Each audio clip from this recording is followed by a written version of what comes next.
Chapter 1 Divorce. The sound of running water filled the bathroom as Gu Moshing showered. As usual, Jiang Yu was reading a bedtime story to their son.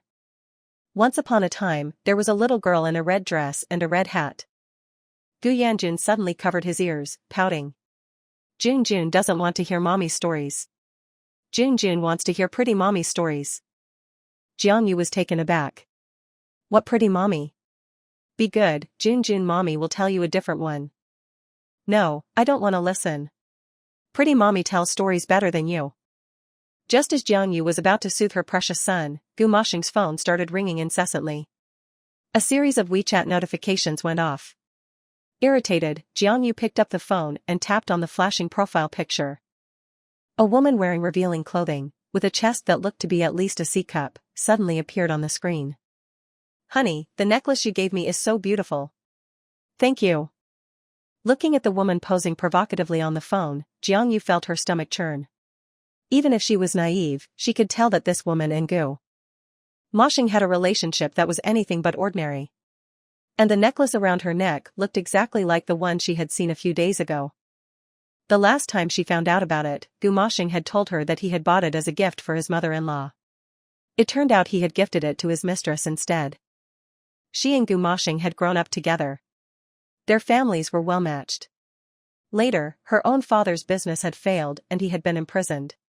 Her mother had abandoned her and remarried overseas. The Gu family had been looking for a match for Gu Moshing, but once, when one of the Gu family's employees came to collect a debt, Jiang Yu had taken a knife for him, the blade piercing 2 centimeters from her heart. She had spent nearly 6 months in the hospital. After she was discharged, Gu Moshing had ignored his family's opposition and insisted on marrying her. Not long after they married, Jiang Yu had given birth to a son. Gu Yanjun was clever and adorable, with a strong, healthy build. The Gu family adored the child, and their attitude towards her had also improved. Once, she had thought that she and Gu Moshing would be a couple that others would envy. But in that moment, she realized how ridiculous that thought was. Jiang Yu picked up the phone and showed the picture to Gu Yanjun. Is this the pretty mommy you're talking about? Pretty mommy, I want pretty mommy to sleep with me. Gu Yanjun immediately snatched the phone from Jiang Yu's hand, cradling it and kissing the woman in the picture repeatedly. Seeing her son act this way, Jiang Yu felt a chill in her heart.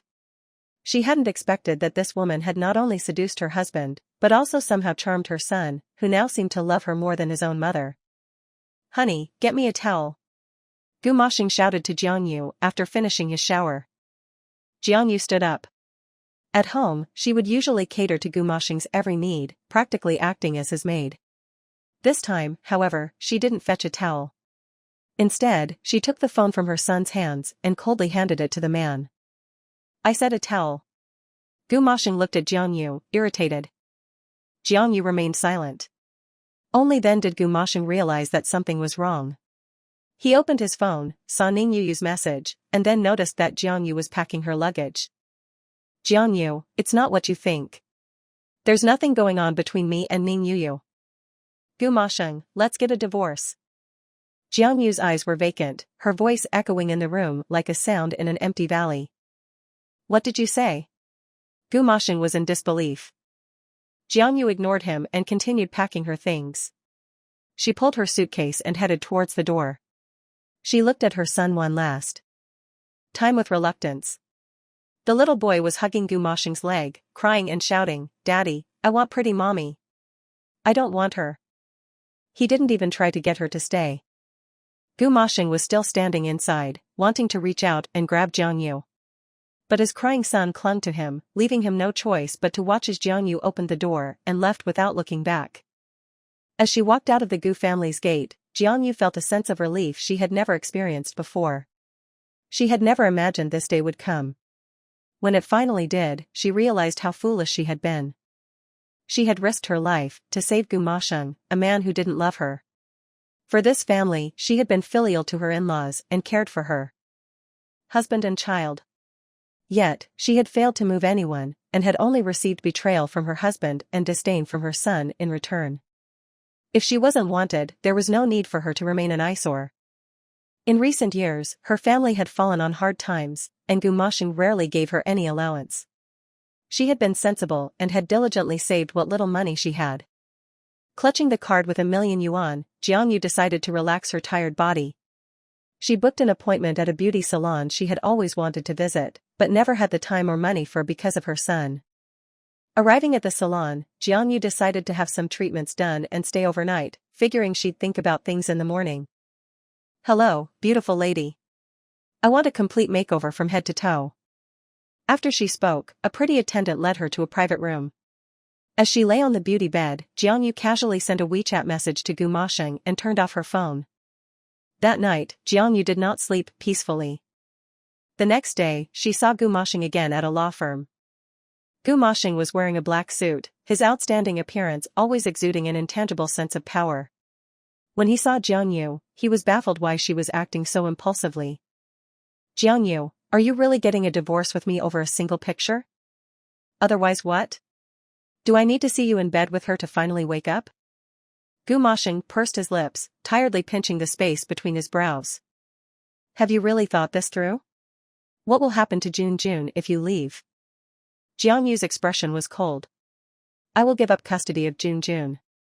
As for child support, I will transfer the money to your account every month." Gu Masheng lowered his gaze and said softly, "Fine, whatever you want.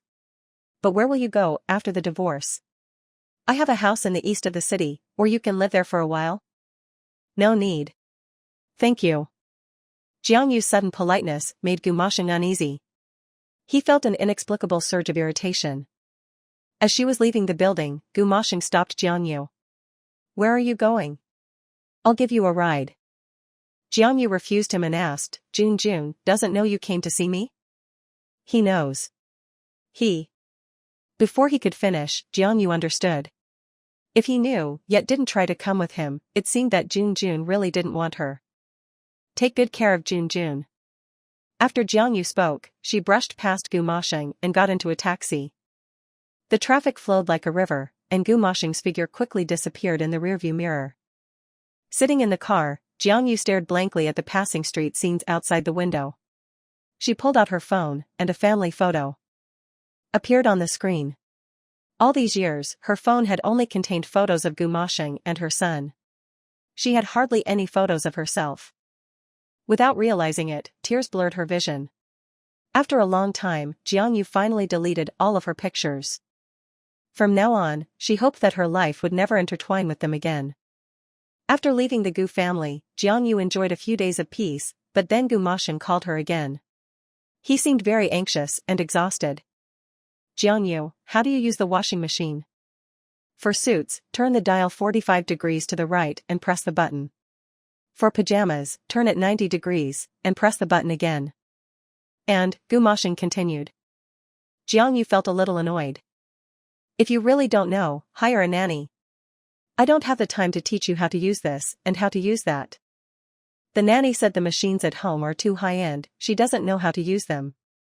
Gu Masheng sounded as if this was perfectly reasonable. He was used to Jiang Yu doing these things, so he thought it was only natural to ask her. "Also, Jun's Lego is missing a piece, he wants you to come back and help him find it."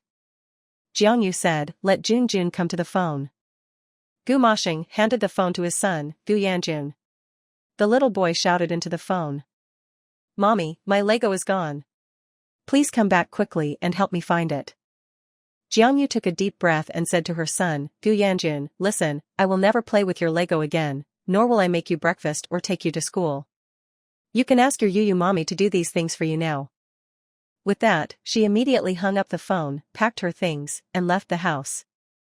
Chapter 2, Is This Your Daughter? 4 years later. In a bustling old alleyway in City S, Jiang Yu had just returned from a business trip. As soon as she entered her house, she hugged her daughter tightly.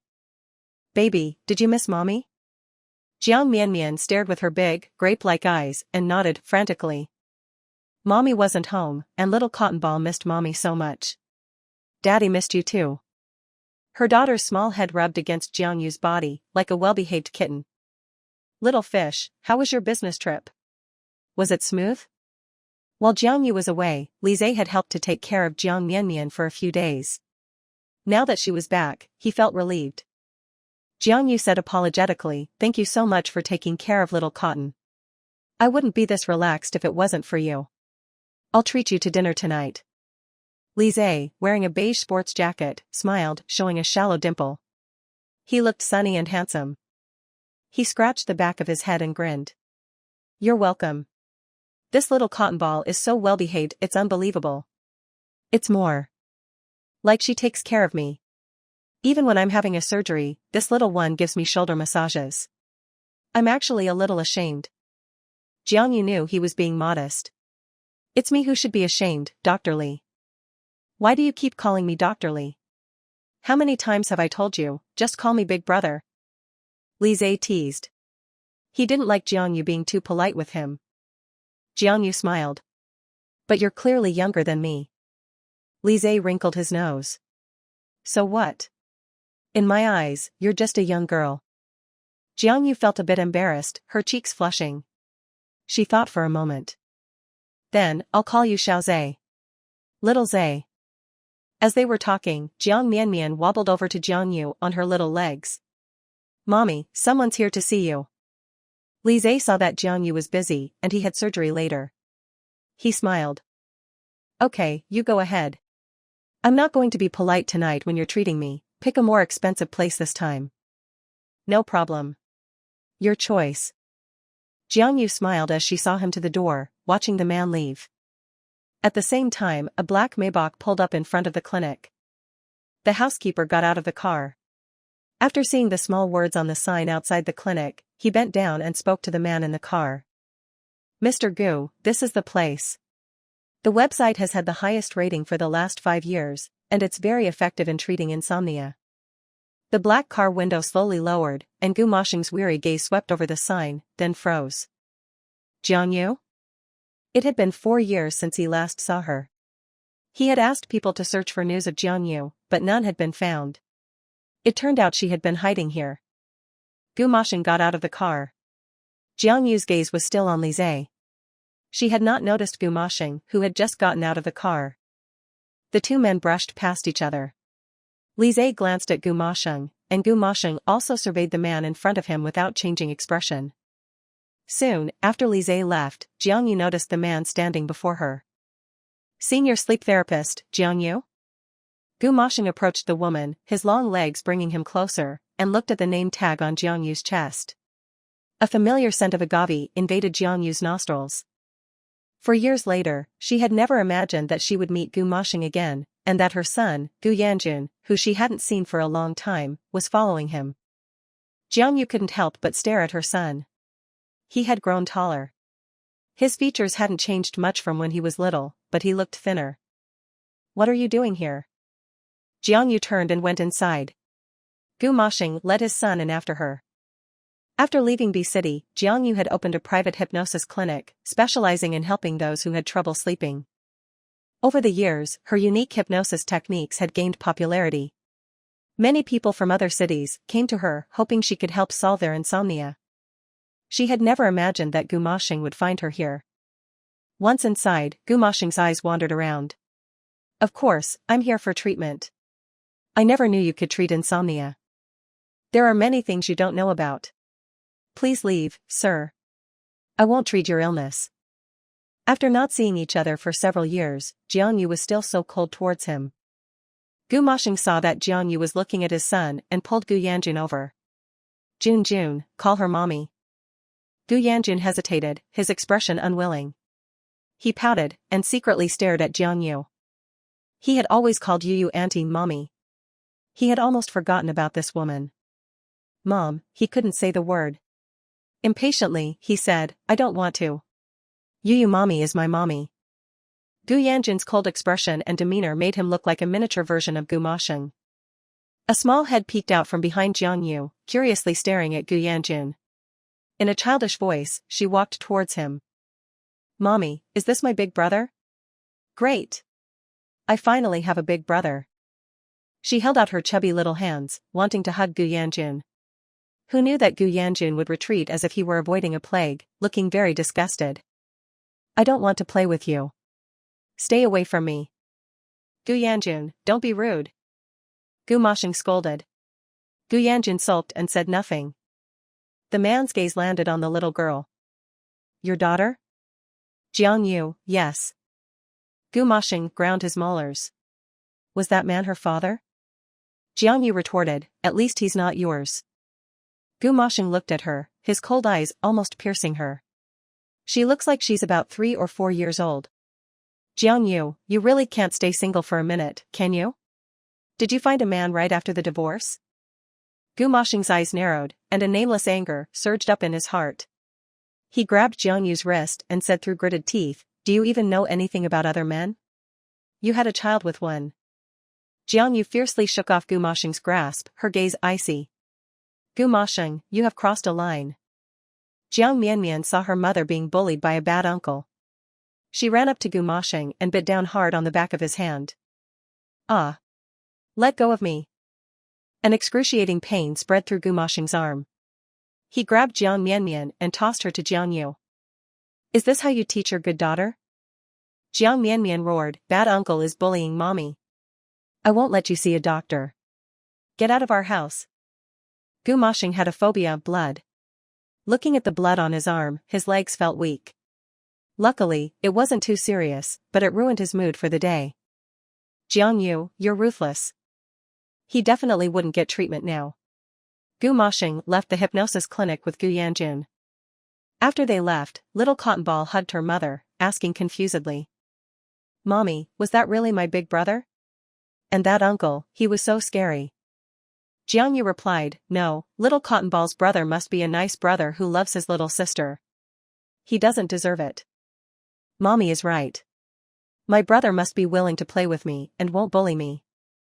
Also, Cotton Ball can't bite people at random in the future, you understand? Jiang Mianmian scratched her chubby pink cheeks and nodded obediently. Cotton Ball was just worried about mommy. Cotton Ball was wrong, and will never do it again. Early the next morning, Jiang Yu thought that after this incident, Gu Mashing would return to B City. Who knew she would open the door and see housekeeper Zhou standing straight as a pin outside the clinic. Why are you here again? Chapter 3, Why did you push her? Madam, Yanjun suddenly had a fever last night. The young master had to return to B City and asked me to come and invite you to check on the young master. A child, alone and ill in another city, it was difficult for even the most hard-hearted to not feel compassion, let alone if she were the child's biological mother. Jiang Yu immediately closed the door and hugged Cotton Ball to go see Gu Yanjun at the hospital. Gu Yanjun lay alone in the hospital bed, his small body filled with sadness. When he suddenly saw Jiang Yu appear at his bedside holding a little girl, he was stunned. It felt like it had been so long since his mother had hugged him. Looking at his mother holding a little girl she had had with another man, he felt so sad, so very sad. His father didn't know, but sometimes, even though Auntie Yu was hugging him, it didn't feel the same as when bad mommy hugged him. Damn it, he was actually a little jealous of the bad mommy hugging the little girl. Gu Yanjun's expression was clearly one of sadness. He looked up with a gloomy expression and asked Gu Mashing, who was standing next to him. Daddy, when are you going to take me home? I miss you, mommy. Seeing Gu Yanjun looking so unwell, Jiang Yu couldn't bear to see him so fragile. He was still her own flesh and blood, so she wanted to put Cotton Ball down to give him a hug, but then she heard him say he missed that woman, Ning Yu. In the end, she dismissed that ridiculous thought. Jun, Daddy will be back soon. You stay at the hospital first. Let mommy be with you, and when you're better, Daddy will take you home. Gu Mashing noticed that Jiang Yu had come to the hospital. After finishing speaking to his son, he turned to Jiang Yu and said, after thinking it over, I'm not comfortable leaving Jun by himself when I'm gone. You're still his mother, so can I trouble you to take care of him? Jiang Yu nodded. After Gu Mashing left, she asked housekeeper Zhou to watch over her children while she went to inquire about Gu Yanjun's condition. At this time, a nurse on the hospital hallway saw Jiang Yu with another man and hurried to Lise's office. I knew that vixen couldn't be trusted. Flirting around outside, I don't know who this man is. I'm doing this for your own good. You are so young, even if you don't like my daughter, you shouldn't throw yourself away by dating such a tramp. This time, she has hooked up with some man with kids. Looking at how that man was dressed in designer brands, you can tell that he is rich. She's just taking advantage of you because you're young, fit, and handsome, using you to dispel her loneliness. Actually, she looks down on poor people like us, and will still marry some rich man in the end. Nursely, who was in her 50s, had always wanted to introduce her daughter to Lise, but the man was blinded by a vixen, and simply refused. When she saw Jiang Yu at the hospital, with a man who looked very rich, she immediately came to Lise's office, to gossip. The woman's words made Lise uncomfortable. Just as he was about to retort, the door suddenly opened, and Jiang Yu was standing in the doorway, her gaze fixed on Nursely. What kind of woman I am is none of your business. You must apologize to me today. Li Tzuilian did not show any fear and put her hands on her hips, defiantly. Humph, you are just putting up a brave face. Isn't it only a matter of time? If you get mad because I said something true, do you want to apologize? Do you deserve an apology? Auntie Li, you're going too far. Lise said angrily. How am I going too far? Am I not telling the truth? Dr. Li, you're still young. Don't let this vixen fool you. Jiang Yu was infuriated by being slandered in front of her. Nursely, you have to be responsible for your words. You're an employee here, so how can you speak so recklessly about people who come to the hospital for treatment? Li Tzuilian rolled her eyes, sneering. So what? I can say what I want. What are you going to do? If you dare hit me, I'll accuse you of assault. Jiang Yu frowned. How could there be such shameless women? What's wrong? Gu Moshing hadn't left the hallway yet. As an investor in the hospital, he was talking to the dean. As a result, he had seen the commotion in the corridor. Dean Jia stopped to understand the situation, and after learning that Jiang Yu and Gu Moshing knew each other, he angrily said to Li Tzuilian. Li Tzuilian, you're a head nurse. Instead of working properly, you're in the office talking about other people's private business. What kind of behavior is that? Apologize to Miss Jiang immediately. What? This woman's lover knows the head nurse. Li Tzuilian was reluctant, but before she could apologize, Dean Jia was already losing patience. Look at the way you look. Is this hospital a vegetable market? There are so many people here watching your tantrum. You don't have to come here tomorrow. The West City branch is short-handed, you have been transferred there. Li Tzuilian's head buzzed. The West City branch was tens of kilometers away from home, and had already become a mental hospital. If she had to spend her days with a group of mentally ill patients, she would rather die. Dean, please, I'm sorry. I'll apologize to Miss Jiang right now. Please don't transfer me. That won't be necessary. The dean sternly pushed up his glasses, impatiently glanced at Li Tzuilian and turned to Jiang Yu. Miss Jiang, I am really sorry that our hospital has mismanaged things, causing you to be treated poorly. I apologize to you on behalf of the hospital. The dean's attitude was sincere. Jiang Yu nodded to show her forgiveness. After watching Li Tzuilian being carried away by the security guards while crying and wailing, she went back to Lise's office to inquire about her son's condition. Gu Moshing's expression was cold as he watched Jiang Yu talk to Lise. This woman is so happy when she is with another man, he thought. Earlier, when that Nursely was scolding her, did that mean Jiang Yu had stolen that woman's daughter's boyfriend? Gu Moshing didn't know. The dean continued to accompany Gu Moshing to Gu Yanjun's ward. The people who had gathered to watch the commotion in the hospital hallway had all disappeared. Dean Jia arranged for the best doctor for Gu Yanjun. Now Gu Moshing could finally feel at ease. However, just as he was about to leave, he received a phone call. Auntie Yu, you're finally here. Ning Yu had just called Gu Moshing and immediately found the hospital. As soon as she entered the ward, she saw a little girl holding something as she tried to reach Gu Yanjun. Who is this dirty little girl? Don't let her touch you. Ning Yu disgustedly pushed Jiang Mianmian away.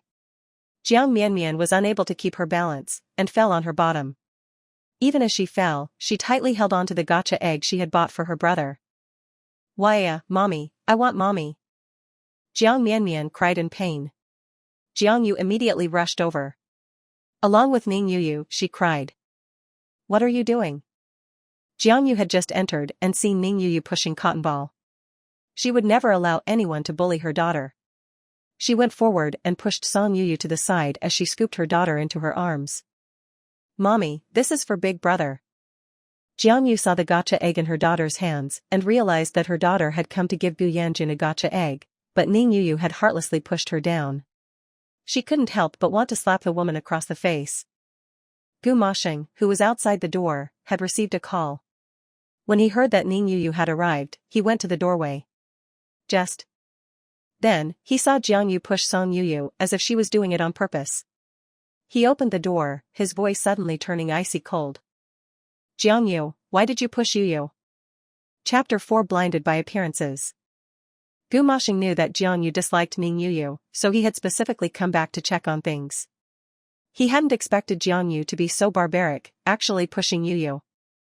He frowned. Jiang Yu, even if you don't like Yu, she's still here to see your son. Is this how you treat her? Jiang Yu was speechless. Clearly, it was her daughter who had been wronged, but this man, without asking any questions, was already blaming her. What kind of man was he? Gu Mashing, this is a hospital. If your eyes are useless, donate them early. Didn't you see that your woman pushed Cotton Ball? Little Cotton Ball was nestled on her mother's shoulder, looking at the scary, mean uncle with her watery, tearful eyes. Jiang Yu lovingly patted her daughter's soft back, and warned Gu Mashing, I'm telling you, it's fine if you bully me, but if you dare to bully Cotton Ball, I will never let you go. Gu Mashing's brow darkened, his expression turning frosty. This woman was truly unreasonable and impossible to reason with. I didn't see what Yu did to Cotton Ball. Fine, if you say Yu pushed Cotton Ball, then I'm not going to say anything. But Jun was there, let him say if Yu pushed your daughter or not. Everyone in the room looked at Gu Yanjun lying on the hospital bed. Gu Mashing, Jun, tell the truth. Did Yu mommy push Cotton Ball? Gu Yanjun looked at Ning Yu, then at Jiang Yu. What should he do? Yu mommy was so nice to him. Just now, she was clearly trying to protect him from being hurt by little Cotton Ball that she had accidentally knocked the little girl down. He had to help Yu mommy. He couldn't let the bad woman bully Yu mommy. After making up his mind, Gu Yanjun said firmly to Gu Mashing, Daddy, Yu mommy didn't push little sister. She fell by herself. Gu Mashing sighed in relief, coldly looking at Jiang Yu. Jiang Yu, now you have nothing to say, do you? What shocked Jiang Yu wasn't that her son was distorting the truth, but that he could do so with such confidence. Without batting an eye, he was lying to her face. Was this how the Gu family was raising her son? Jun, what are you saying? If kids tell lies, aren't you afraid your nose will grow long? Jiang Yu was in disbelief. Gu Mashing said coldly, Enough, Jiang Yu. When will you be done with this? You still dare to scare Jun. I know you've always been biased against Yu, and now you don't even believe Jun's words? Don't you know he is still just a child? Besides, Jun has always been raised by me personally. How can I not believe my own parenting methods? A child, how can he lie? As for your daughter, she's so young.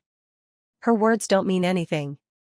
Little Cotton Ball shook her head as she listened to Gu Mashing, muttering that brother was bad, and uncle was bad. The more Gu Mashing listened, the more irritated he became. Surname Gu, I gave you my son, and I never expected you would raise him to be a pathological liar. You two are really capable. Are you two just focused on dating, and neglecting Jun? Gu Mashing said in a deep voice, Jiang Yu, don't go too far. Jun has always been well-behaved and obedient. Don't think that just because you are his biological mother that you can spout nonsense. It's not enough that you slandered Yu, now you don't even believe your own son? Ning Yu had never seen Gu Mashing so angry. She secretly smiled to herself while watching the two of them argue. She said to Jiang Yu, yes, Jun has always been a good child. He would never lie. Jiang Yu, if you want to slander someone, slander me. Jun is more obedient and well-behaved than any other child.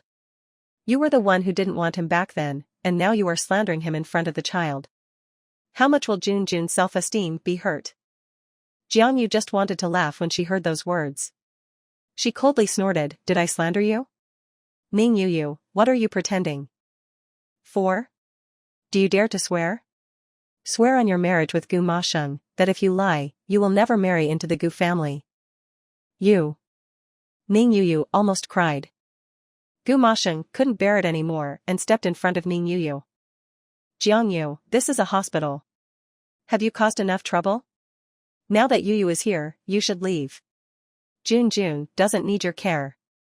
Jiang Yu didn't want to get entangled with these three idiots any further. She picked up Jiang Mianmian and headed for the exit.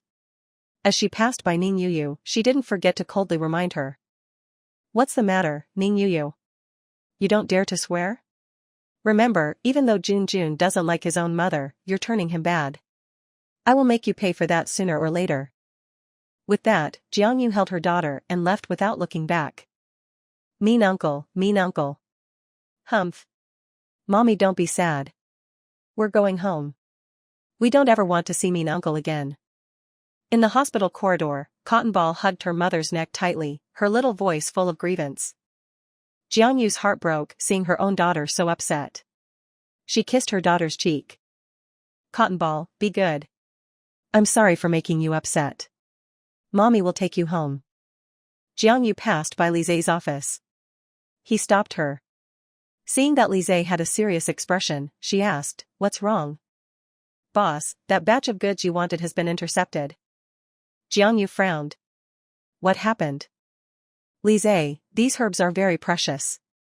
I don't know who leaked the news, but our goods were targeted by two groups, one group that wanted to steal them, and the other group that wanted to buy them for 10 times the price. On the computer in Li Zai's office, the latest images of the rare herbs were displayed. A few years ago, he had met Jiang Yu by chance. After the two became friends, Li Zai helped Jiang Yu research the planting of rare herbs and make them into special medicines for treating insomnia. With this batch of precious herbs being targeted, Jiang Yu felt uneasy. Jiang Yu, Li Zai, these herbs have been cultivated in the lab for 3 years, almost the same age as Cotton Ball. You know my plan. If the special medicine for insomnia lacks this batch of herbs, it will affect my progress in entering the European market. This batch of goods is very important to me, and I can't let it fall into the hands of others. No matter how much money they offer, we cannot sell it to that boss. Li Zai nodded, I know. That gang is also getting restless. But it should be no problem to protect the herbs. It's just that one boss keeps trying to buy them for a high price. Jiang Yu, have you found out what they want to do with these herbs? Li Zai thought for a moment. I know that the other party owns several hospitals and plans to use these rare herbs to develop a special medicine to treat heart disease. They know that this batch of herbs is very rare, so they are offering a very high price, more than 10 times ours. 10 times? Then we will offer 100 times. 100 times? Are you sure? Jiang Yu's gaze was firm. The value of this batch of goods was far more than 100 times, it could not be measured by money. Especially if it was successfully launched on the market, the rate of return would be very high. She would not give up. Although we are honest, Europe will have the final say on the herbs, so you have to be prepared. If it really doesn't work, I might have to risk going there myself. Since you're going there yourself, when do you plan to leave? Jiang Yu hugged Cotton Ball, reluctant to leave her daughter. How about the day after tomorrow? Do you have time tomorrow? I'd like to ask you for a favor. Chapter 5 Too Much Deceit. Li Zai never refused Jiang Yu. He stopped his serious expression, raised an eyebrow, pinched Cotton Ball's little cheek, and smiled deeply. Tell me. What do you want me to help you with? I will do anything. Jiang Yu also curved her lips into a very faint but beautiful smile. It was so beautiful that one could not tear their eyes away. There's no need for you to do anything, Cotton Ball is just upset today. Tomorrow, I'd like you to take her to the zoo for the whole day with me. Do you have time? Li Zai folded his arms, sighed, and shook his head. Seeing this, Jiang Yu thought he didn't have time, and felt a little disappointed. If you're busy, it's okay. I just felt that if I went alone, Cotton Ball would feel sad seeing other kids with their moms and dads. That's why I wanted to ask you to go with me. Ha ha ha, Jiang Yu, when did I ever say I wasn't going? I was just teasing you. Don't forget, I've always dreamed of being Cotton Ball's daddy. What time should we leave tomorrow? I'll drive you there. Before Jiang Yu could speak, Cotton Ball happily reached out her hands for Li Zai to hold her. Great. Tomorrow you won't be Uncle Li anymore. Tomorrow you'll be Daddy Li. Cotton Ball liked smiling Daddy Li the best. If Cotton Ball was happy, Jiang Yu was happy. She thought for a moment, we should leave at 9 o'clock. It's about an hour's drive. See you then. no problem. See you tomorrow, little cotton ball. Goodbye, Uncle Lee. On Gu Moshing's side, after Jiang Yu left the ward, the man irritably loosened his tie. He was full of anger, especially after seeing how upset Ning Yu was. He felt very apologetic. Yu, I'm sorry for what happened to you. I didn't know that you had secretly come here to see Jun, otherwise, I would not have let you two meet. Ning Yu also hadn't expected to meet Jiang Yu here. Hadn't she disappeared for a few years? Why had she suddenly appeared in the city again, and why did she have something to do with Gu Moshing? Did she want to get back together with him? A sense of crisis suddenly washed over her. Ning Yu said sadly, Moshing, it's all my fault. If I hadn't come, maybe none of this would have happened today. I just missed Jun so much, I wanted to come early to take care of him. Yu, you are not allowed to think like that. You did nothing wrong. It's her who misunderstood you. I will make up for your unhappiness today. What do you want? Jewelry, clothes? Or a bag? I don't want a bag. Brother Moshing, can I get a hug? Outsiders said that Gu Moshing was not interested in women. It was true that for so many years, there were very few women around Gu Moshing, except for his ex-wife. People in the circle all thought that Ning Yu was Gu Moshing's girlfriend, but only she knew that Gu Moshing just treated her as a friend. He neither acknowledged it nor denied it. They rarely even held hands. Even a hug was a luxury. So many years had passed, but if Gu Moshing had not been so aloof, their children could probably already be going to school by now. Looking into Ning Yu's expectant eyes, Gu Moshing could not bear to disappoint such a good girl. He opened his arms, giving Ning Yu a big hug. Gu Moshing patted Ning Yu's thin back. Yu, I'm sorry. Seeing his own father hugging Auntie Yu, Gu Yanjun shyly covered his eyes, then peeked through his fingers, grinning. Daddy and Mommy, why aren't you two getting married yet? You two are a match made in heaven. Although he was young, he really hoped that there would be a hostess in their big house. He hoped that Yu Mommy could be by his side anytime, anywhere. Ning Yu looked at Gu Moshing expectantly. She also hoped that Gu Moshing would marry her into the family as soon as possible, so she could be a legitimate Mrs. Gu. But Gu Moshing didn't seem to hear anything, and did not respond. In order to avoid being too awkward, Ning Yu asked. Do you really have to leave tonight? I finally got to see you, and you have to leave again.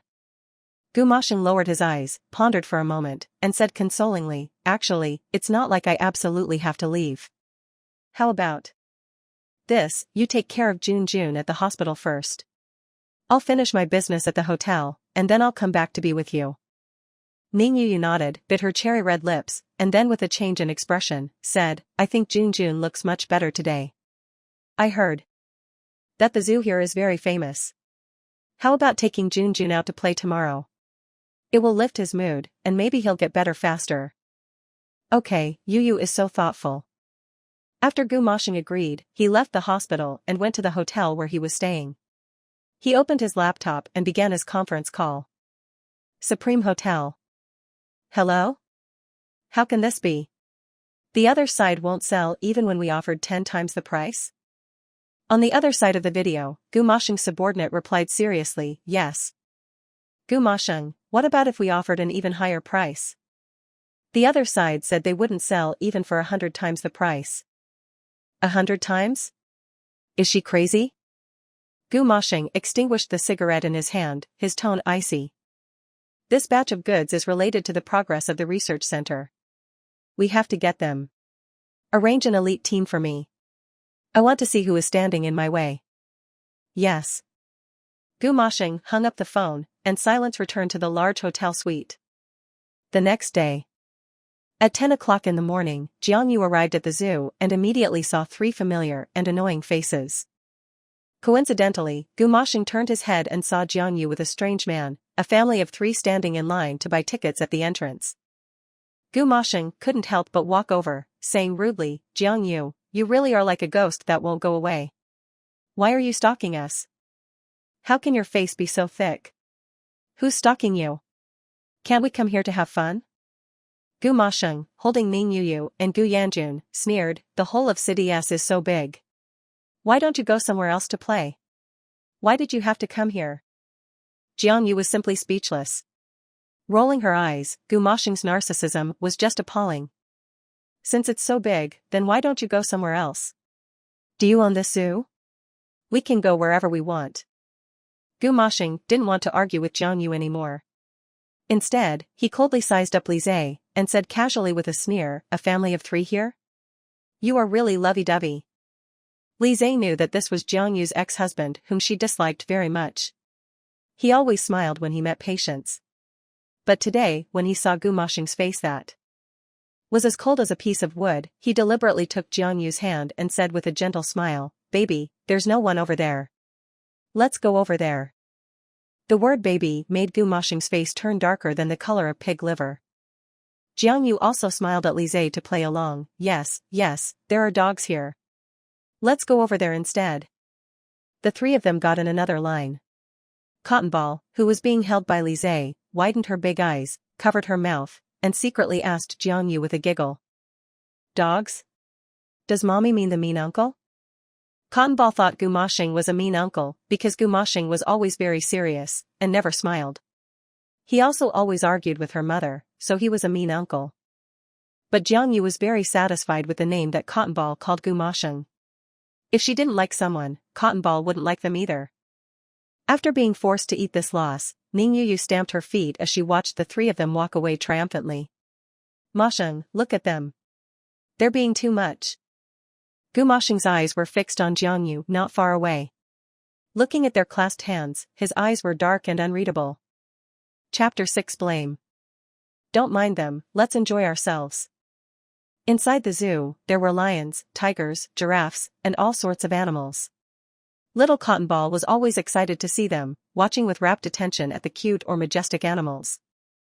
Jiang Yu and Lise hugged Little Cotton Ball tightly, taking care of her meticulously. Jiang Yu would occasionally take out the water bottle and snacks that she carried with her, afraid that Little Cotton Ball would get thirsty or hungry. On Gu Moshing's side, he and Ning Yu were slowly walking with Gu Yanjun. Gu Yanjun didn't seem to like anything.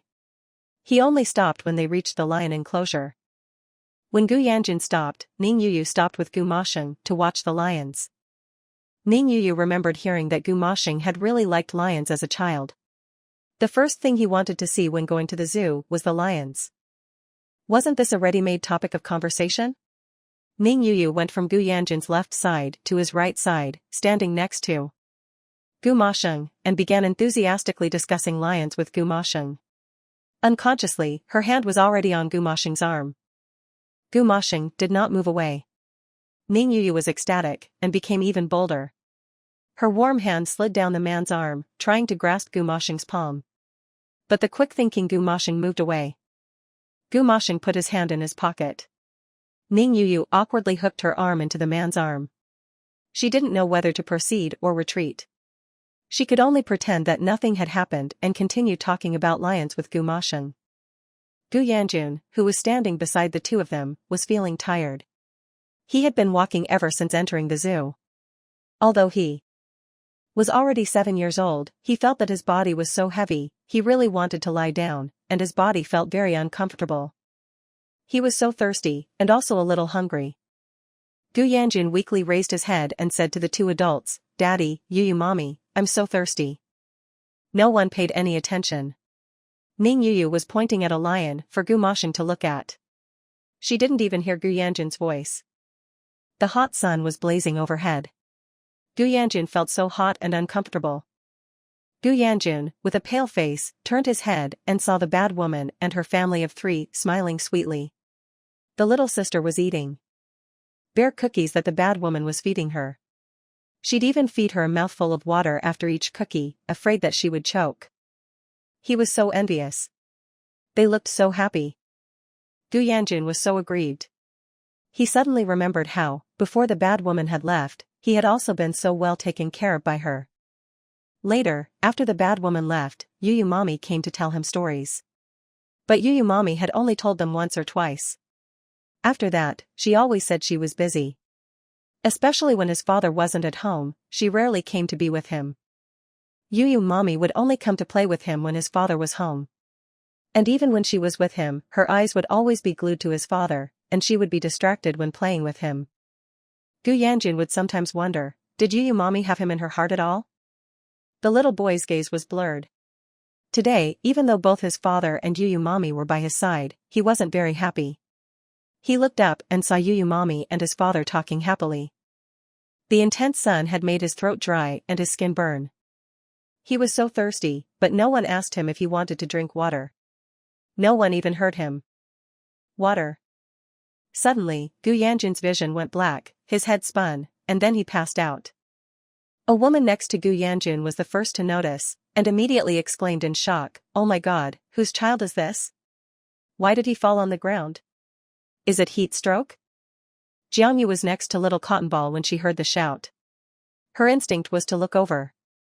A mother's heart was connected to her child's heart. No wonder she had felt so uneasy. When she looked over, she was shocked to see Gu Moshing and Ning Yu looking at the lions in the cage with rapt attention, while Gu Yanjun was lying on the ground because he was sick.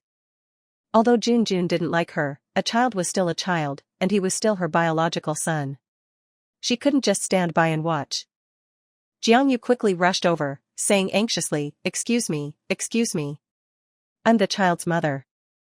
Pushing her way through the crowd, she touched Gu Yanjun's forehead. His forehead was burning as if it could fry an egg. Gu Yanjun had a fever again. A crowd gathered around Jiang Yu and automatically made a small space for her. Jiang Yu removed Gu Yanjun's coat. They had dressed him in a leather jacket that wasn't breathable on such a hot day. Those two were really something. Jiang Yu couldn't help but ask, "Gu Mosheng, did you come here on a date or to be with your child? You didn't even know that your son has passed out from a fever." After hearing Jiang Yu's words, the people around them immediately looked at Gu Mosheng and Ning Yu and began to discuss amongst themselves. So she's a stepmother. No wonder she's taking such bad care of her kid. The child's father has such bad taste. The mistress isn't even as pretty as his ex-wife. And the stepmother doesn't care about his son at all. He fainted in such a happy place. That child will remember this for the rest of his life. A woman next to them couldn't help but exclaim in shock, "So she's a stepmother? No wonder he fainted. My God, I would have thought you two came to the zoo to date while looking at lions." Gu Mosheng was a little embarrassed. Ning Yu had also not expected Gu Yanjun to faint. She was flustered and at a loss. She also didn't have anything with her. She could only watch as Jiang Yu held the child in her arms as she said to Gu Mosheng, "Do you have any water?" Gu Mosheng spread his hands, "No." Jiang Yu was shocked. "You two came to look after the kid. Junjun's lips are so dry, but you don't even have any water? If you were going to be so careless, then why did you even bother to come?" Ning Yu felt aggrieved again. "Junjun said that he liked the zoo and the big lions, so I brought him here. We didn't know something like this would happen." "Oh, Junjun likes the big lions?" Jiang Yu coldly sneered, "It's been years. You don't even know what Junjun likes. Junjun doesn't like the big lions. He most likes being with his mother and father. Since he always went to the zoo with the three of them, that's why he says that he especially likes the zoo. As for whether he's looking at lions, tigers, or pandas, he doesn't care at all." Ning Yu really didn't know about this. No wonder when she had suggested bringing Gu Yanjun to the zoo by themselves, Junjun hadn't wanted to go. "Jiang Yu, what do you mean by that? Are you blaming me? I've never had a child, how could I know so much?" Ning Yu felt both guilty and wronged. There are many people who haven't had children. If you don't know, you can learn. I've never seen anyone as shameless as you who uses a sick child to date a man, and you even made someone else's kid faint. Looking at the sick child in Jiang Yu's arms, Gu Mosheng felt many things. Ning Yu was about to say something when she was interrupted by Gu Mosheng. Gu Mosheng had always taken her side, but this time he was a little indifferent.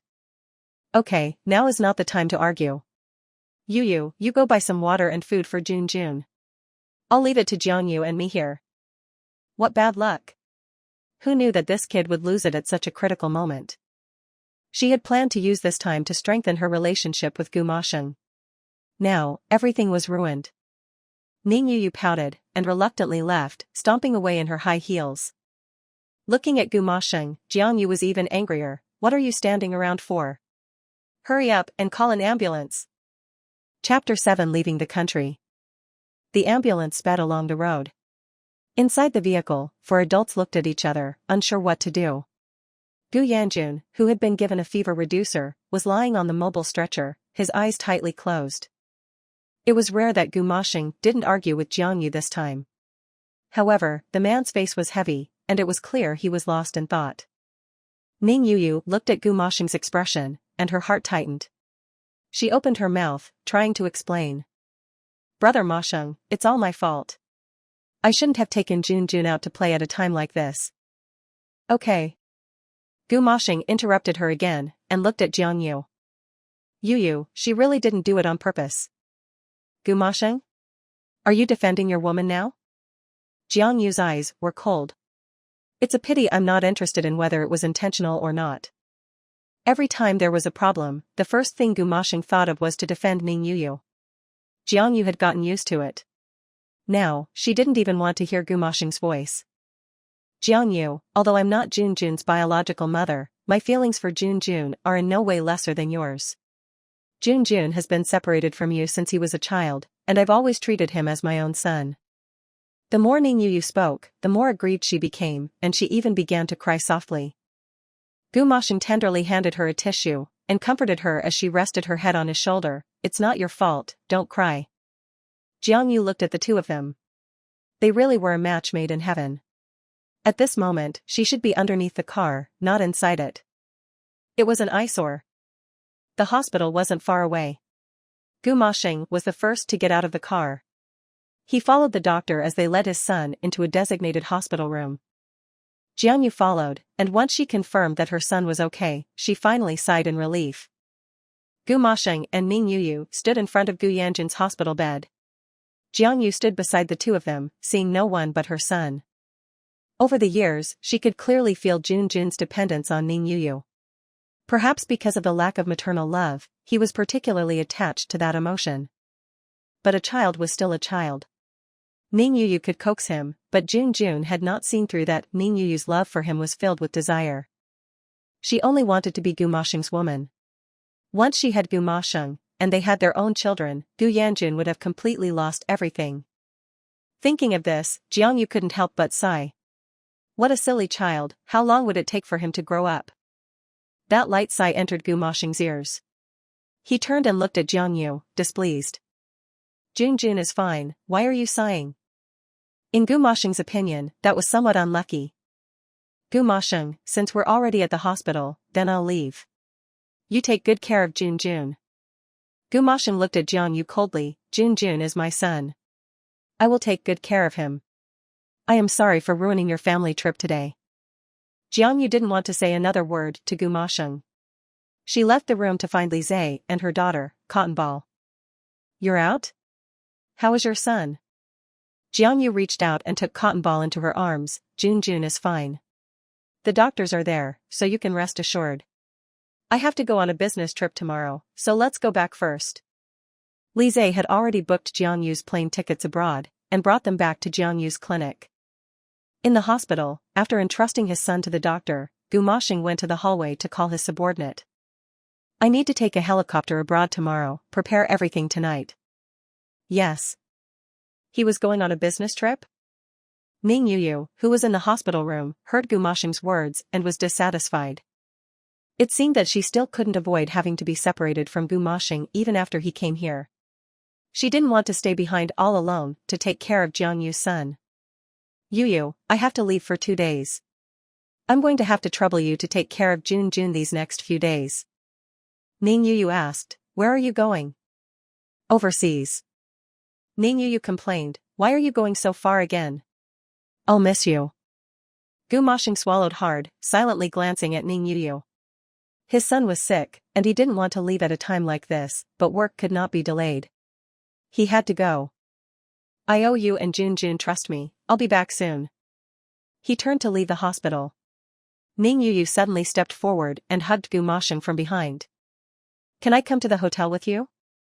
Even if it's just to help you pack your luggage? Gu Moshing turned around and gently pushed Ning Yu away. Be good and stay with Jun and wait for me to come back. When I get back, I'll take you back to B City. Ning Yu was a little dejected. Gu Moshing was always like this. It was like trying to climb to the sky if she wanted to take their relationship one step further. The cell phone in her pocket suddenly vibrated. Ning Yu looked down and saw that it was an unfamiliar number.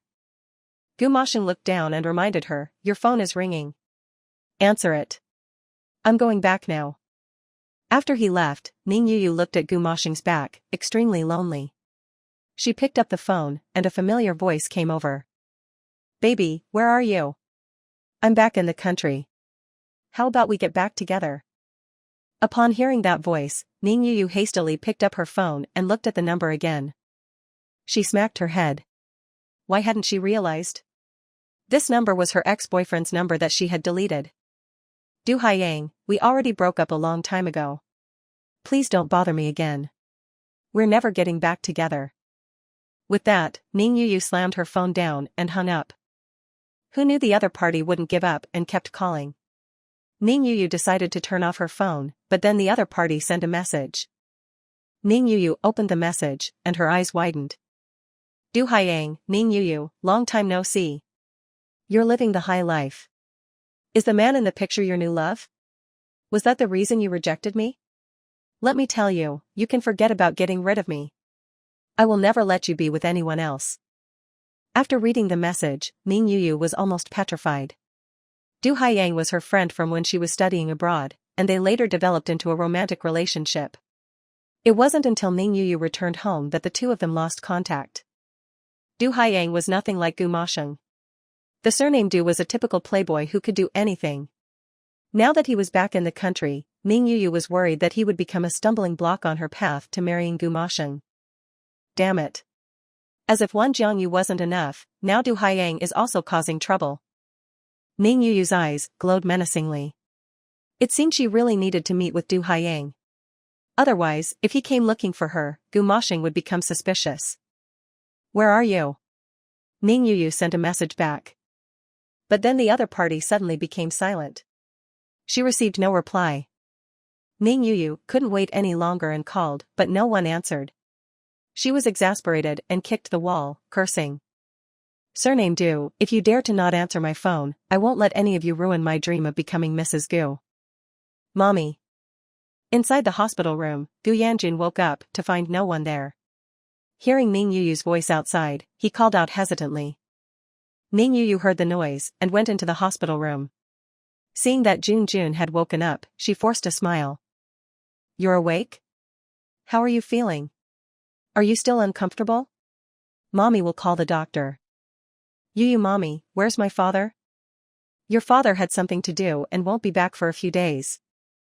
Hearing that his father wasn't there, Gu Yanjun was disappointed. However, he was also happy that he was able to see Yu mommy after he woke up. "It's okay. I'll get better soon if Yu mommy is with me." Ning Yu held her phone, preoccupied. She said to Gu Yanjun, Jun, "Mommy has something I want to discuss with you, is that okay?" Chapter 8 Teasing. Yu mommy wants to discuss something with you. Because mommy also has her own things to do, how about you stay with the doctors at the hospital for the next few days? If anything happens, you can call the doctor, okay? Hearing that Ning Yu was also going to leave, the light in Gu Yanjun's eyes immediately disappeared completely. Was he going to be alone again? Even when he was sick, he was still alone. It was so sad. Ning Yu sensed Gu Yanjun's unhappiness. She immediately coaxed him, Jun, mommy can't help it. When mommy gets back, I'll buy you the latest model of Ultraman, okay? Okay. Gu Yanjun nodded. When Ning Yu saw that he wasn't being fussy, she continued, "Then can Jun promise Yu mommy not to tell your father about my work trip?" "Why not?" Gu Yanjun didn't understand. Ning Yu actually just wanted Gu Mashing to think that she had been with Jun the whole time. At least she could get back before Gu Mashing did, but she couldn't explain it to Gu Yanjun like that. Jun, your father doesn't like it when I'm too tired. If he knows I went to work, he'll be angry, so for your father's health, let's not make him angry, okay?" Gu Yanjun thought about it and thought that Yu mommy loved his father very much. His mood finally improved a little, and he nodded. "Okay, Yu mommy. I promise you that I definitely won't tell daddy that you went to work." "Okay. Then let's pinky promise." 100 years and no changing our minds.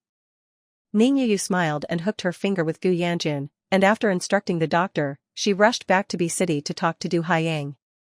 After Jiang Yu boarded the plane, she put on her eye mask and slept, waking up in the US. This country wasn't as strict as China. She had secretly brought 10 elite special forces agents with her. They were disguised as regular people and were guarding her from a short distance away. I've arrived. I'm following the address you gave me. Jiang Yu had an invisible earpiece in her ear that allowed her to be in constant contact with Li Zhe in China.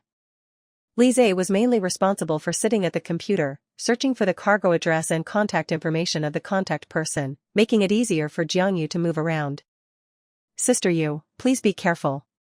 The way this negotiation is set up is very secretive. I'm worried that there's a trap. You're in a foreign country, you can't be careless. Also, according to reliable sources, the boss of another competing company has also gone there. We don't know who they are.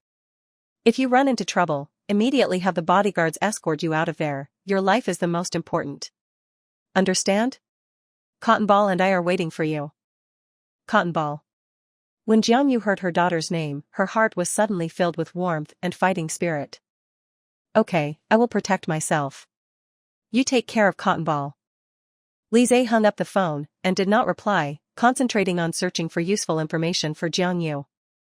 Following the information provided by Li Zhe, Jiang Yu arrived at an abandoned hospital. She was wearing a leather jacket and tight pants, dressed all in black, which made her figure look slender and powerful. As she stepped forward, a hanging 4 bag rolled away with a gurgling sound. Hey Black Ghost, come out. Black Ghost was the person in charge of these herbs. It was all up to him who the herbs were given to. According to the information that Li Zhe had given her, Black Ghost was mixed race, of Chinese and black descent. He was 40 years old, had been in the herb business for 20 years, and had connections on both sides of the law. Today, Jiang Yu had come to buy herbs from him. Black Ghost, why did you choose this place? What do you mean by that? The man removed his sunglasses and adjusted the large gold chain on his chest. His black skin glistened. Black Ghost opened his mouth and laughed, showing a row of neat, white teeth. You're Miss Jiang? You really live up to your reputation, daring to enter my, Black Ghost's, territory to get what you want. You've got some guts. Jiang Yu held out her hand, revealing a bank card. Black Ghost, take a good look. There's $500 million here. I'm determined to get this batch of goods. Black Ghost looked at the card in Jiang Yu's hand, and laughed again. What's the rush? 500 million? You think you can take away my precious goods with that? You're underestimating Black Ghost's appetite. There are 2 more friends who haven't arrived yet. Today, the highest bidder wins. Jiang Yu had heard Li Zhe say that someone from China would be coming to compete with her, but she didn't know who the other one was. Gu Moshing's helicopter landed directly on the rooftop of the abandoned hospital. The huge sound of the engine rang out. After seeing the person, Jiang Yu thought she was seeing things. Could Gu Moshing be the other competitor from China? It wasn't until the man walked closer that Jiang Yu confirmed that it was Gu Moshing. Gu Moshing was also stunned for a moment after seeing Jiang Yu. After receiving news that he was to come compete for the herbs, he knew there was a Chinese competitor and a foreign one, but how was Jiang Yu here? Could she be the Chinese competitor? What are you doing here? What is it you? Jiang Yu and Gu Moshing called out at almost the same time, surprised to see each other. It seems that we have the same objective today. Jiang Yu quickly composed her expression. Her opponent was actually Gu Moshing. She really hadn't expected that. Gu Moshing was even more surprised. He looked Jiang Yu up and down several times, and increasingly felt that Jiang Yu had changed a lot after the divorce. He had never thought that he would see her here. Black Ghost was not someone that ordinary people could just meet. He approached Jiang Yu and said condescendingly. There's still time to leave. You're not my match. Where did you get the money to buy these herbs? They cost hundreds of millions. You can't afford this amount of herbs, Jiang Yu. I can lend you my private plane. Leave this place immediately. Jiang Yu remained unmoved, as if she was treating Gu Moshing's words as nothing more than farts. Gu Moshing, we're already divorced. Why are you still interfering? This is my business. Mind your own business, and also, I'm determined to get these herbs today. You're the one who should go home. You. Jiang Yu, do you know what's going on here? You're still being unreasonable? Do you know that there's still one more person who hasn't arrived yet? The other person isn't planning to use money to solve this, and you're going to end up dying here. Jiang Yu looked up at Gu Masheng. Wouldn't you be happier if I died? Then there'd be no one to annoy you, and you can live happily with your Yu. Why are you bringing Yu up for no reason? That's between me and Yu, and has nothing to do with this. If you don't leave now, you'll regret it later. Gu Masheng, if you came here, then didn't you leave Jun with Ning Yu? Are you really that confident in that woman? Jiang Yu, can you please let go of your prejudice against Yu? Besides, Yu had something to do and went back to B City. Jun has a private doctor taking care of him. He's fine. So, you left Jun alone in the hospital again? Gu Masheng pinched the bridge of his nose, displeased. What do you mean by alone? Isn't the doctor a person? Clap clap clap. Black Ghost clapped his hands as he watched the two of them argue. I never would have guessed that the two of you would be a couple. That's really interesting. Gu Masheng explained to Black Ghost, we're divorced. Let her leave. She's not capable enough to take this batch of herbs. Black Ghost raised an eyebrow, his tone frivolous. With a beauty like her, why would any man be so blind as to drive her away? I actually like your ex-wife. Beauty, perhaps if you are willing to be my girlfriend, I can give you these herbs for free. Chapter 9, Gu Masheng is dead. Black Ghost's greasy face made Jiang Yu feel disgusted.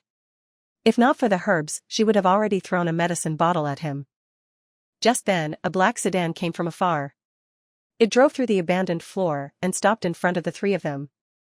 Black Ghost whistled at the black car. A man got out of the car. Impressive. You dared to come alone.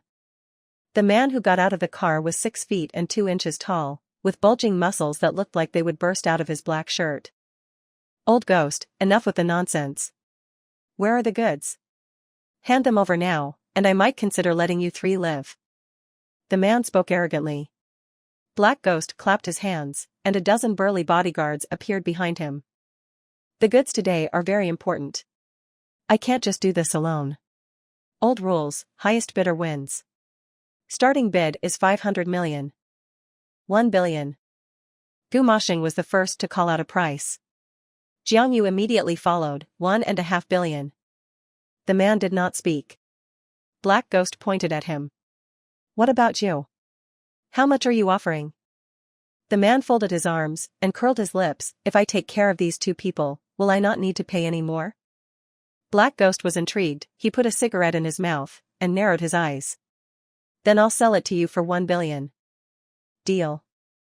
After the man spoke, he suddenly pounced on Jiang Yu. A bright, gleaming knife was already revealed. He was out for both money and lives.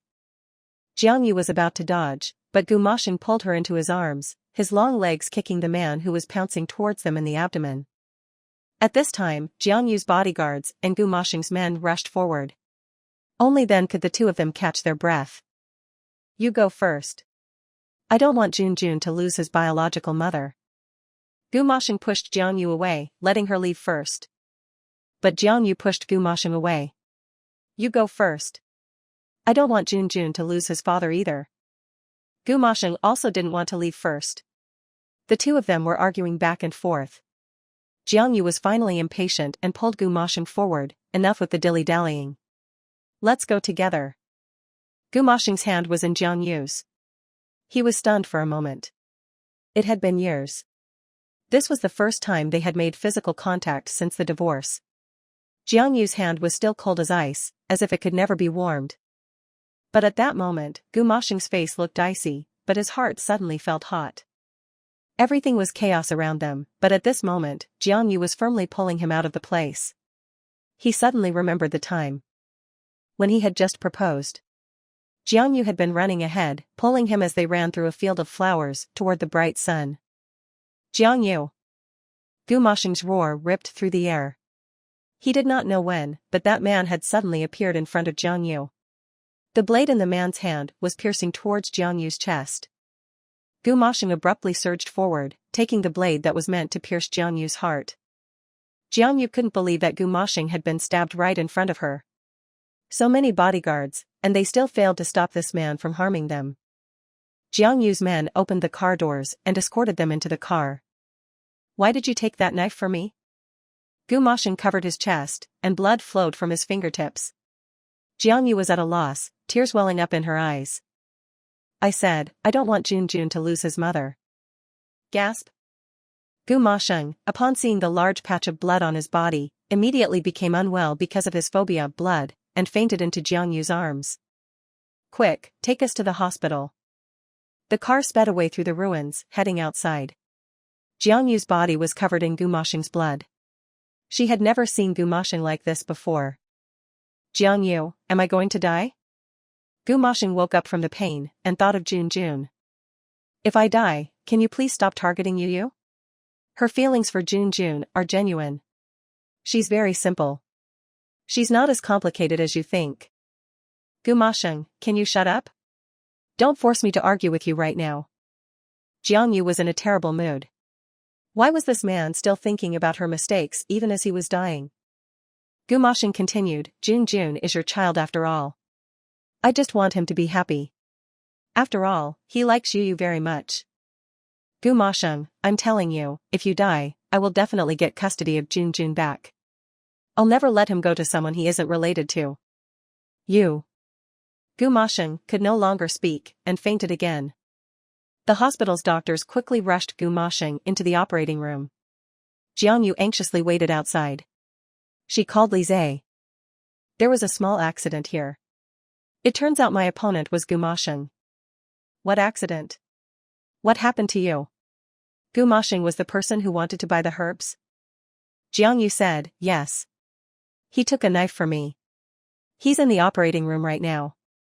I might be a few days late in returning. Please take care of Cotton Ball for me. Okay. And what about the herbs? What should we do? Li Zhe asked. My men have already controlled Black Ghost and the attacker. I made them reveal where the herbs are, and they're loading them right now.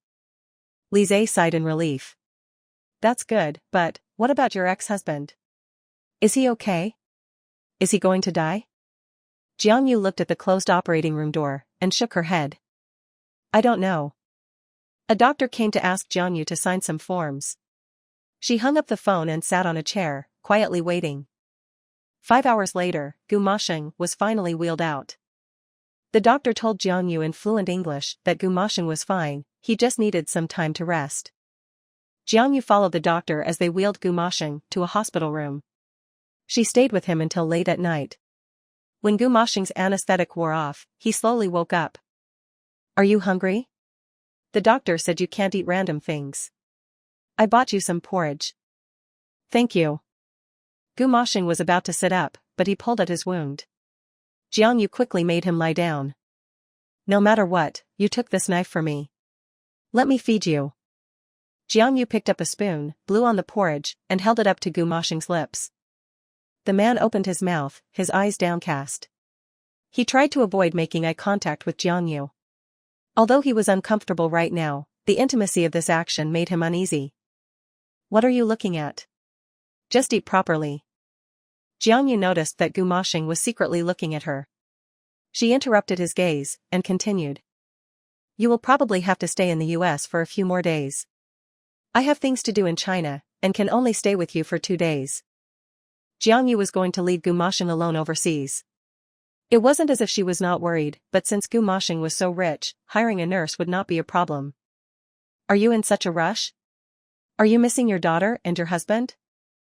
Jiang Yu did miss Cotton Ball, but she didn't want Gu Moshing to feel that she was indebted to him. Thank you for taking the knife for me. When I get back, I'll give you some compensation. Gu Moshing completely lost his appetite, and his chest began to ache again. Jiang Yu, I don't want to be here alone. Take me back with you. You miss your daughter, and I miss my son. Jun would be scared if he saw you like this. It's best if you don't meet with him so soon. Gu Moshing pursed his lips, no matter what, I have to go back. If you don't send me, I'll go back by myself. Jiang Yu felt that Gu Moshing was being unreasonable, but Gu Mashing was someone who always did what he said he would do. She reluctantly agreed. Then, in 2 days, I'll send you back. Chapter 10 Bewitched. 3 days later. Gu Mashing was taken to a ship. He protested loudly. Jiang Yu, you're so ruthless. You're just going to leave me drifting on the sea for a month? Jiang Yu folded her arms and smiled. Gu Mashing, you were the one who wanted to go back. Your wound doesn't allow you to fly. So go back slowly by boat. After seeing off Gu Mashing, Jiang Yu boarded a plane and returned to City S. Cotton Ball had not seen Jiang Yu for several days, and was so full of longing that she held on to her mother's neck, refusing to let go. Mommy, I missed you so much. Cotton Ball thought that Mommy didn't want me anymore. Cotton Ball will be good, please don't leave Cotton Ball. Jiang Yu looked at her adorable daughter tenderly. You're Mommy's favorite baby. How could I not want you? Cotton Ball nuzzled Jiang Yu for a while. Jiang Yu had something to discuss with Lise, so she asked her daughter to go play by herself. Sister Jiang, the herbs have been successfully transported to our warehouse.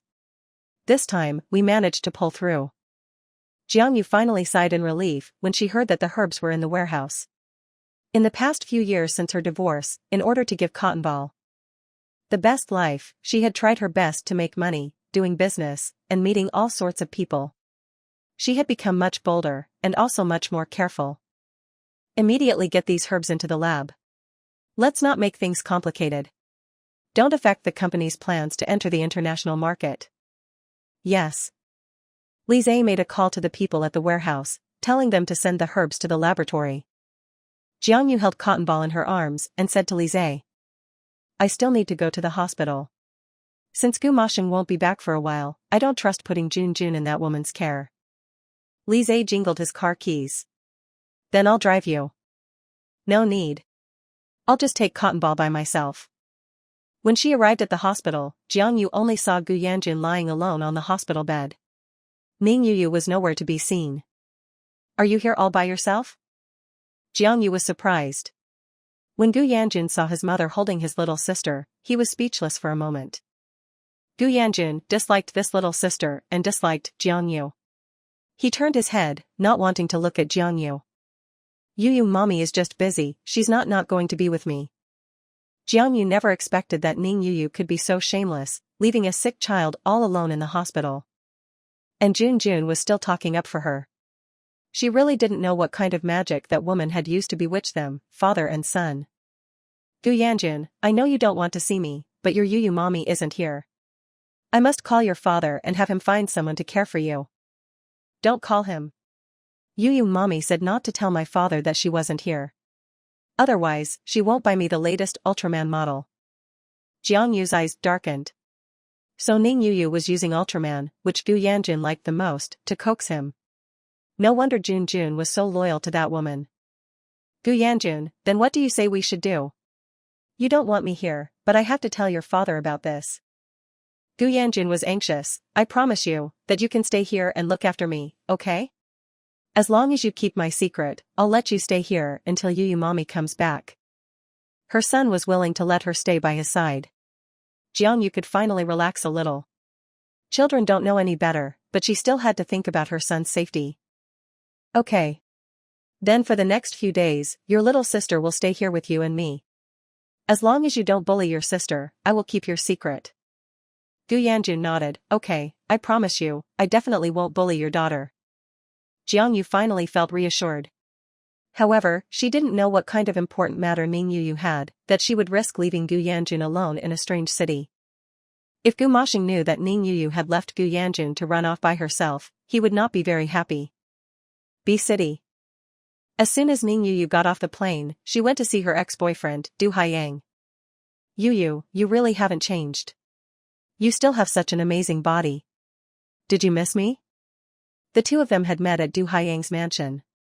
Ning Yuyu had decided to be his girlfriend after she had seen Du Haiyang showing off this house.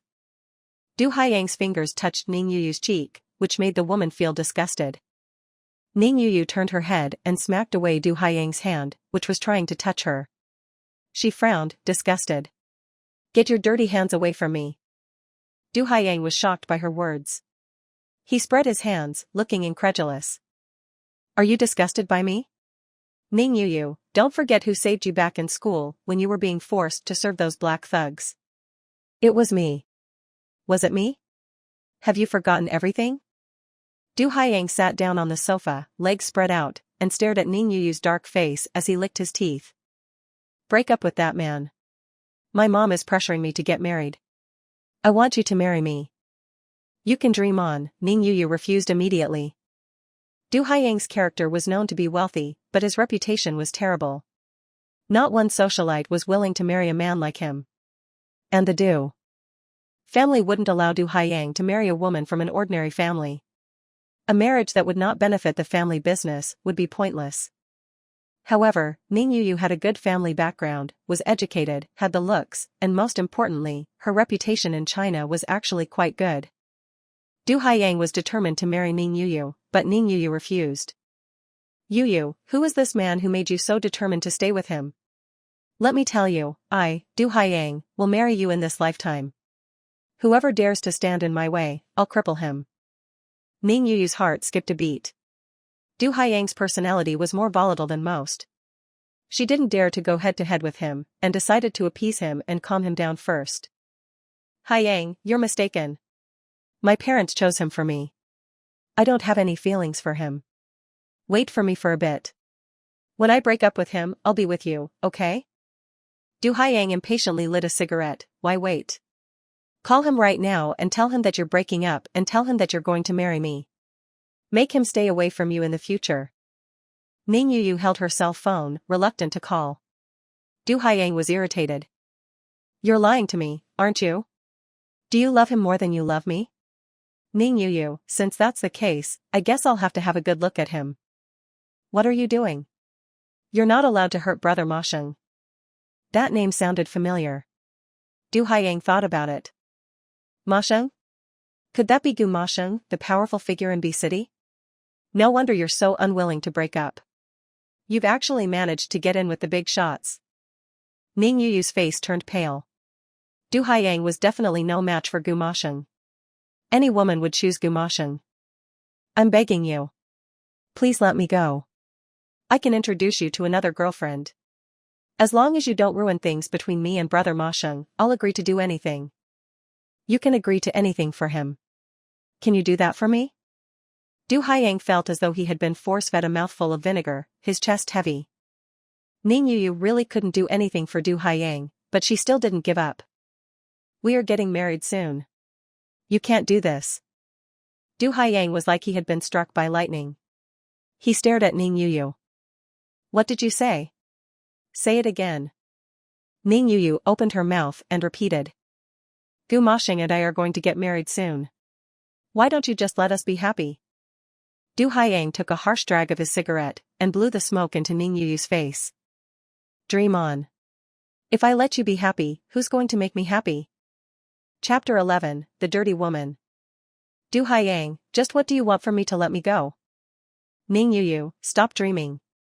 No matter what, I won't let you go. Du Haiyang's attitude was resolute, and Ning Yu was grinding her teeth in hatred. Fine, Du Haiyang, I agree to marry you, but you have to agree to my terms as well. Give me half a year. After half a year, I will definitely marry you. Du Haiyang seemed very dissatisfied with this proposal. Why? Ning Yu, my engagement with Gu Ma Sheng is a decision made by both families. If I go back on it, I need some time. If anything goes wrong, the Gu family won't let me and my family off the hook. Do you want to see my family go bankrupt? Du Haiyang had indeed chosen Ning Yu for her family background. If she went bankrupt, his mother wouldn't agree to their marriage either. Alright, I agree. I'll give you another half a year. But if you dare to betray me, Ning Yu, you know the consequences. I won't let you marry into the Gu family. Ning Yu finally breathed a sigh of relief when Du Haiyang agreed to her request. Okay, if I betray you, may I die a horrible death. Only after Ning Yu agreed to marry him did the man let her go. Night fell, and Ning Yu called Gu Ma Sheng, but he didn't answer. She then called Gu Yanjun, but he didn't answer either. Since the matter was resolved, Ning Yu wanted to hurry back and see how Gu Yanjun was doing. City S. On Gu Yanjin's side, he had completely forgotten about Ning Yu and was having a blast playing with Jiang Mianmian. "Brother, this is yummy too. Have a bite." Little Mianmian, with her chubby hands, held a piece of candy to Gu Yanjin's mouth. Damn it, he doesn't like being fed by girls. Gu Yanjin frowned and dodged. Although he had been able to accept this bad woman and her little sister taking care of him these past couple of days, he didn't like this kind of boundaryless physical contact. "Mommy, brother doesn't want to eat it." Little Mianmian looked at Jiang Yu with a pout, not understanding. "Didn't mommy say Mianmian is very likable? Why doesn't brother like me?" Jiang Yu noticed her daughter was very dejected and felt a pang of heartache. Mianmian had always been loved by everyone, but only here with Gu Yanjun had she faced so much coldness and rejection. "Mianmian, be good. If brother doesn't eat it, you eat it." Gu Yanjin's stubborn temper was just like Gu Moshing's. Since he didn't like Mianmian, Jiang Yu couldn't force it. This child had been brainwashed by Ning Yu from a young age and was always hostile towards them. At this moment, the doctor had just completed Gu Yanjin's checkup, confirming everything was normal. Jiang Yu, with some free time, decided to play a parent-child game with her daughter. "Mianmian, come here. Mommy will play a game with you." "Yay. I love playing games with mommy the most." Little Mianmian giggled and ran into Jiang Yu's arms. They started playing a game of tag where Jiang Yu had a balloon tied to her back as her tail, and Mianmian had to chase it. Mianmian ran around Jiang Yu, making a series of sweet, bell-like sounds as she laughed. Both were having a great time, completely oblivious to the longing look on Gu Yanjin's face. In the years Jiang Yu had been gone, he had never played such games. Gu Yanjin thought of how his father was always busy, and how Yu mommy would always say she had no time. Whenever there were parent-child activities at kindergarten, his father would always send Uncle Zhou to accompany him instead. Others would even think that Uncle Zhou was his grandfather. Gu Yanjin's eyes revealed a longing gaze. That bad woman and her little sister are having so much fun. I really want to play with them too. But, as soon as Gu Yanjin thought about how his mother had abandoned him and only doted on her little sister, he hated Jiang Yu. "Junjun brother? You've been looking at us.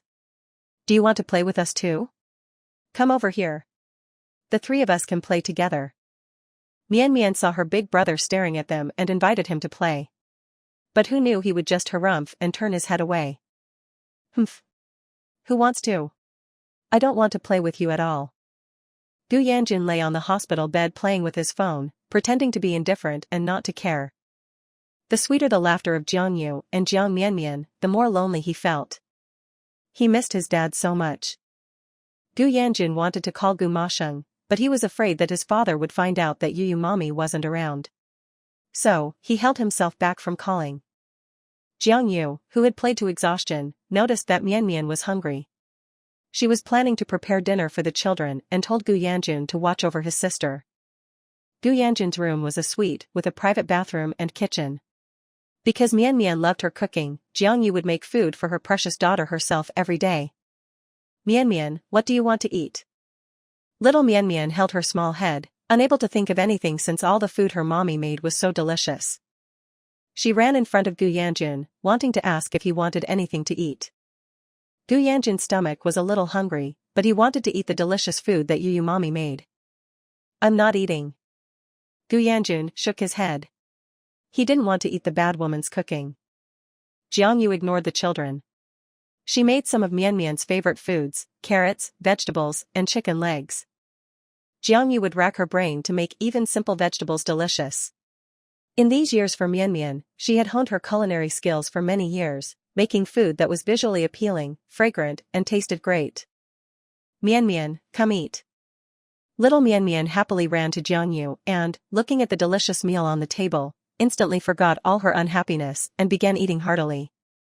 Growl. Gu Yanjin's little tummy involuntarily began to sing. Mianmian was eating with her head down, when she suddenly paused, holding a mouthful of rice, and curiously looked around with her big, round eyes. "What's that sound?" Growl, growl. Gu Yanjin's stomach growled again. This time, little Mianmian finally pinpointed the source of the noise and pointed at Gu Yanjin's stomach, giggling. "Mommy, listen. Brother's tummy is singing too." Jiang Yu had noticed that Gu Yanjun was being stubborn. He clearly hadn't eaten for several hours. How could he not be hungry? In the past, Gu Yanjun always complained that her cooking was terrible, and he didn't eat properly most of the time. She later realized it was because Ning Yu always secretly took him out to eat burgers and snacks. So, many times, Gu Yanjun simply wasn't hungry and wasn't used to home-cooked meals. Gu Yanjun felt embarrassed that his stomach had given him away in front of his sister. He stood awkwardly by his bed, yet still unwilling to humble himself before Jiang Yu, waiting for her to invite him to eat. Little did he know, Jiang Yu had already seen through his little games. Not coddling his bad habit, she just refused to ask Gu Yanjun to come and eat. Holding her plate, little Mian Mian ran, light as a feather, past Jiang Yu to Gu Yanjun.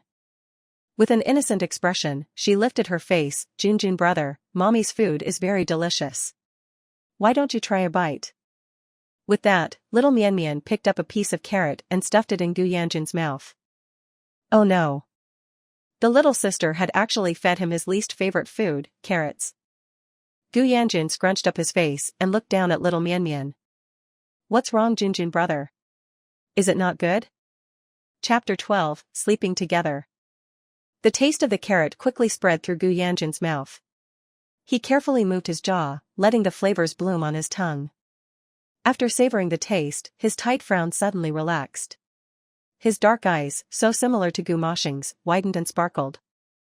This is a carrot? How could it be so delicious?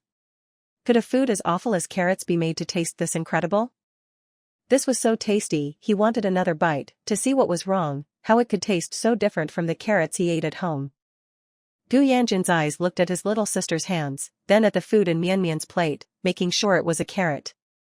It was truly unexpected that Jiang Yu, this bad woman, could cook so well. Gu Yanjun's jealousy flared up again. How come he hadn't noticed before that this bad woman cooked so well? Was it because of Mian Mian? Yes, it must be because of his little sister. The reason why the bad woman didn't want him must be to take better care of her sister. She had abandoned him, worked hard at cooking to take care of her sister. Surely, the bad woman didn't love him. Even when cooking, she put more effort for her sister. Gu Yanjun suddenly felt sad. He really missed his father and Yu mommy.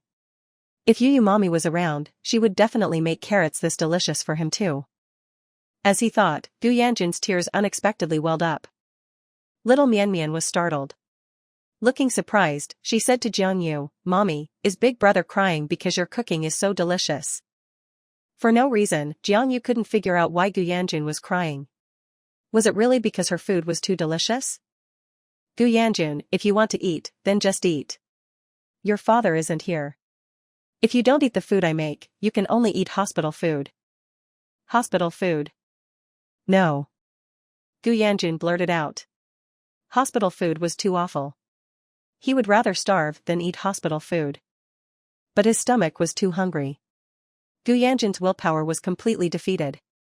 Unable to resist the temptation of the delicious food, he walked straight to the table, pulled out a chair and sat down, silently eating the food Jiang Yu had cooked. Yay! Junjun brother also likes mommy's food. Little Mian Mian happily held her plate and sat next to Gu Yanjun, wanting to compete with him to see who was the tiger that could finish their food first. Childish. Gu Yanjun looked at little Mian Mian with disdain, then started eating large mouthfuls. Not willing to be outdone, little Mian Mian opened her mouth widely, mimicking Gu Yanjun's eating habits. Looking at the two children, Jiang Yu finally smiled with relief. After so many years, Gu Yanjun had finally eaten her food properly for the first time. Gu Yanjun was at the age where he was growing quickly. Jiang Yu felt that the amount of food she had made might not be enough for the two kids, so she made 2 more dishes, which were eventually all eaten clean by the children. After dinner, both kids seemed spaced out and very full. Little Mian Mian, rubbing her round belly, insisted on competing with Gu Yanjun to see who was fuller, only to get another glare from Gu Yanjun. So childish. Then, he lifted his shirt, revealing his white, round tummy for Mian Mian to compare. As night fell, thousands of warm lights shone outside. While the 2 little ones were playing, Jiang Yu washed the dishes and tidied up the kitchen, getting ready to coax Mian Mian to sleep. There was an extra room in the hospital suite. After Jiang Yu bathed Mian Mian and put her in yellow tiger pajamas, she was about to hold Mian Mian and tell a bedtime story, when the little one suddenly got emotional. "Mommy, I want to sleep with brother." Jiang Yu said seriously, "How can that work? Brother needs to rest." From a young age, Gu Yanjun had the same character as Gu Masheng and didn't like being too close to people. Although he had tolerated a lot today, and was willing to play with Mian Mian, Jiang Yu still felt that he wouldn't agree to let Mian Mian sleep with him. "Mian Mian, be good. Mommy will tell you a story. When you wake up, you can play with brother tomorrow."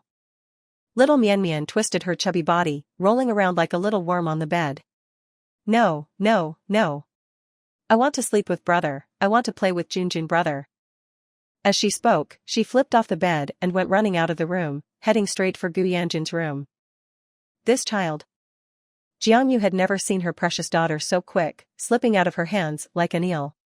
She tried to grab her, but only caught the air. She then heard the sound of Mian Mian opening Junjun's door. Jiang Yu sighed. She had never seen Mian Mian so attached to anyone besides her. Could this be because of their blood relations? The door was pushed open with a bang, startling Gu Yanjun and making him sit up in shock, staring at the doorway. Since his parents' divorce, he had slowly grown afraid of the dark and of ghosts. When he slept alone, he had to sleep with the lights on. When the bad mommy had come to turn off the lights, he wanted to say, "Don't turn them off." But he couldn't show Jiang Yu that he was a coward. He was a little man. "Who's there?" Gu Yanjun's voice cracked due to the tension, sounding like Donald Duck, which startled Mian Mian, who was at the door. "Brother, it's me. Mian Mian wants to sleep with brother tonight." A warm little ball suddenly hugged Gu Yanjun. In an instant, the little boy, who had been in fear, slowly calmed down. Outside the door, Jiang Yu thought that Gu Yanjun would definitely push Mian Mian away in disgust. So, to avoid hurting her daughter, she turned on the lights and was planning to take Mian Mian away when she saw Gu Yanjun and Mian Mian snuggled together in bed, about to fall asleep. "Junjun, you." Little Mian Mian popped out her head. "Mommy, do you want to come and play sleep games with us?" Jiang Yu. She had to hold Mian Mian every night to sleep, and Mian Mian still wet the bed. She couldn't do without her. But, at this moment, Gu Yanjun was also here. The child had left her early. Jiang Yu wasn't sure if he would let her sleep with them tonight. "That. Mommy. Can I?" Jiang Yu looked at Gu Yanjun with anticipation. If the boy was doing well, how could she not give him some of her motherly love? There might be mother-son conflicts in this world, but Jiang Yu really hoped that she and her son could slowly return to the days before Ning Yu, when they loved and respected each other. Gu Yanjun's little hand under the blanket tightly gripped Mian Mian's. He looked at Jiang Yu, not knowing whether he hoped she would stay or not. It had been a long time since he had slept on a bed with his bad mommy. The sudden appearance of his little sister had made him no longer afraid. He could accept sleeping with his little sister. Perhaps then, he wouldn't be so afraid of the dark. But what about mommy? Should he let his mommy sleep with them as well? "Can I?" Jiang Yu asked again. This time, she thought that she would be patient with Junjun, and let him say himself whether he wanted her to or not. Chapter 13, Savior. Hearing Jiang Yu ask again, Gu Yanjun closed his eyes and didn't say for her to come in, nor did he say not to. He just continued sleeping. So, that was a silent agreement. Jiang Yu lay down next to Mian Mian, with Gu Yanjun sleeping on the innermost side. 3 people were sleeping in one room, and even in the dark, Gu Yanjun no longer felt afraid. Mian Mian wanted to listen to a story. Jiang Yu began to speak softly. Mian Mian closed her eyes and listened obediently, while Gu Yanjun was also listening quietly. Only Jiang Yu's storytelling voice remained in the room. Gu Yanjun suddenly remembered a long time ago, when he would also fall asleep listening to stories like this. It was only later, when his bad mommy had another baby, that she didn't want him anymore. Jiang Yu watched Gu Yanjun in the darkness. Since he hadn't moved, she assumed he was asleep. She was just about to cover him with the blanket when Gu Yanjun turned over and snapped, "Your daughter is asleep. Don't tell stories anymore." Gu Yanjun still didn't treat her nicely. Jiang Yu was not too surprised. Their relationship had always been strained by the presence of Ning Yu. She had nothing to be ashamed of. The next day, just as Jiang Yu had finished preparing breakfast, Gu Yanjun and Jiang Mianmian were eating when Ning Yuyu rushed in. When she saw Jiang Yu, she was stunned. "Why are you here?" Had Jiang Yu discovered that she had abandoned Gu Yanjun and returned to City B? She would definitely tell Gu Masheng. Ning Yuyu was a little worried. And seeing Gu Yanjun eating food made by Jiang Yu, she became very unhappy. An alarm immediately went off in her heart. If Gu Yanjun started to like his biological mother again, then all the brainwashing she had done on Gu Yanjun over the years would be a waste. "Junjun, what are you eating? How can you eat such non-nutritious breakfast? You're a patient. Mommy bought you supplements. I'll have someone make them for you right away." As soon as Gu Yanjun saw that Ning Yuyu had returned, he immediately ran over and hugged her around the waist, excitedly saying, "Yuyu mommy, you're finally back. I missed you so much." Ning Yuyu squatted down and said to Gu Yanjun, "Look what I brought you." As she said this, Ning Yuyu took out a limited edition Ultraman. Seeing the treasured toy he had been longing for, Gu Yanjun's eyes shone. "Wow, Ultraman. My favorite Ultraman. So cool." Gu Yanjun was holding his new gift, full of love. Ning Yuyu knew that she had won his heart over again after seeing how happy he was. Children were easiest to coax. Ning Yuyu thought that the first step to winning over Gu Masheng was to win over Gu Yanjun. As for Jiang Yu, she wasn't afraid. The more Gu Yanjun hated Jiang Yu, the more likely she was to become Gu Masheng's wife. "Jiang Yu, I'm sorry, it seems that Junjun doesn't need you anymore. Leave him to me here." "Leave him to you? So Gu Masheng can see how you are pretending to be taking good care of his son?" Jiang Yu's words caused Ning Yuyu, who was originally smug, to look wronged. "Jiang Yu, what are you saying? I also had important matters to attend to. That's why I had to leave Junjun here. Masheng will understand me. If you really want to tell him, go right ahead." Seeing that the bad mommy was bullying the good mommy again, Gu Yanjun immediately held the Ultraman toy, protecting Ning Yuyu behind him, and spoke to Jiang Yu with arrogance, "Bad woman, you are not allowed to bully Yuyu mommy." Jiang Yu was speechless. This son's face changed faster than flipping a book. Yesterday, he had eaten 2 bowls of her food with gusto. Today he would protect his Yuyu mommy for an Ultraman toy. "Jiang Yu, you see, Junjun is almost well now. I want to take him back to City B. Junjun's grandparents miss him very much," Ning Yuyu said. Jiang Yu knew perfectly well that perhaps the grandparents missed Junjun, but more of it was Ning Yuyu's selfish intentions. She didn't want Gu Yanjun to see her anymore, nor did she want Gu Masheng to have any connection with her again. She was afraid that she and Gu Masheng would rekindle their old flame. She was afraid that over time, Gu Yanjun would no longer be under her control. Jiang Yu let out a cold laugh. "Humph, Ning Yuyu, you can rest assured that there will never be any possibility between me and Gu Masheng again."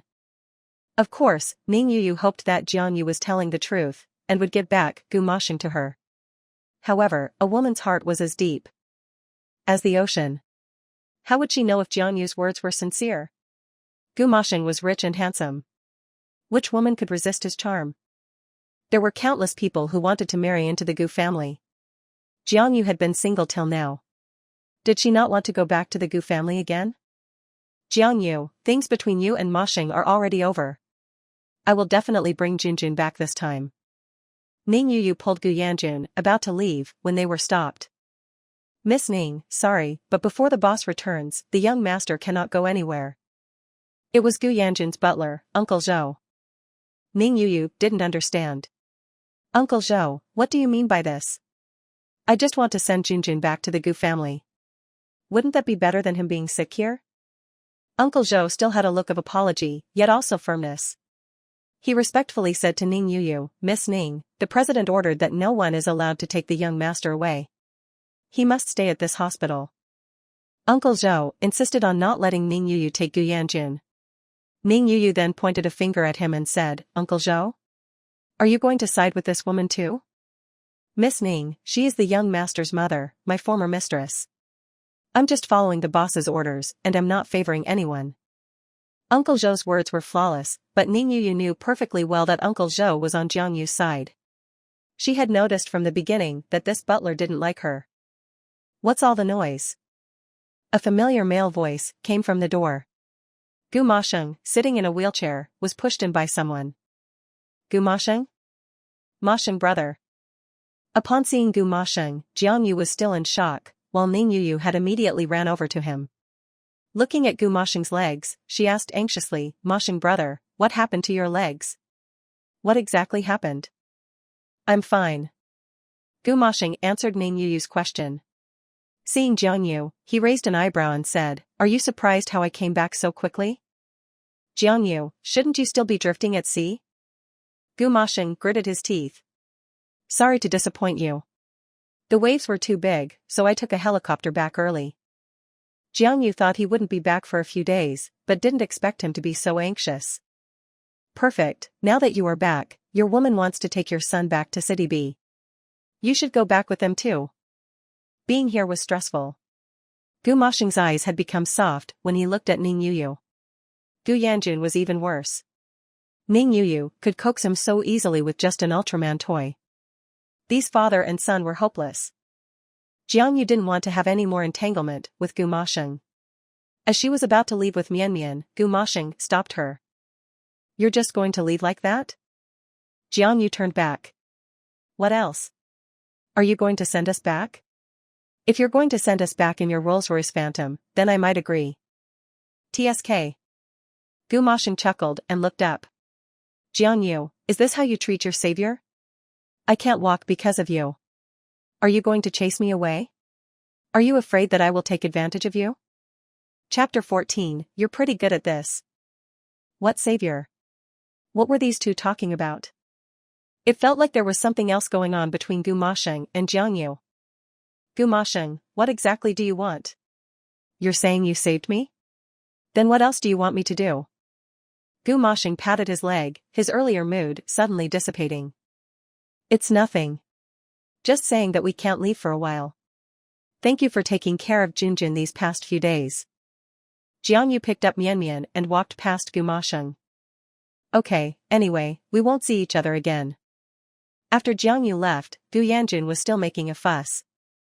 Dad, why aren't we going home? I miss Grandma. Gu Yanjun clung to Gu Masheng, but Gu Masheng had his own concerns. Junjun, do you think Grandma wouldn't worry if she saw that we were both ill, one of us sick and the other in a wheelchair? Oh, you're right. Grandma is most afraid of me being sick and getting hurt. She scolds the maids at home every time. Dad is right. Grandma would definitely worry. Good that you understand. Gu Masheng massaged his temples, feeling a bit tired. Ning Yu went forward to massage his temples, but Gu Masheng raised his hand to stop her.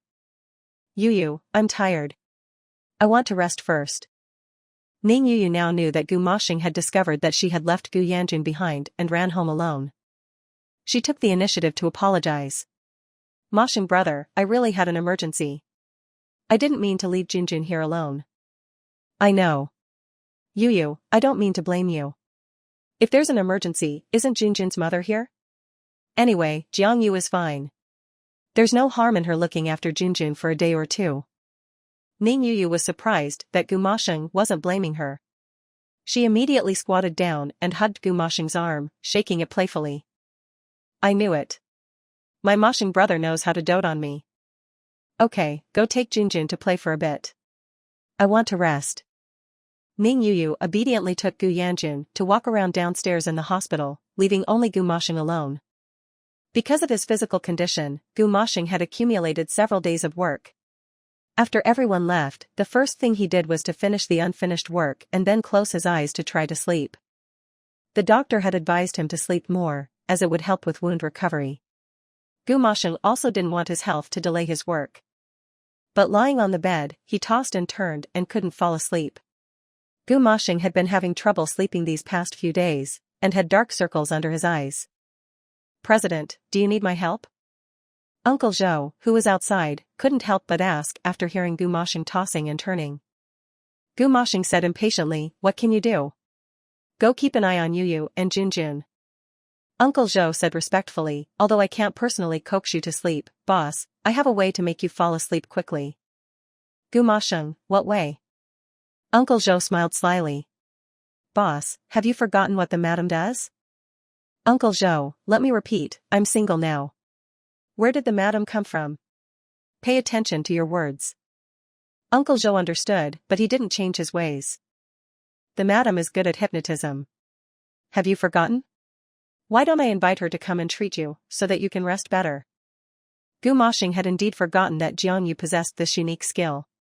But Jiang Yu always wore a sour face when she was in front of him. Would she be willing to come treat him? No, she won't come. Jiang Yu already had a new life. She no longer had him or their son in her heart. Boss, the madam is a good woman. She wouldn't refuse to treat you. Why don't I go give it a try? Uncle Zhou could tell that the misunderstanding between this couple was quite deep. He had very sharp eyes. Gu Moshing finally fell silent. Silence meant agreement. Hearing the door close, Gu Moshing's heart began to flutter. He wasn't sure if Jiang Yu would come. He hadn't experienced Jiang Yu's hypnotism before. Just as Jiang Yu got home and had yet to change Mian Mian into clean clothes, someone knocked on the door. Who is it? Jiang Yu opened the door and was stunned for a moment when she saw Uncle Zhou. Why were you here again? Uncle Zhou bowed. Madam, the boss's insomnia is severe again. If he doesn't rest well, it will greatly affect the healing of his wound. You know, the young master has not been feeling well either, and now Mr. Gu is injured. It breaks my heart. Uncle Zhou started crying as he spoke. Jiang Yu immediately invited him in, and then gently refused. Uncle Zhou, it's not that I won't treat Gu Moshing, but it's just inconvenient for me to have any more contact with Gu Moshing. You should seek someone else. Madam, please treat it as me begging you, can you do that? Uncle Zhou, I know that Moshing grew up under your care.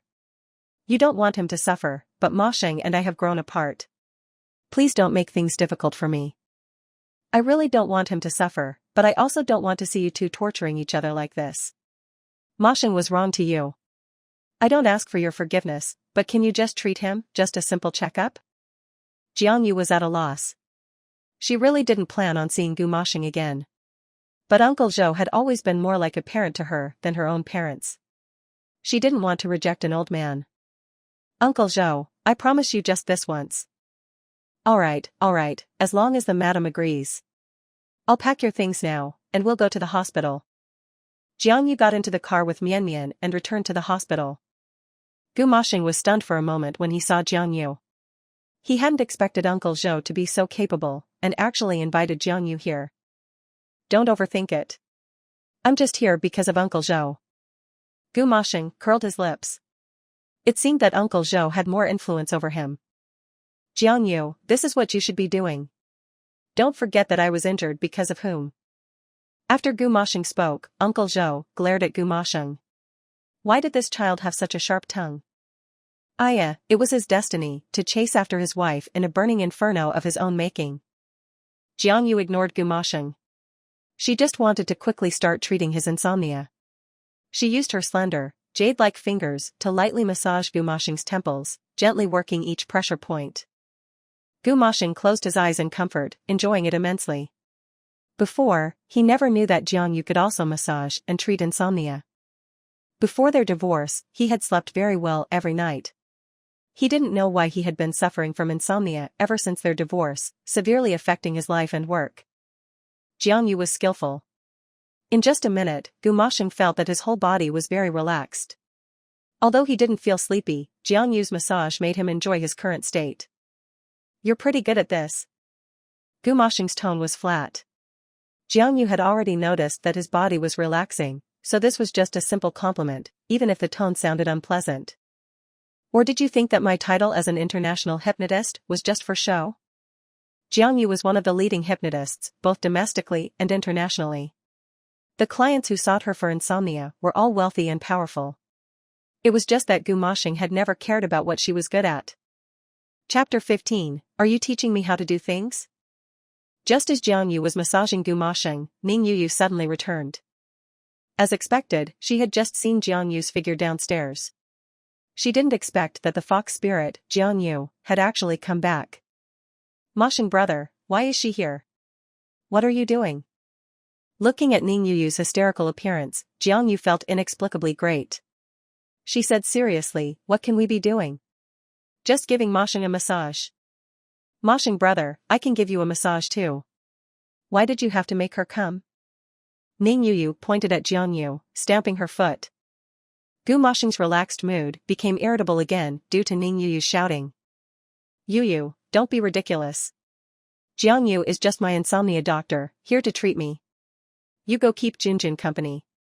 No, I want to massage Moshing brother.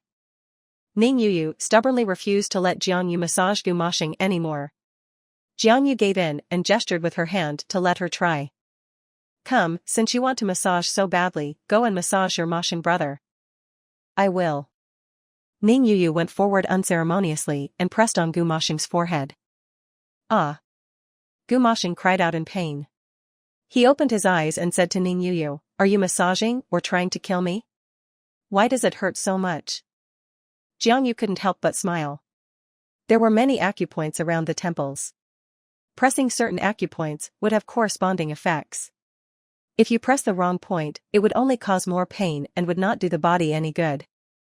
Ning Yu was such a self-important woman. Did she think massage was something simple? That anyone could do it? It was laughable. Jiang Yu couldn't help but laugh on the sidelines. Gu Moshing, with a dark face, asked, what are you laughing at? Jiang Yu shrugged. So, does President Gu still need me? If you don't, I can leave now. Jiang Yu, don't go too far.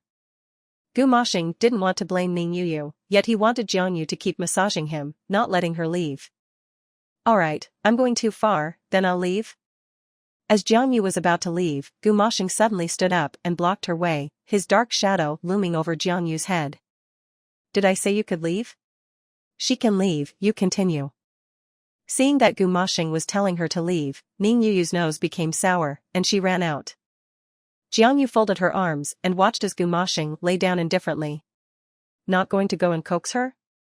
Gu Moshing said impatiently, Jiang Yu, you just need to do your own thing, mind less about other things. Jiang Yu wrinkled her nose and then resumed massaging Gu Moshing.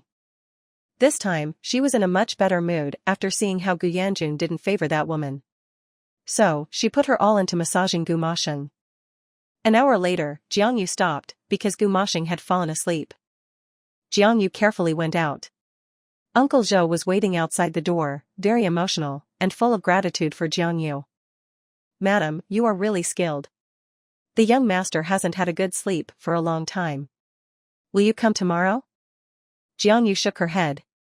I have to keep Mian company tomorrow. I'm afraid I don't have time. Uncle Zhou was a bit disappointed, looking at the little girl by Jiang Yu's side. Little Princess Mian is so adorable. Sometimes I feel she looks very much like Jinjin. Is it really impossible for you to come tomorrow? I can have Jinjin play with little Mian.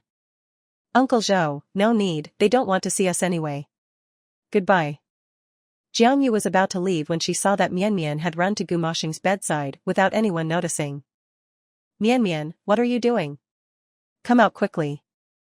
Afraid of disturbing Gu Moshing, Jiang Yu called out to her daughter in a low voice. But little Mian was looking at Gu Moshing in a daze, whispering to Jiang Yu. Mommy, the bad uncle looks quite cute when he's sick. He's not so fierce either. I really hope the bad uncle can be sick every day. Jiang Yu. Her daughter really made her laugh and cry. Uncle is sleeping, we should go home too. Jiang Yu went into the room and pulled Mian, wanting to leave. But Gu Moshing suddenly frowned, scaring the two of them into not daring to move. Gu Moshing, who suffered from insomnia, required a very quiet environment for sleep. Even the slightest sound could wake them immediately. Little Mian was so scared that she immediately covered her mouth and nose, holding her breath, big eyes carefully watching the bad uncle. After waiting for a minute, seeing that Gu Moshing gradually fell back asleep, Jiang Yu took Mian out and closed the door. Madam, I'll take you home. Uncle Zhou was very grateful that Jiang Yu had given him face today. He did hope that the madam and the young master could remarry and give the young master a complete family. But now that both of them had new people by their sides, he could only dream. The chances were slim. The next step was to see if Gu Moshing could realize who was the person who loved him the most. No need, Uncle Zhou, it's so late. You should stay and look after Moshing. It's very convenient for me to take a taxi with Mian. Uncle Zhou couldn't win against Jiang Yu, so he sent them to the entrance of the hospital. He only returned to his room after watching them get into the taxi. He saw Ning Yuyu and Gu Yanjun together in the courtyard downstairs. Ning Yuyu seemed to be on the phone while Jinjun was playing on the side. After watching for a while, Uncle Zhou saw Ning Yuyu hang up the phone and come up. He hid and left the window, sitting quietly on the sofa to watch over Gu Masheng. When Ning Yuyu came in, she saw that Gu Masheng was actually asleep. She simply couldn't believe that Jiang Yu would have such an ability to put Gu Masheng to sleep. Uncle Zhou, was it you who asked her to come massage Masheng? Uncle Zhou smiled. Miss Ning, what instructions do you have? Although it was a smile, it was just a surface smile for Ning Yuyu, completely different from the knowing smile he had given Jiang Yu. Ever since Uncle Zhou had invited Jiang Yu over, Ning Yuyu had also become impolite to Uncle Zhou. Uncle Zhou, you need to know your place. Don't think that just because you watched Masheng grow up, you can interfere in his relationships. The Gu family will never allow Jiang Yu to enter the Gu family again. I advise you to mind your own business. Uncle Zhou lowered his head and laughed. Miss Ning is joking. The young master's feelings have always been his own decision. I dare not interfere. I am only considering what's best for his health. I never thought of anything else. If Uncle Zhou were truly thinking for Masheng brother, you shouldn't let him see Jiang Yu so frequently. They have been at odds for a long time. They argue every time they meet.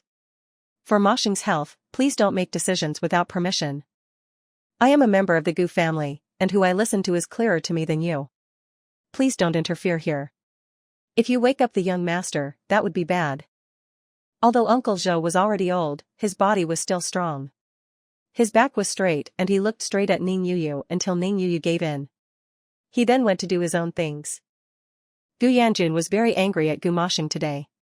Because his dad had actually made Yuyu mommy leave. He remembered that his dad liked Yuyu mommy. But why didn't he like Yuyu mommy today?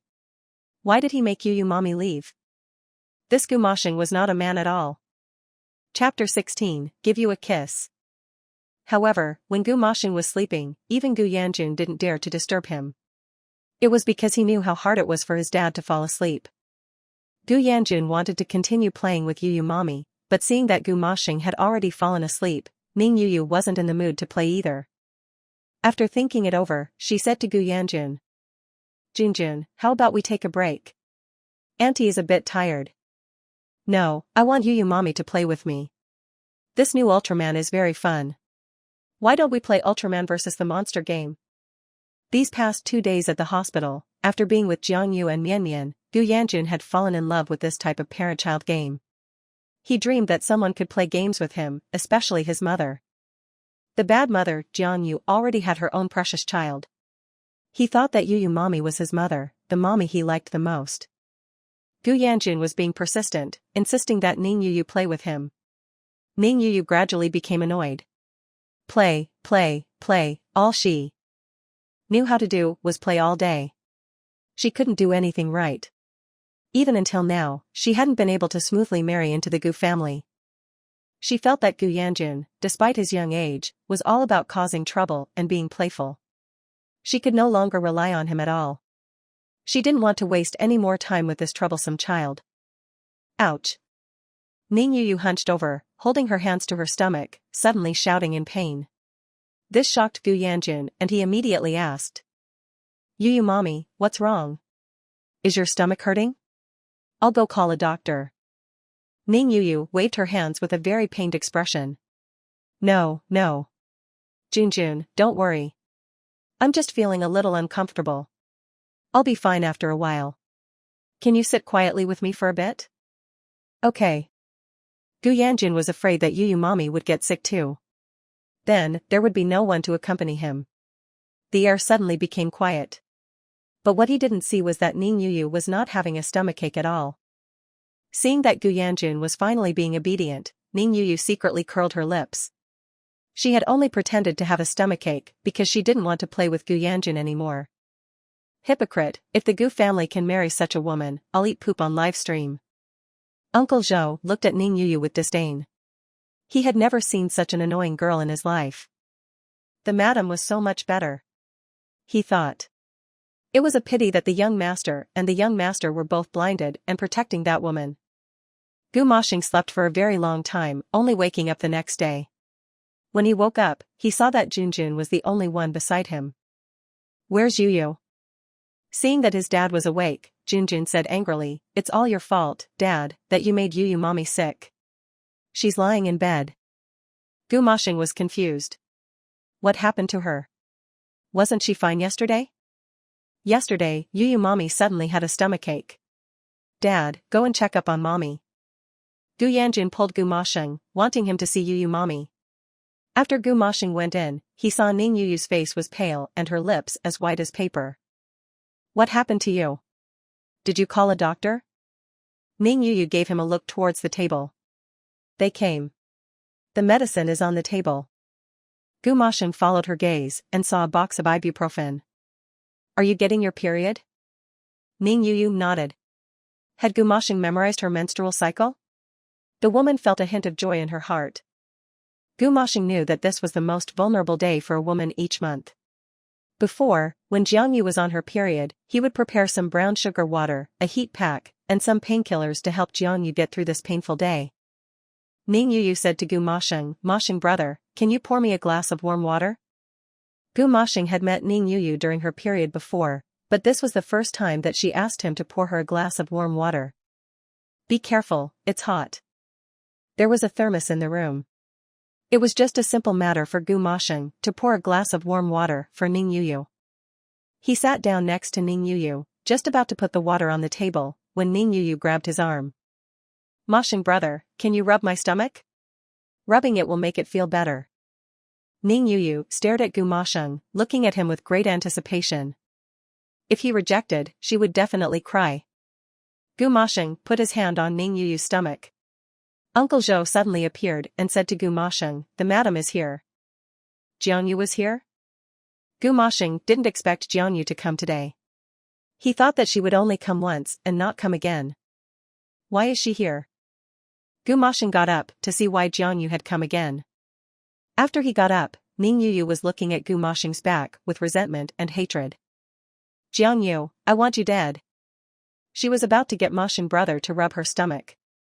This was such a rare opportunity to get closer to Gu Moshing, and Jiang Yu had ruined it. She couldn't sit still anymore. She followed him out of the room to see why Jiang Yu had come. "You're here?" Gu Moshing greeted Jiang Yu. He was actually the one who wanted Jiang Yu to come. Last night's massage had been very effective. So, he hoped that Jiang Yu could put aside her misgivings and continue to treat him. Seeing that Ning Yu was also here, and didn't look well, Jiang Yu said to Gu Moshing, "I hope there won't be anyone disturbing me while I'm treating you." Gu Moshing understood. This was Jiang Yu's excuse for not wanting to see Ning Yu. Jiang Yu is just here to treat me. If you're not feeling well, go rest first. I'll ask Junjun to keep you company. Ning Yu also wanted to be with Gu Moshing, but she couldn't treat insomnia, and she didn't have a reason to stay in Gu Moshing's room. Openly opposing would only increase Gu Moshing's annoyance with her. Ning Yu knew this, and could only return to the room with a sad face. "Bad uncle, are you sick again?" "That's great." Gu Moshing. "Jiang Yu, what exactly did you teach your daughter? She's cursing me at such a young age." Gu Moshing squatted down with a dark face and said to Jiang Mianmian, "Kids can't say things like that. Uncle is very healthy." "Ah, uncle is fierce. Mianmian still likes the sleeping, sick bad uncle. When he's sleeping, he won't be fierce." After hearing Jiang Mianmian's words, Gu Moshing was both laughing and crying.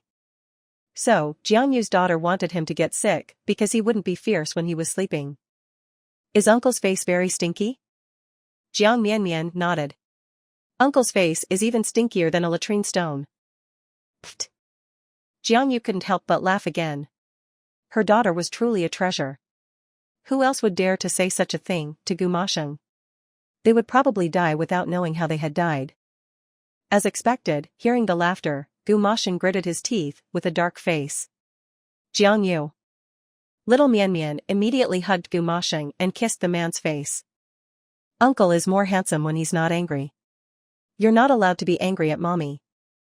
Her protective actions made her look like a cute mini tiger. Even Gu Masheng couldn't help but be charmed by Mian Mian. Jiang Yu, your daughter is cuter than you. Gu Masheng, don't even think about it. You will never have a daughter this cute in your life. Just hurry up and lie down to receive your treatment. Jiang Yu took out the diagnostic tools she had prepared. Gu Masheng's pupils suddenly dilated. He looked at the tools in Jiang Yu's hand in terror. He said in disbelief, Jiang Yu, what do you want? Do you want to murder your ex-husband? Chapter 17, I'm afraid of pain, be gentle. Stop being so narcissistic, Gu Masheng. I wouldn't be so stupid as to get myself into trouble with the police for you. Jiang Yu held up the silver needle in her hand. Today, she was going to use acupuncture to treat Gu Masheng. This method was more effective than massage for treating insomnia. But Gu Masheng felt like Jiang Yu was going to pierce his brain with that needle. I'm afraid of pain, be gentle. Jiang Yu had long known that Gu Masheng was afraid of pain, but he had always been stubborn and refused to admit it. She didn't expect that he would blurt it out in front of her today. It seemed that he had really changed a lot after the divorce. The silver needle slowly entered Gu Masheng's skin, which surprisingly made the man feel astonished. It wasn't as painful as he had imagined, it was acceptable. Jiang Yu inserted the needles with concentration. Gu Masheng started by opening his eyes to watch her, but later he felt a little awkward, and seeing himself being needled gave him a strange feeling of being cruel, so he closed his eyes. As soon as he closed his eyes, Jiang Mianmian's little, milk-like voice sounded. The little one was also seeing her mommy treat someone for the first time. She peered around with curiosity. Mommy, the bad uncle looks like a big hedgehog. Jiang Yu's normally serious expression was cracked by her daughter's words, and she almost stuck the needle in the wrong place. Gu Masheng opened his eyes alertly, but was immediately stopped by Jiang Yu. If you don't want to become a facial paralysis, then just move around. Gu Masheng stayed motionless, his face visibly darkened. Jiang Mianmian kept looking at Gu Masheng with curiosity. The little one couldn't be chased away. Gu Yanjun was most afraid of needles, so he didn't dare to enter the room. Only Jiang Yu and Xiao Mianmian stayed with Gu Masheng. Okay, all done. Jiang Yu had been busy for a few minutes and finally finished inserting the needles. She instructed, the effects of the acupuncture should be noticeable tonight. What if it's not effective? Gu Masheng asked back. Jiang Yu was very confident in her skills. That's impossible, unless you're not human. Gu Masheng. Okay, I have to go. Jiang Yu packed up, ready to leave, but Gu Masheng tightly grabbed her hand, as if it were a lifeline. Are you just going to leave like this? What am I going to do with this head full of needles? Gu Masheng worried that he would have to sleep like that. Jiang Yu said, these needles can only be removed tomorrow. You can ask Ming Yu to remove them for you. How can Ming Yu remove them? She's not a professional at all. No, only you can remove these needles. Gu Masheng insisted that Jiang Yu remove the needles, and refused to let anyone else do it. Jiang Yu thought for a moment and said, then I'll come back tomorrow morning to remove them. You are not allowed to leave tonight. Before Jiang Yu could object, Gu Masheng had already made arrangements with Steward Zhou. Uncle Zhou, immediately prepare a room for Miss Jiang. They will be staying overnight tonight. Alright, I'll go do it right away. Steward Zhou had been waiting for these words. He quickly went to clear a room for Jiang Yu. Gu Masheng, why should I listen to you? Just because you want me to stay, am I obligated to do so? That's right. Humph. Bad uncle. Xiao Mianmian, hearing that Gu Masheng was not allowing her mommy to leave, puffed out her cheeks like a little pufferfish. Jiang Yu ruffled her daughter's hair, comforting her. You can't leave until I can confirm that your physical condition is good. Gu Masheng insisted that Jiang Yu not leave, and the two were locked in a stalemate. Miss Jiang, everything is ready. If there's anything you need, I'll go buy it for you. Steward Zhou suddenly appeared at the door, breaking the deadlock between the two. Jiang Yu nodded, okay, Gu Masheng, I'll stay, this time it's just because I owe you. Regardless of anything else, Gu Masheng had taken a knife for her in that critical moment. She, Jiang Yu, was not an ungrateful person. Even though she disliked Gu Masheng as a person, she didn't want to owe this man anything. Jiang Yu agreed to stay, took Mianmian to rest, and told Gu Masheng to call her if he felt uncomfortable. Her room was next to Ning Yuyu's. Tonight, Ning Yu and Gu Yanjun were sleeping in one room, and Jiang Yu and Mian were in another room. Even though Ning Yu was very unhappy with Gu Moshing around, she dared not voice her anger. Gu Moshing was suffering from severe insomnia and was ill. She couldn't compete with Jiang Yu's medical skills and could only glare at her. Jiang Yu didn't get along with Ning Yu and did what she had to do with her daughter. Xiao Mian wanted to take a bath, so Jiang Yu took her daughter to the bathroom to wash. Xiao Mian loved to sing when she took a bath. With the white bubbles all over her body, the little one couldn't help but sing. Washi washi bathy, mommy gives Mian bubbles, clean and fresh, I'm mommy's good baby. The touching singing entered Gu Moshing's ears. The man closed his eyes and listened to the adorable little voice, which made his heart feel inexplicably peaceful and warm. Jiang Yu. Gu Moshing suddenly called out loudly. Jiang Yu was putting clothes on Mian. What is it? Are you not feeling well again? Jiang Yu asked Gu Moshing from across the room, but the man said coldly. Bring your daughter over here. Jiang Yu was stunned. What are you going to do? Hearing that the hedgehog uncle was looking for her, Xiao Mian wasn't afraid of the bad uncle. She wanted to protect her mommy. Jiang Mian took the initiative to walk in front of Gu Moshing. What does the bad uncle want Mian for? If you bully mommy, Mian won't like you. Keep singing. Huh? Xiao Mian tilted her head. What did the uncle say? Gu Moshing, sing a few more lines for the uncle. Xiao Mian was very clever. Bad uncle, are you asking me to sing to coax you to sleep? Gu Moshing closed his eyes, a confirmation. Who wouldn't like being praised? The bad uncle said that her singing was nice. Jiang Mian started to hold up her fist as if it were a microphone and started to sing. Jiang Mian's voice was as smooth as silk, flowing across the ends of Gu Moshing's nerves, giving him an inexplicable sense of comfort. Whether it was the effect of Jiang Yu's acupuncture, or whether Mian's voice had a magical power, it was hard to tell. Gu Moshing gradually felt his eyelids getting heavy and fell asleep again. Mommy, the bad uncle seems to be asleep. Mian coaxed him to sleep. Usually, it was her mother who coaxed her to sleep, but today, she was actually able to coax the bad uncle to sleep. Mian felt that she was awesome. Jiang Yu was also very surprised. Logically speaking, Gu Moshing's insomnia was very serious, and he had only just begun acupuncture, so it was impossible for there to be such rapid results. Could it really be that Mian's singing had coaxed Gu Moshing to sleep? Jiang Mian ran to Gu Moshing. Thinking about how her mommy would give her a goodnight kiss after coaxing her to sleep, she wanted to reward him with a goodnight kiss because the hedgehog uncle praised her singing. But the uncle was full of needles, and she didn't know where to kiss him. Mommy, the uncle has needles for a mouth. Jiang Yu laughed when she saw the little one frown with worry. It's okay, we'll reward him next time. Oh, okay then. Xiao Mian was still a little disappointed. After closing Gu Moshing's door, Jiang Yu turned around and saw Ning Yu's resentful gaze. Jiang Yu, what is this? You see that Moshing and I have a good relationship, so you insist on coming in and stealing him from me? Jiang Yu sneered. Miss Ning, you seem to be particularly fond of distorting the truth. I still remember that suggestive WeChat from back then. Don't cry foul when you are the one causing trouble, it just makes me laugh. Chapter 18, Call Me Daddy. Ning Yu hated Jiang Yu. One of her was not enough, but she had to bring a little fox spirit to seduce her Moshing Gij. She had clearly seen that Moshing Gij had let the little girl sing. It was a kind of peace that Gu Moshing had never had before. You must know, Gu Moshing was truly not one for women, but why was Jiang Yu the exception? Miss Ning, if you are not pleased with us, you can go talk to Gu Moshing and ask him to let us leave. It just so happens that we don't like staying here either. The more Jiang Yu said this, the more it was equal to stepping on Ning Yu's nerve.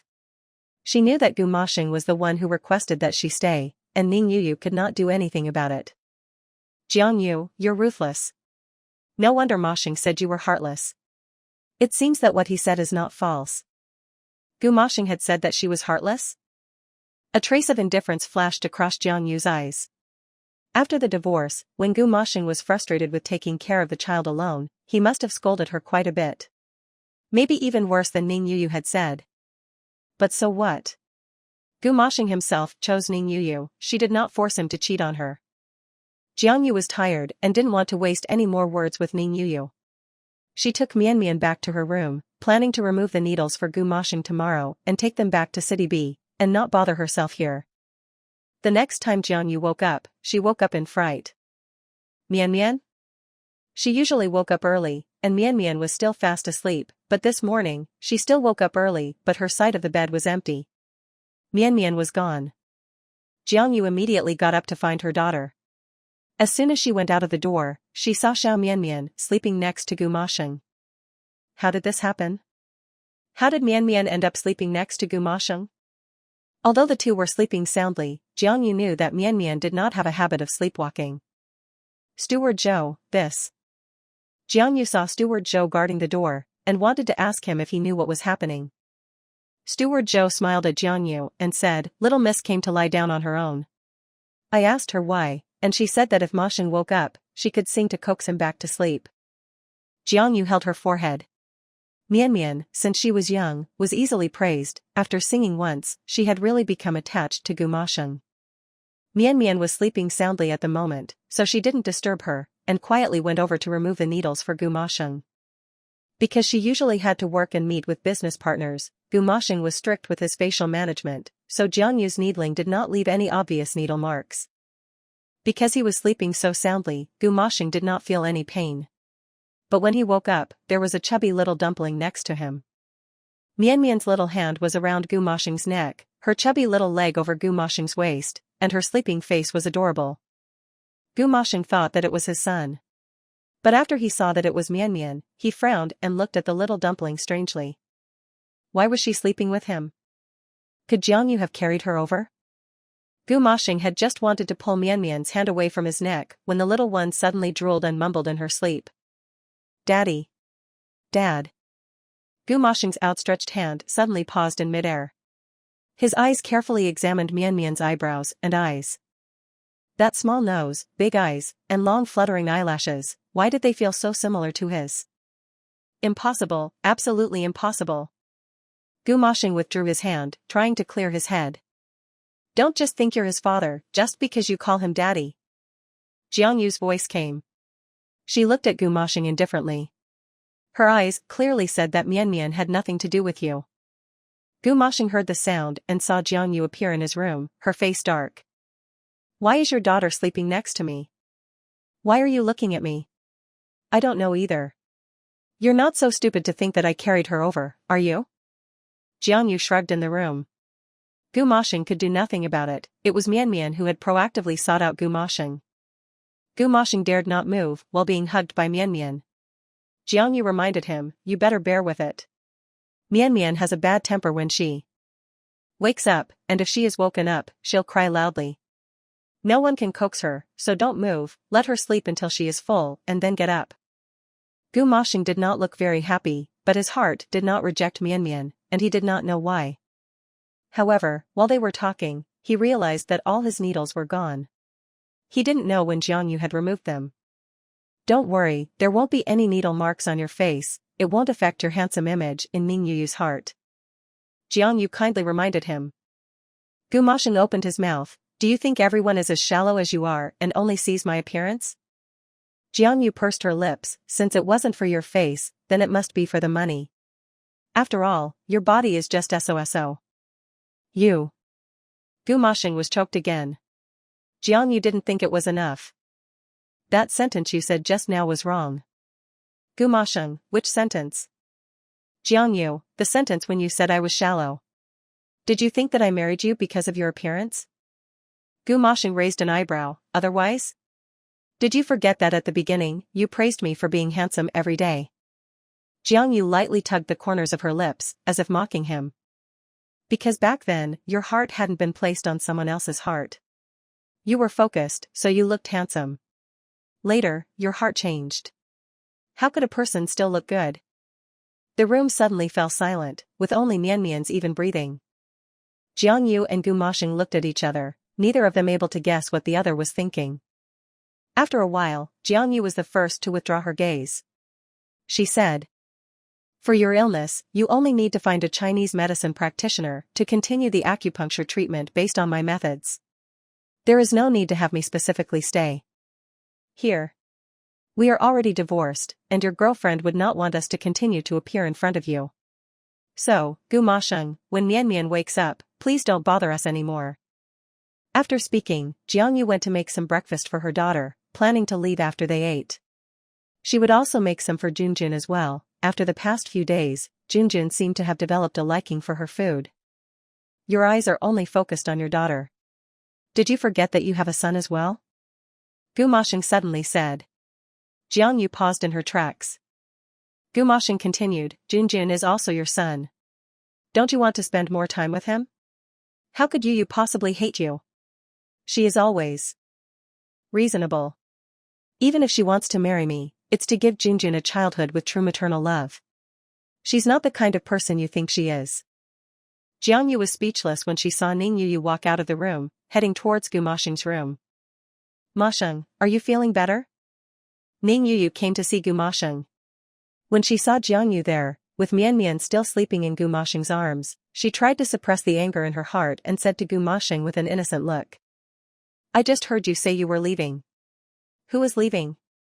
Is it Miss Jiang? Your medical skills are really outstanding. Can you stay a few more days and treat Brother Masheng? Ning Yu's feigned concern really disgusted Jiang Yu. Chapter 19, Sleeping in His Arms. When Gu Masheng had gone to sleep at the end of last night, Ning Yu was not saying these words at all. That's great, I won't leave. I'll stay here forever. Is that okay with you, Miss Ning? Jiang Yu's tone was clearly meant to be heard by Ning Yu. Don't think that only Ning Yu was good at acting one way in person, and another way behind the scenes. Seeing how hard Ning Yu was trying not to show her anger, Jiang Yu felt very pleased. On the other hand, Gu Masheng understood Jiang Yu's intentions, and his face darkened again. Jiang Yu is just being polite for the sake of my illness, why would you deliberately say these things?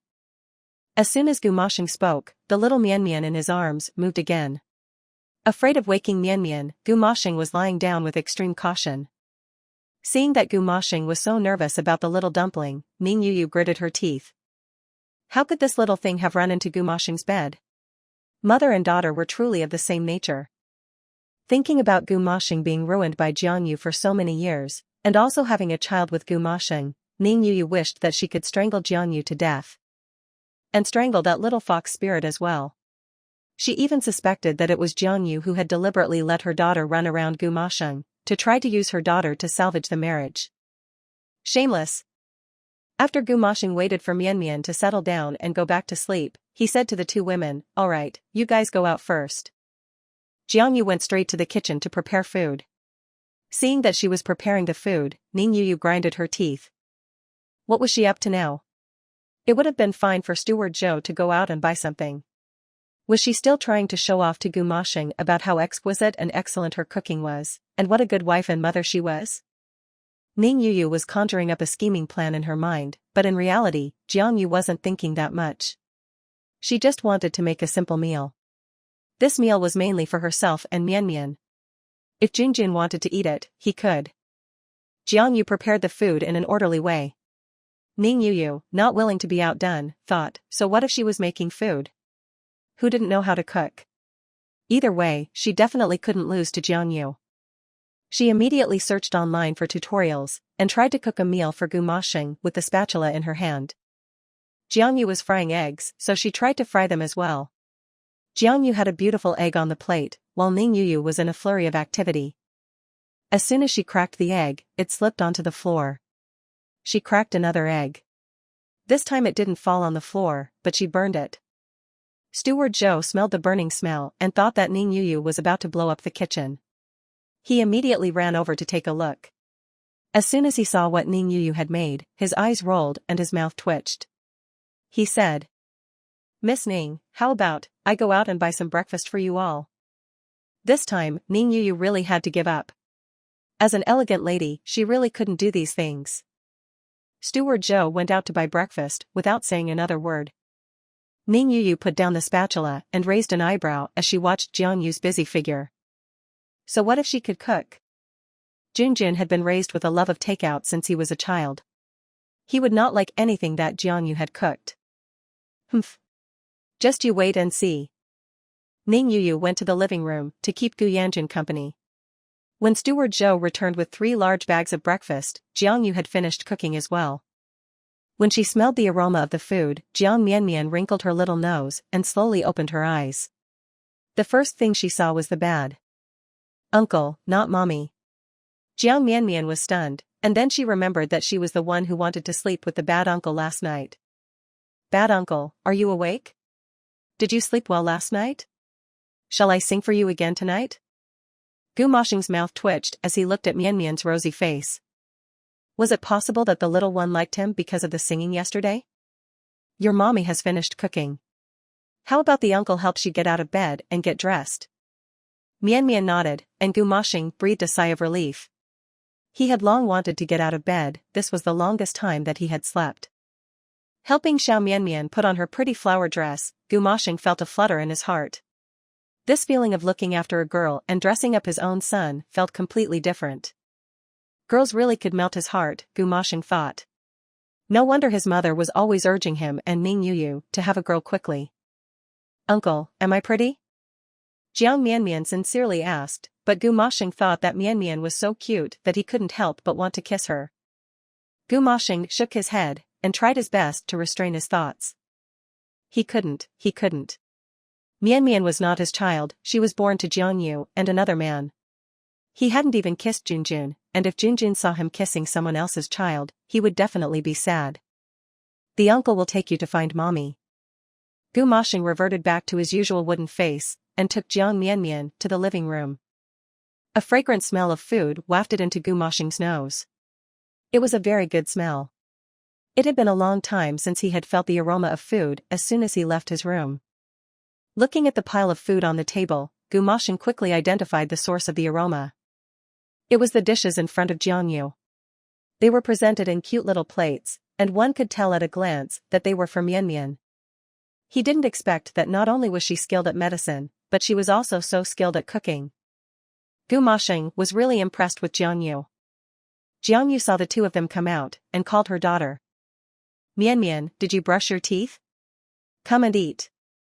Mianmian immediately let go of Gu Moshing's hand and ran towards Jiang Yu. After putting on her bib, Jiang Mianmian was about to start eating.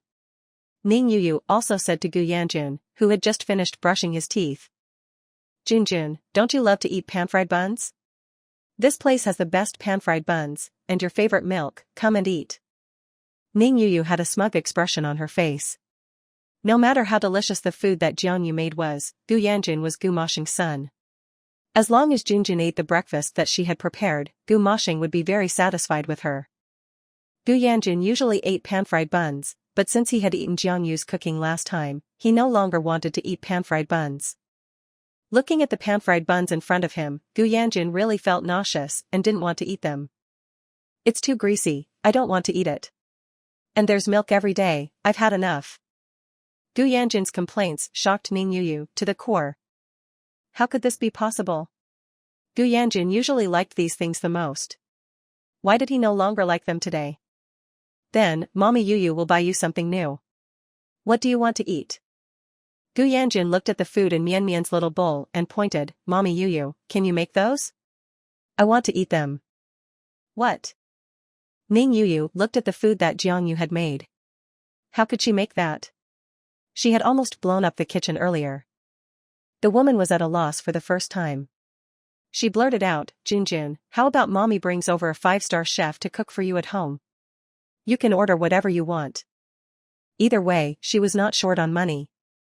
If she brought in a master chef, she did not believe that the chef's food would not be more delicious than Jiang Yu's. Jiang Yu sneered when she heard this. Ning Yu, are you having problems with your brain? What time is it now? By the time you've made this for Junjun, it'll probably be lunchtime. Do you want him to starve for another 2 hours?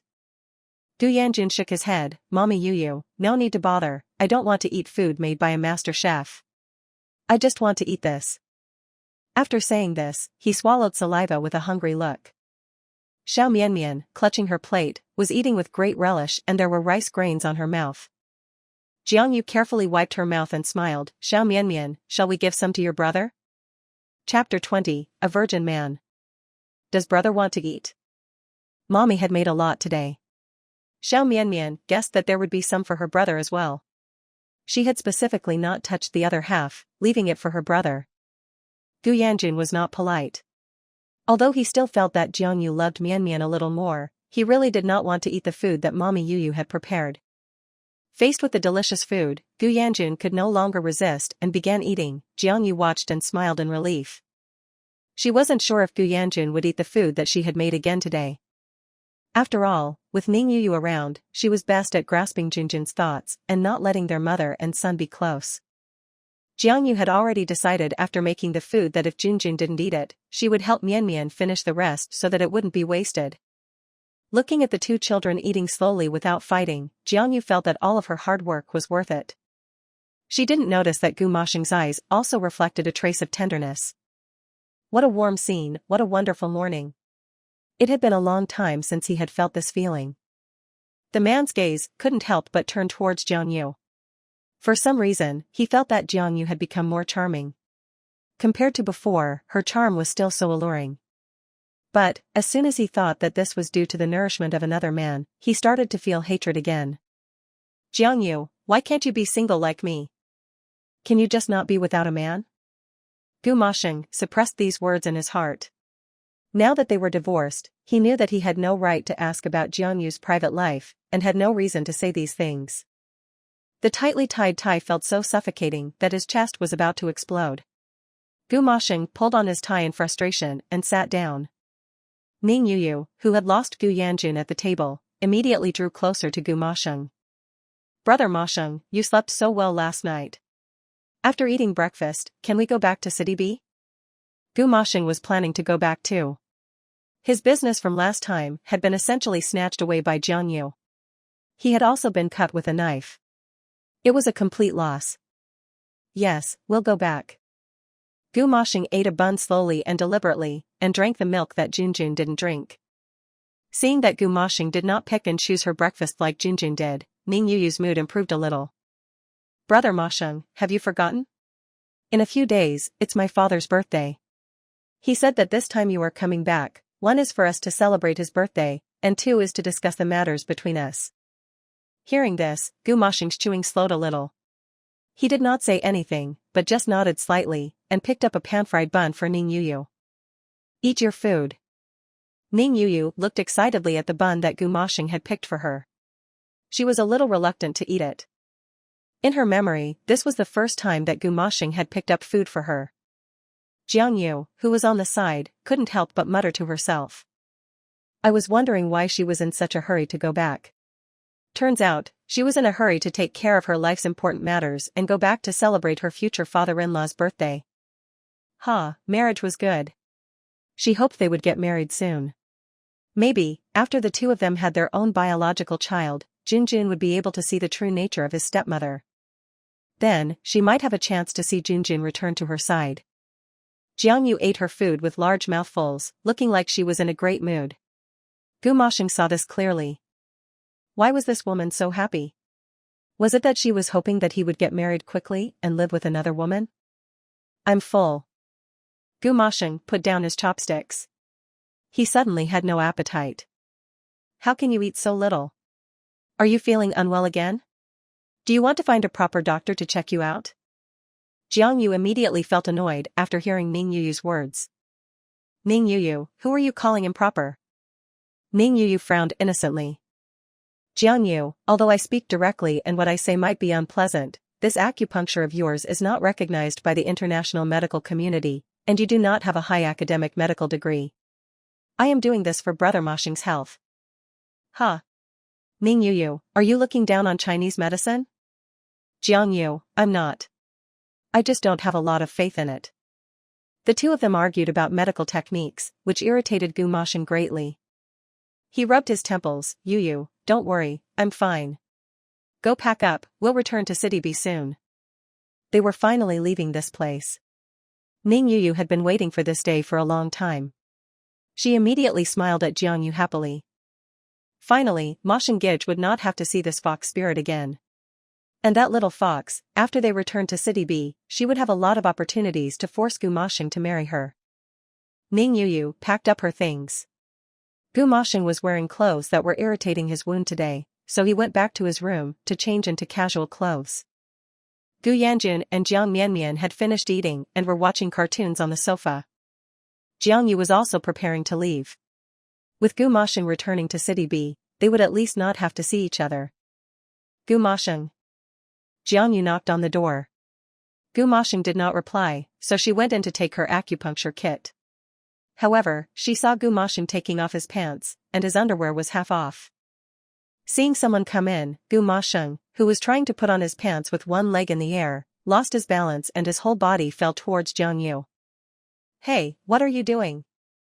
Jiang Yu used all her strength to support Gu Masheng's body on hers, preventing him from falling. Gu Masheng didn't have time to praise that Jiang Yu was pretty strong, so he quickly pulled up his pants with panic. He was extremely irritated. "Jiang Yu, who told you that you could barge into my room?" Jiang Yu coldly replied, "It's your own fault for being deaf. Besides, I did knock." She had seen Gu Yanjun's body 800 times before. Seeing him trying to hide, she mocked him. "You're a divorced man, do you still think you're some virgin man? I know exactly where all the moles on your body are, who even wants to see you?" After speaking, Jiang Yu took her things and slammed the door on her way out. Gu Masheng was so angry that his face went green and then purple. He couldn't help but curse at the door. "Shameless!" Jiang Yu took Mianmian and prepared to leave. Gu Masheng also changed his clothes and came out. "Goodbye, hedgehog uncle." Xiao Mianmian, knowing that she wouldn't see Gu Masheng again, took the initiative to say goodbye. She even said to Gu Masheng, "Uncle, if you can't sleep again, you don't need to become a big hedgehog, and I can sing for you. Bye-bye." Gu Masheng's smile was rigid like a puppet's. He felt a little lost. Children were just children. They wouldn't be able to sing if they did not see each other. After Jiang Yu left, Gu Masheng boarded a plane with Ning Yu and his son and returned to City B. Just before boarding the plane, Gu Masheng's phone suddenly received a message from a stranger on WeChat. "Hedgehog uncle, I'm Xiao Mianmian. I used your phone to add WeChat last night. I can sing to coax you to sleep in the future." Looking at the cute message, Gu Masheng realized that the profile picture was Mianmian's 100-day photo. No wonder he didn't realize whose WeChat it was earlier. Jiang Mianmian finished sending the message with Jiang Yu's phone. She suddenly raised her little head and asked Jiang Yu. "Mommy, the brother is gone. Will you miss the brother?" "Yes," Jiang Yu replied. "What about the hedgehog uncle? Will you miss him?" Jiang Mianmian suddenly felt that the hedgehog uncle wasn't so annoying today. With her brother and uncle suddenly leaving, she also felt a little sad. Chapter 21, Leaving. Jiang Yu sensed a hint of melancholy in her daughter. She comforted her, "Mianmian, forget about them. We won't see them again." This time back, Gu Masheng should probably be getting married to Ning Yu soon, she thought.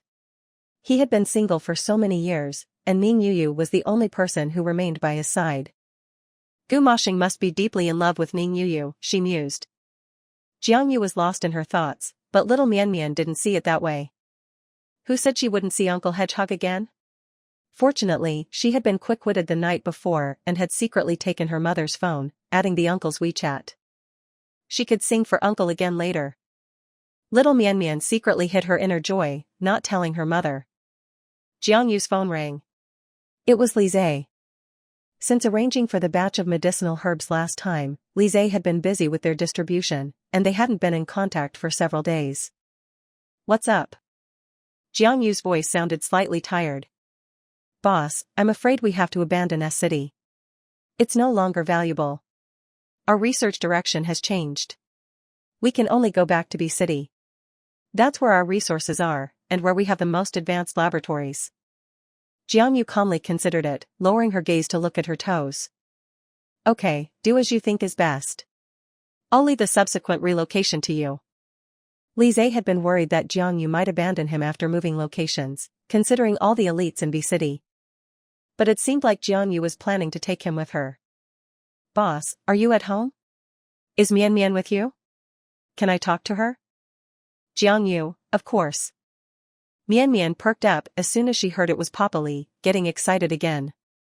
"Papa Li, Mianmian missed you so much. Did you miss Mianmian?"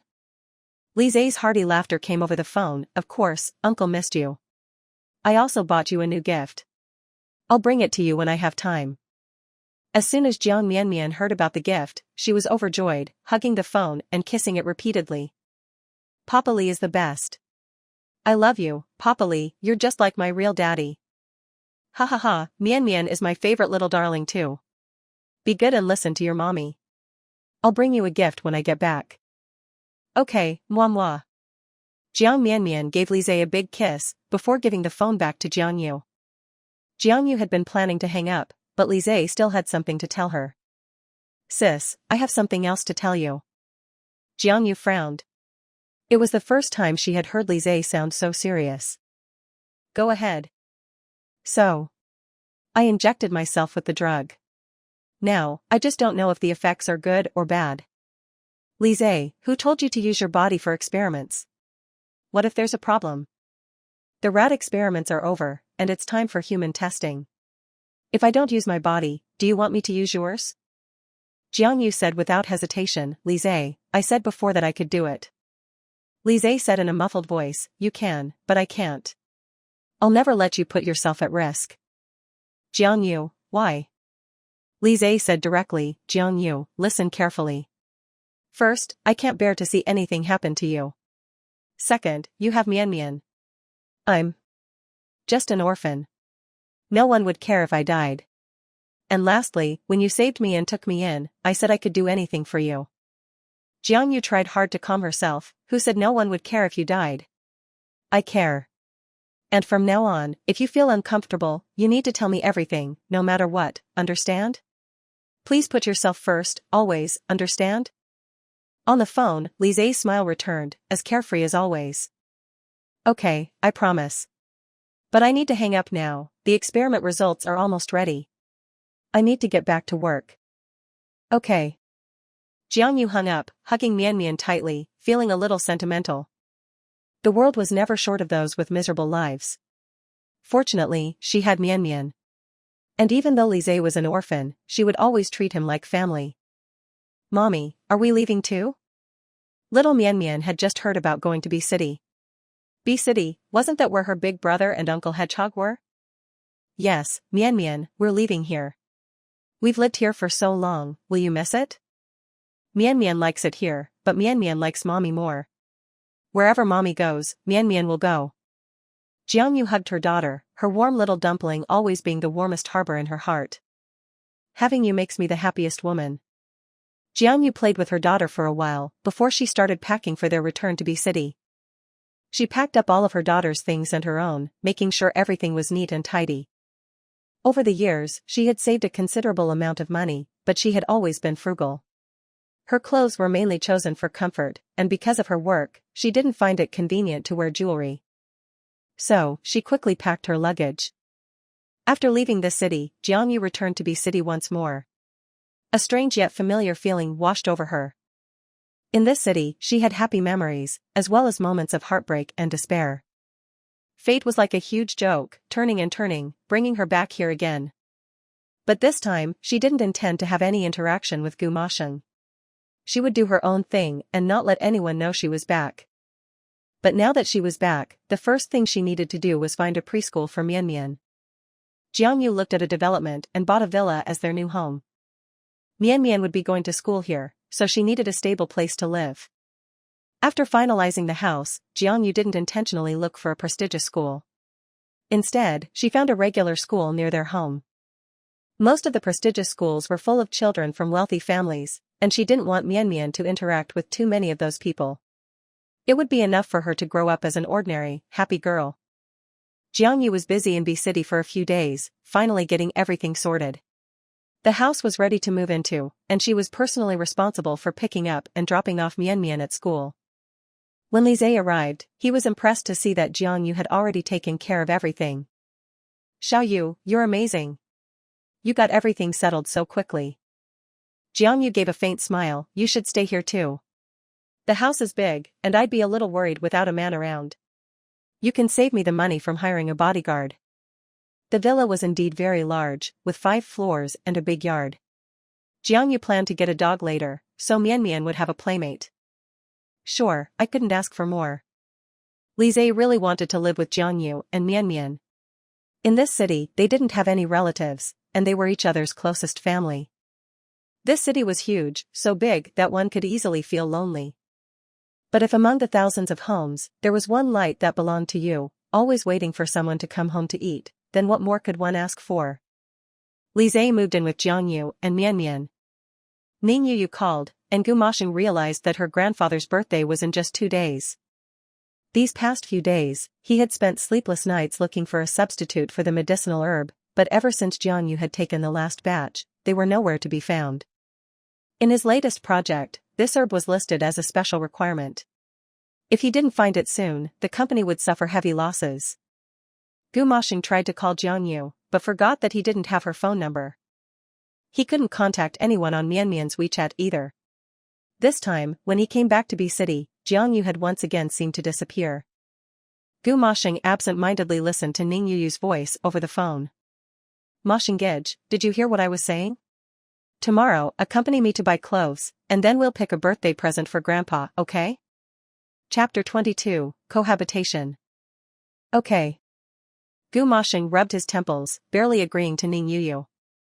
In the past few days since he had returned, he had used work as an excuse to avoid seeing Ning Yu. She had been calling constantly. Sometimes Gu Mashing told her that he was busy, and sometimes he would pick up the phone just to hang up after saying a few words. Finally, after placating Ning Yu again, he hung up the phone and looked at the photo on his desk. It was a solo photo of himself, but it was a photo taken by Jiang Yu.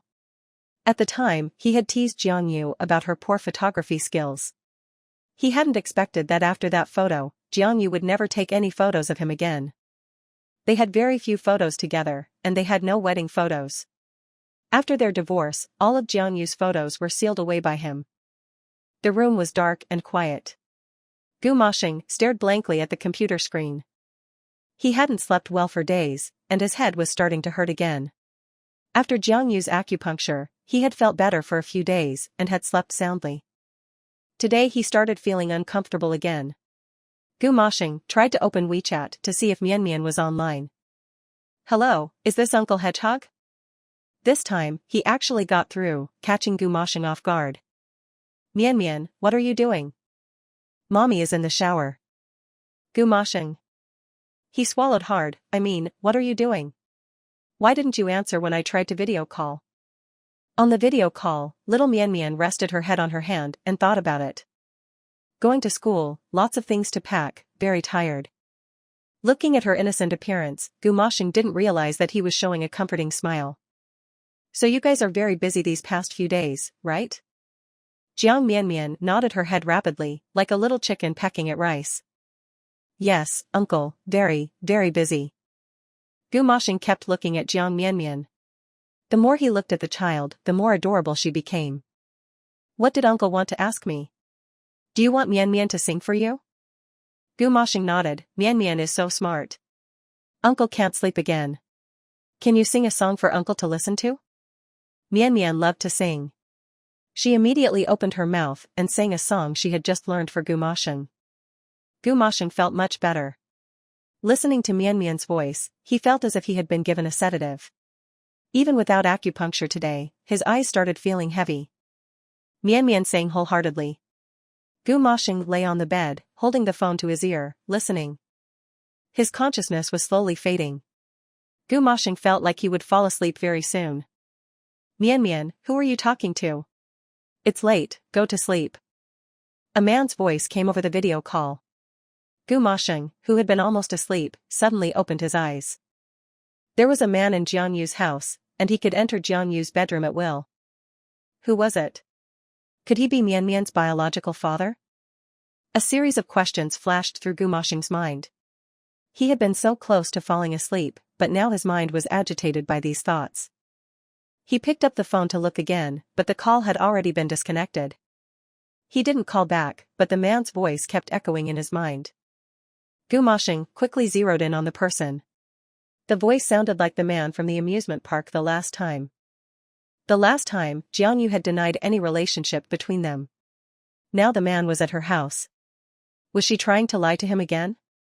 Gu Mashing got out of bed, sat on the balcony, and smoked a cigarette. The white smoke drifted and disappeared into the wind. The man gazed up at the distant stars, his thoughts in turmoil. Jiang Mianmian had been singing when Li Zhe suddenly hung up the phone, telling her to go to sleep. Jiang Yu had also finished her shower. She hadn't realized that Mianmian had been video calling Gu Masheng. She just noticed that Li Zhe had come to their side to discuss something. I feel like there are still some things missing in this house.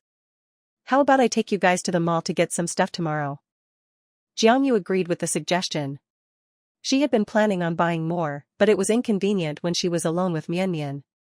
It would be good to have Li Zhe come with them. This time, without waiting for Li Zhe to say anything, Jiang Yu teased, won't people think we're a family of three? Li Zhe narrowed his eyes, you can think of it that way if you want. Jiang Yu pushed him out, okay, we're going shopping tomorrow, so go to sleep now. Good night. Li Zhe returned to his room. Jiang Yu picked up her phone and asked Mianmian. What were you doing with my phone earlier? Little Mianmian lay with her limbs sprawled out, pretending to be fast asleep.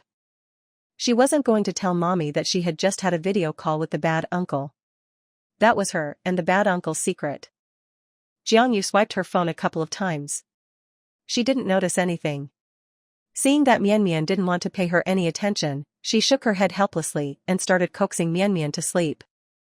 The next day, Jiang Yu went shopping at the mall with Mianmian and Li Zhe as planned.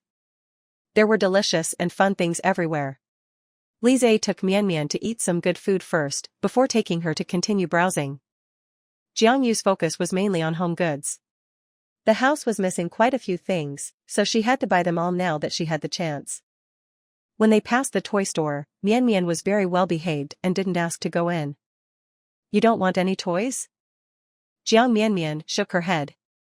The doll that Uncle Li Zhe had given her last time was very beautiful. She hadn't finished playing with it yet and wasn't interested in any new toys. Mianmian, you're so sensible. Li Zhe wanted to buy Mianmian more toys after hearing her say that. He finally decided to buy her a new one. He asked Mianmian to choose carefully. At the mall, Gu Masheng thought he was just too tired. He thought he saw Mianmian. Ning Yu, holding his arm, saw that Gu Masheng was looking somewhere else. She looked in the same direction as Gu Masheng, but she didn't see anything. Masheng-gij, what do you think of this? Grandpa likes belts the most. This one is top quality. It's only 100,000 yuan and it's this good. Grandpa will be so happy when he sees it. Gu Masheng didn't hear what Ning Yu was saying. He was constantly looking for the little figure that had just passed by. Why is she gone? She looked so similar. Gu Masheng was muttering to himself in confusion. He couldn't find Mianmian's figure anymore. Masheng-ji, I was asking you a question. Does this look good? Ning Yu was wearing a black dress today, with a pair of pink, sparkling stiletto heels. Her slender neck was adorned with a pearl necklace. She looked luxurious and wealthy. She and Gu Masheng looked great together, attracting the gazes of passers-by. That was exactly the effect that Ning Yu wanted. She believed that she was the only one in the world worthy of standing next to Gu Masheng. Good. Gu Masheng nodded in agreement, allowing Ning Yu to buy the belt as a gift. The sales staff immediately stepped forward, took out an exquisite emerald gift box, and wrapped the belt for Ning Yu. Masheng-gij, I want to buy another dress. How about we go over there and look around? Okay. Ning Yu held Gu Masheng as they walked away. The mall was full of people. Gu Masheng's gaze was fixed straight ahead. Suddenly, a familiar figure entered his sight. Chapter 23, Who's More Handsome? Gu Masheng's feet moved forward involuntarily. As he walked, he saw them. Sure enough, he had actually seen Jiang Yu and Mianmian, and the man from the amusement park last time. He frowned. What was going on? This was B City. Jiang Yu and the others should have been in S City. How had they appeared here? When did they get here? Had Jiang Yu followed him after he had just come back? Gu Masheng's feelings were complicated. He took a closer look.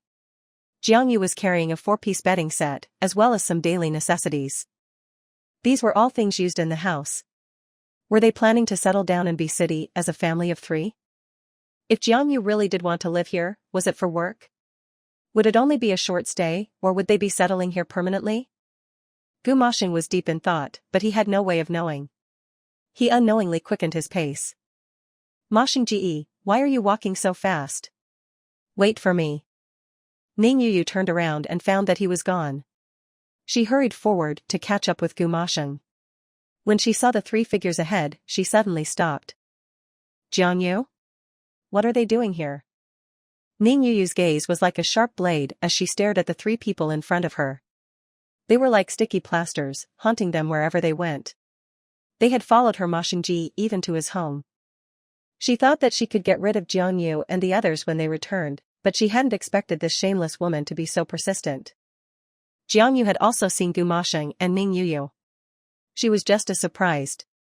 How could it be such a coincidence? She had just arrived and already bumped into them. This time she would inevitably be misunderstood. Uncle Hedgehog? So you're here. Little Mian didn't think so much. Seeing Gu Moshing again, the little one was both surprised and delighted. She broke free from Li Zai's arms and ran to Gu Moshing with quick steps, opening her arms. Gu Moshing was stunned. Was this, wanting a hug? Mian spoke again, won't Uncle Hedgehog give me a hug? Mommy said we can't be ungrateful. I even sang a lullaby for you. Little Mian pouted, feeling like she was going to cry if she didn't get a hug. Gu Moshing scooped the little one into his arms. Little Mian immediately leaned closer to Gu Moshing's ear and whispered, "Did you sleep well last night? Did my singing work?" Gu Moshing nodded, "Yes, thank you." In reality, Gu Moshing hadn't slept at all last night. Mian's singing had indeed been working, but he couldn't fall asleep after he had been interrupted by Li Zai's voice. Little Mian looked closely at Gu Moshing's eyes and then asked sternly, "You're lying, bad uncle. If you slept well, why do you have dark circles?" "Oh, this is the smoky eye makeup uncle is wearing today." Little Mian finally stopped asking questions and nodded as if she understood. Oh. There were lots of people in the mall, but everyone was drawn to these people. Gu Moshing was incredibly handsome, and the little girl looked like a doll. The woman next to the man was not that great. She wasn't as beautiful as the little girl's mother. Jiang Yu and Li Zai stood together, and they had a strange kind of compatibility. Gu Moshing's face darkened. "Jiang Yu, what are you doing here?" Gu Moshing had a feeling that Jiang Yu was here to try to get closer to Jun, slowly getting her son back. "Gu Moshing, don't misunderstand. I just came here for work reasons. It's just a coincidence that we met today." Coincidence? Gu Moshing snorted with contempt. There were no such coincidences in this world. He didn't believe it. "Gu Moshing, whether you believe it or not, give Mian to me. Let's go our separate ways." Little Mian was carried away by Jiang Yu. Sometimes the little one didn't understand why these two adults would argue as soon as they met. Like today, it was just a meeting, so shouldn't they be happy? Why were they arguing again? Jiang Yu hugged Mian and walked in the opposite direction. Gu Moshing's gaze was seemingly on Ning Yu, but his peripheral vision kept track of the three people leaving. Ning Yu clutched the gift bag tightly in her hand, feeling terrible. Jiang Yu was clearly doing it on purpose. She kept saying that she didn't care, but if she didn't care, then why had she traveled all the way to B City? And to settle down? Just the thought of Jiang Yu settling here made Ning Yu want to go crazy. "Let's go." Gu Moshing didn't say anything, but he just called Ning Yu indifferently, asking to continue shopping with her. "Moshing Gij, I'm tired. Let's go back." Ning Yu didn't have any desire to go shopping anymore. She just wanted to leave Jiang Yu's sight as soon as possible with Gu Moshing. Okay. When they arrived at the entrance of the shopping mall, Gu Moshing suddenly stopped, and Ning Yu stopped too. "What's wrong?" Gu Moshing said expressionlessly, Yu, I have something else to do. Let the driver take you back." After speaking, Gu Moshing asked the driver to help Ning Yu into the car, and the unwilling Ning Yu left. Gu Moshing stood alone at the mall entrance, with a cigarette in his mouth, watching the bustling crowd. He sat in a coffee shop for 2 hours. Finally, he saw Jiang Yu and the three people coming out. They were chatting and laughing. No one saw that the man in the coffee shop was watching them. Gu Moshing's gaze fixed on Jiang Yu's smiling face. It seemed like she was in a great mood today. After finishing a glass of iced coffee, Gu Moshing still couldn't get rid of the irritability in his heart. He watched the three people disappear in the elevator before he got up. Manager Zhou had already sent Ning Yu back. "Boss, you've been waiting for a while. Did Madam leave?" "I don't know." Gu Moshing was clearly angry, and his tone was very bad. Manager Zhou had actually come back a long time ago. He knew that Gu Moshing had sent Ning Yu away first because he wanted to see Madam again. He still wouldn't admit it. He had only dared to enter after watching Madam and the others leave. If only he had known earlier. Manager Zhou sighed and said to Gu Moshing, "Let's go. I'll drive you home."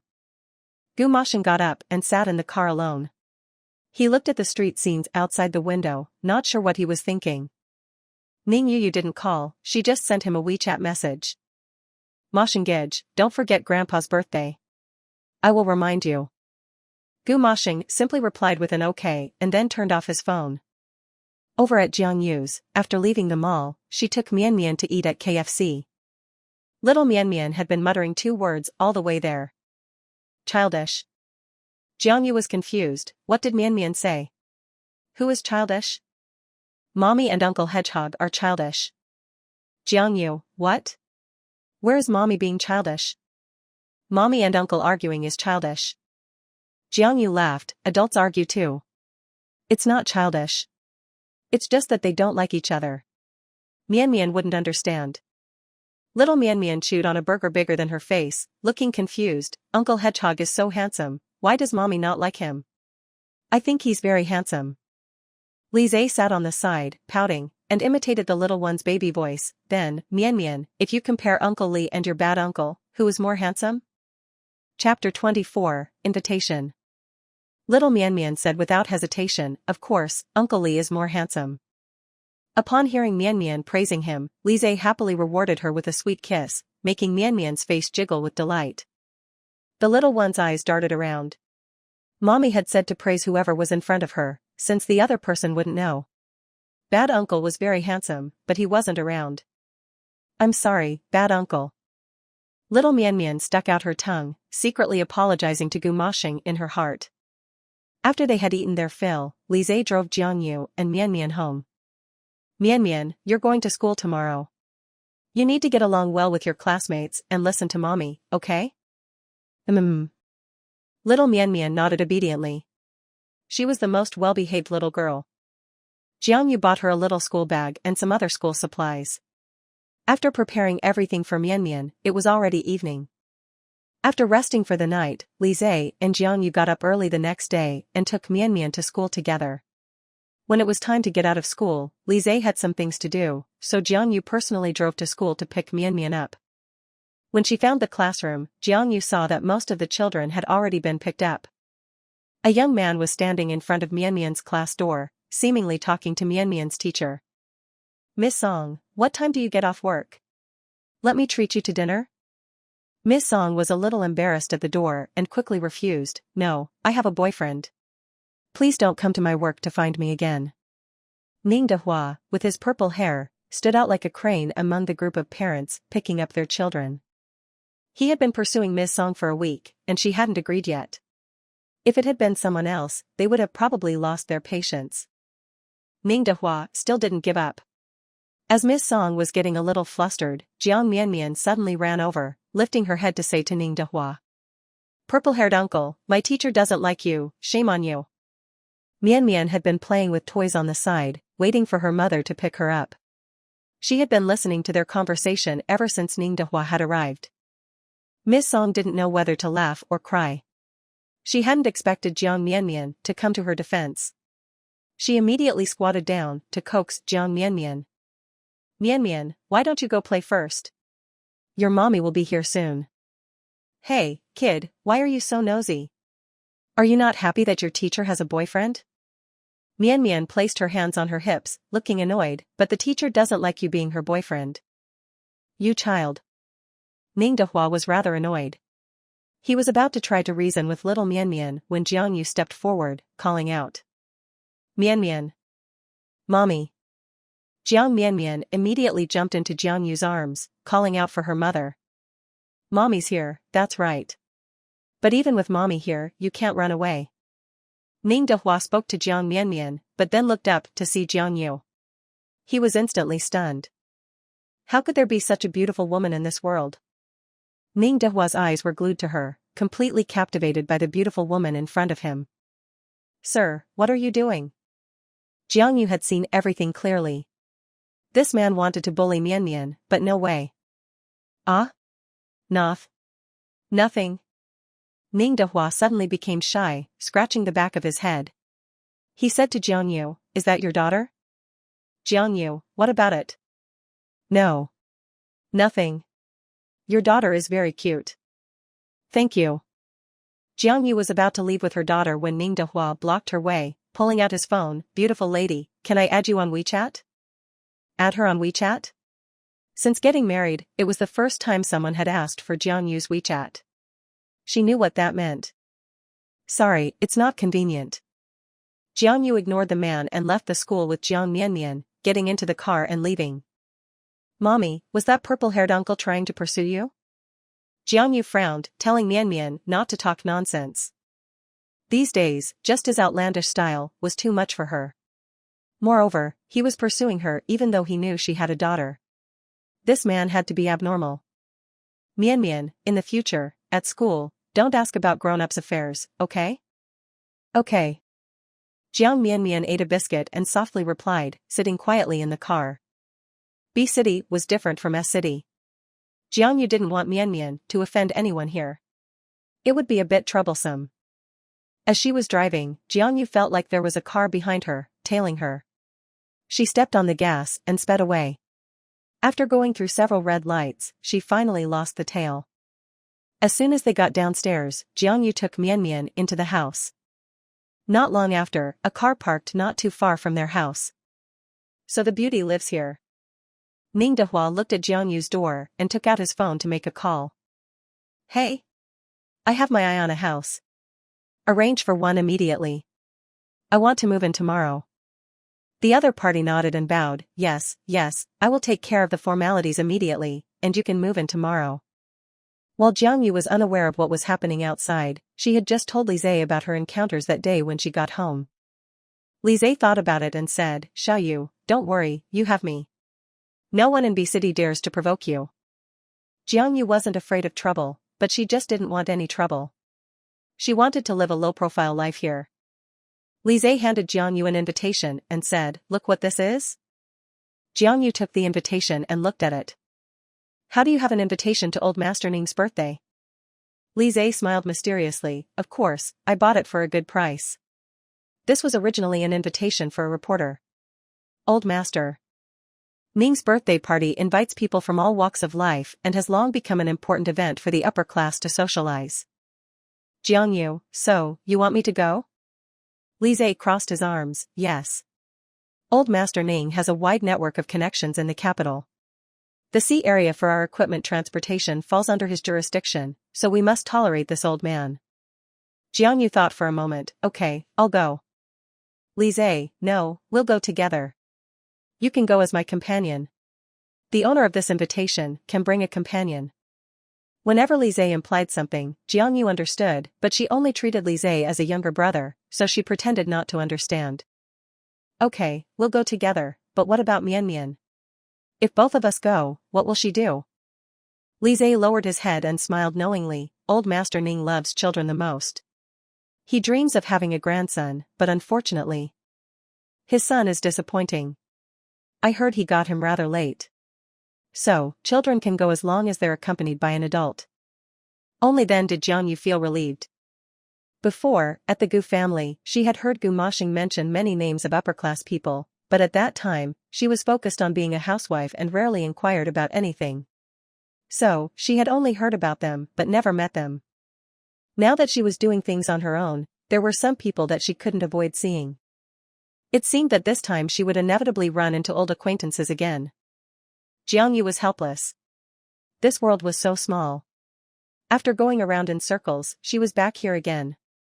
Chapter 25, A Match Made in Heaven. Jiang Yu decided to attend the banquet with Li Zhe, and she would also bring Jiang Mianmian. Ning Old Master's banquet was the type attended by the rich and powerful. Jiang Yu planned to warn Jiang Mianmian in advance not to wander around randomly, so as to avoid any incidents at the banquet. Xiao Yu, the banquet is almost here, are you ready? Jiang Yu had brought a few evening dresses when she divorced, so she wasn't worried about clothes. Don't worry, I've already prepared everything. A touch of disappointment flashed across Li Zai's eyes. Originally, he had personally selected a very beautiful evening dress, but since Jiang Yu said she already had one, then the evening dress he prepared was useless. The next 2 days, Jiang Yu lived relatively peacefully, except for when she was picking up and dropping off Mianmian at school, when she would run into purple hair. Jiang Yu knew that his name was Ning Dehua. He was originally pursuing Mianmian's teacher, but now he had switched to pursuing her. Today, Jiang Yu was once again blocked by Ning Dehua at the entrance. Beauty, stop lying to me. Is your husband dead? Jiang Yu, how do you know my husband is dead?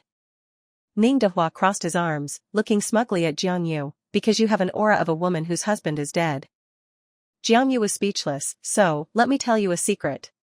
Stop harassing me. I was born with the fate of being a husband killer. That's a coincidence.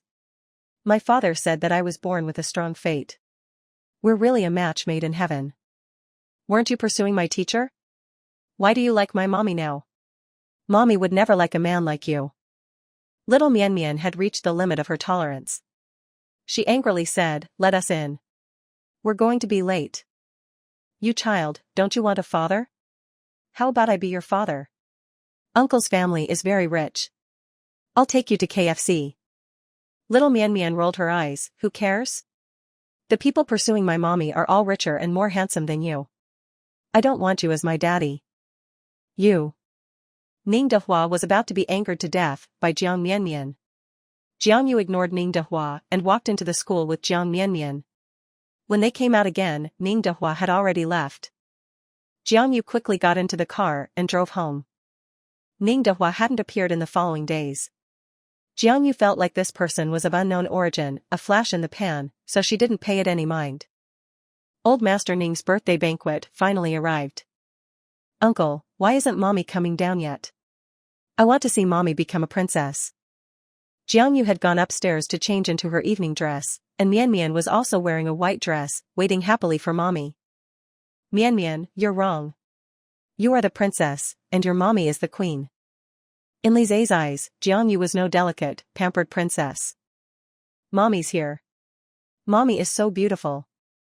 Jiang Yu was wearing a purple gown, along with a simple low bun hairstyle.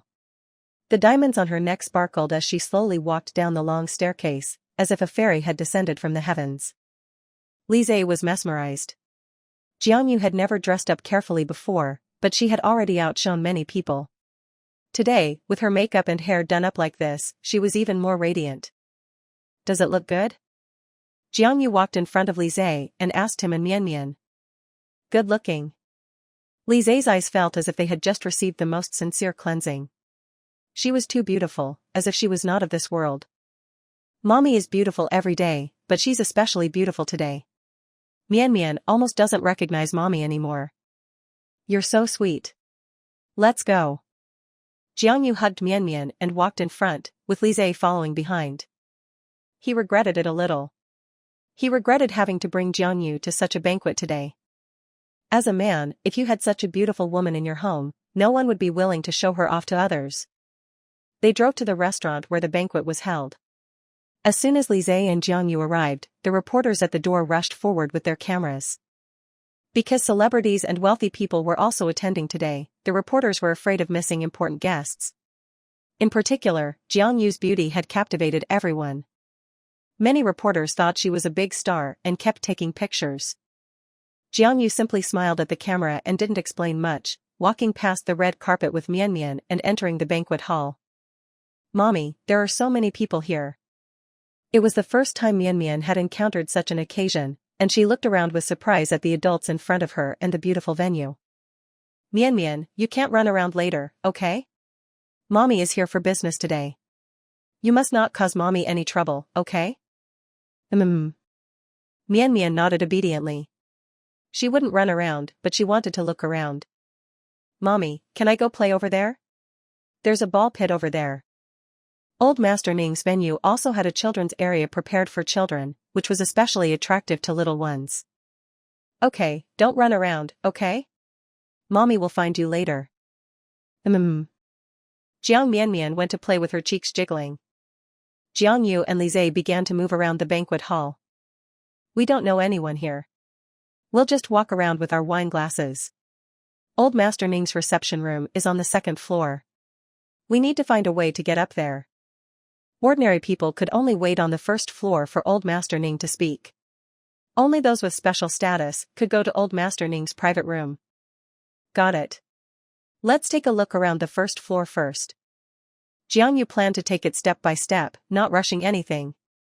Fortunately, she had a beautiful appearance, which naturally attracted many people. Many big bosses she didn't know came to talk to her and have drinks with her.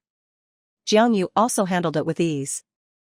On the other side, Jiang Mianmian entered the indoor playground. As she was playing, a little boy suddenly yelled at her. Who told you to play with my balls? These are all my balls, and you can't play with them. Mianmian held a ball in her hand, looking annoyed. Why not? No one said that other children can't play here. The little boy also placed his hands on his hips, imitating Jiang Mianmian. I'm the owner of the playground. I order you to leave. Leave, leave. There were other children in the playground, but they were all the little boy's friends, and the boy allowed them to play here. Who's your mom? Does she know my grandpa? No. Mianmian shook her head. Then, what about your dad? Does he do business with my grandpa? The little boy asked again. Mianmian continued to shake her head. I don't have a dad either. After Mianmian said that, the other children in the playground laughed. Ha ha ha, so you're a wild child without a dad. Just like the one surnamed Gu. One doesn't have a dad, and the other doesn't have a mom. It's so funny. What are you guys talking about? From behind came the voice of Gu Yanjun. Mianmian thought she had misheard it. She turned around, and it really was her big brother. Big brother, why are you here? Gu Yanjun was also surprised to see Jiang Mianmian. He hadn't expected it to be Jiang Mianmian. Who was it that you called a child without a mom or a dad? Say it again. Gu Yanjun had a dark face, ready to start a fight. The little boy wasn't afraid, continuing to laugh. You're the wild child without a mom, and she is too. She doesn't have a dad, and you don't have a mom, ha ha ha, so funny. Chapter 26, Chaotic Relationships. You don't have a dad, and he doesn't have a mom. The two of you can be a family, ha ha ha ha ha ha. A few children joked about Gu Yanjun and Jiang Mianmian, some of them laughing so hard that their stomachs hurt. Thump. Gu Yanjun couldn't stand it anymore. He punched the little boy hard in the nose, drawing blood immediately. You don't have a mom, your whole family doesn't have a mom. That's right, your whole family doesn't have a mom. Jiang Mianmian also went up to help Gu Yanjun teach the little boy a lesson, punching him with her chubby fists. Help! Someone is hitting me. The children in the playground were all fighting. The staff responsible for looking after the children saw that the Ning family's young master was being bullied by the Gu family's child. They immediately went to find the adults of the two families. Gu Moshing had come with Ning Yu today. He had agreed when Gu Yanjun said he wanted to go downstairs to play. He and Ning Yu had been chatting with Old Master, and most of the people in the room were from the Ning family. Ning Detao's subordinate heard that his young master was being bullied, and immediately came into the room to report to Ning Detao in a low voice. Really? Who hit who? The Gu family boy hit Shua Shua. Ning Detao only had this one son. He immediately got up. Coincidentally, Gu Mosheng also found out about the matter. The two men went downstairs at the same time. Jun, what happened? When Gu Mosheng came downstairs, he saw that Gu Yanjun had his fists clenched, looking at Ning Detao's son Shua Shua. Shua Shua's face was covered in blood from his nose. Dad, he cursed at me and Mianmian, saying that I didn't have a dad and Mianmian didn't have a mom, and that we were a family. Only then did Gu Mosheng realize that Mianmian was here. If she was here, then it meant that Jiang Yu was also here. Gu Mosheng's gaze scanned the crowd. He didn't see Jiang Yu, and his gaze darkened. He wondered where this woman had gone to fool around with another man. She couldn't even be bothered to care that her own daughter was fighting. Ning Detao was Old Master Ning's eldest son. Although his son had been beaten by Gu Yanjun, he understood the reason for the fight. It was his own son who had cursed at Gu Yanjun first. Moreover, Gu Yanjun was Gu Moshing's son, and his younger sister, Ning Yu, was planning to get married to Gu Moshing. Although Gu Yanjun was Gu Moshing's ex-wife's son. But Gu Moshing's position in B City was no lower than that of the Ning family. Ning Detao couldn't say anything, so he could only seize Mian Mian. Where did this little girl come from? You hit my son too? Gu Moshing looked at Ning Detao, not asking his son, but instead asking Jiang Mian. He knew that he was trying to shift the blame to Jiang Mian.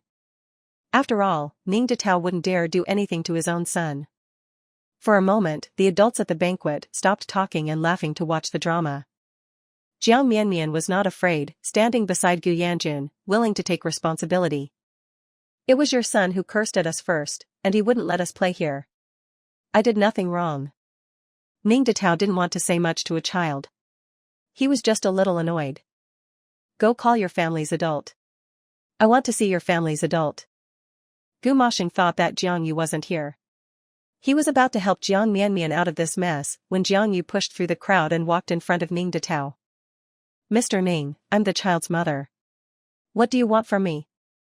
Jiang Yu's appearance made it impossible for Gu Moshing to shift his gaze.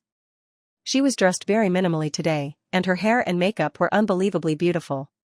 As soon as she appeared, she greatly shocked everyone with her beauty. Ning Detao was also moved for a moment, but soon remembered that his son had been bullied. He questioned Jiang Yu, what do I want? Look at what your daughter has done, hitting my son like this. Shouldn't she apologize? Jiang Yu pretended not to hear. My daughter said that your son was the first to curse at them. Is this how the Ning family teaches? Its children? Those who curse don't need to apologize? If he apologizes first, my daughter will naturally apologize to your son. And, Jiang Yu pulled Gu Yanjun's hand, you need to apologize to him too. Who says she doesn't have a mom? I'm her real mom. Gu Yanjun was stunned. He looked up at Jiang Yu. He thought that Jiang Yu would only admit that she was Mian Mian's mother. He hadn't expected that she would also say she was his mom. Ning Detao and the people present were stunned. It turned out that the woman in front of them was Gu Moshing's ex-wife. Many people's eyes turned to Gu Moshing. Ning Yu also stood next to Gu Moshing. When she saw that Jiang Yu had arrived, her face turned green. Everyone knew that Gu Moshing and Ning Yu were getting married soon. But after seeing Jiang Yu today, it was obvious that Gu Moshing's ex-wife was exceptional. They didn't understand why Gu Moshing would choose Ning Yu after getting divorced. Jiang Yu wasn't one to back down either. With a few words, she made Ning Detao lose face. The bottom line was that his son had been a bully since he was young.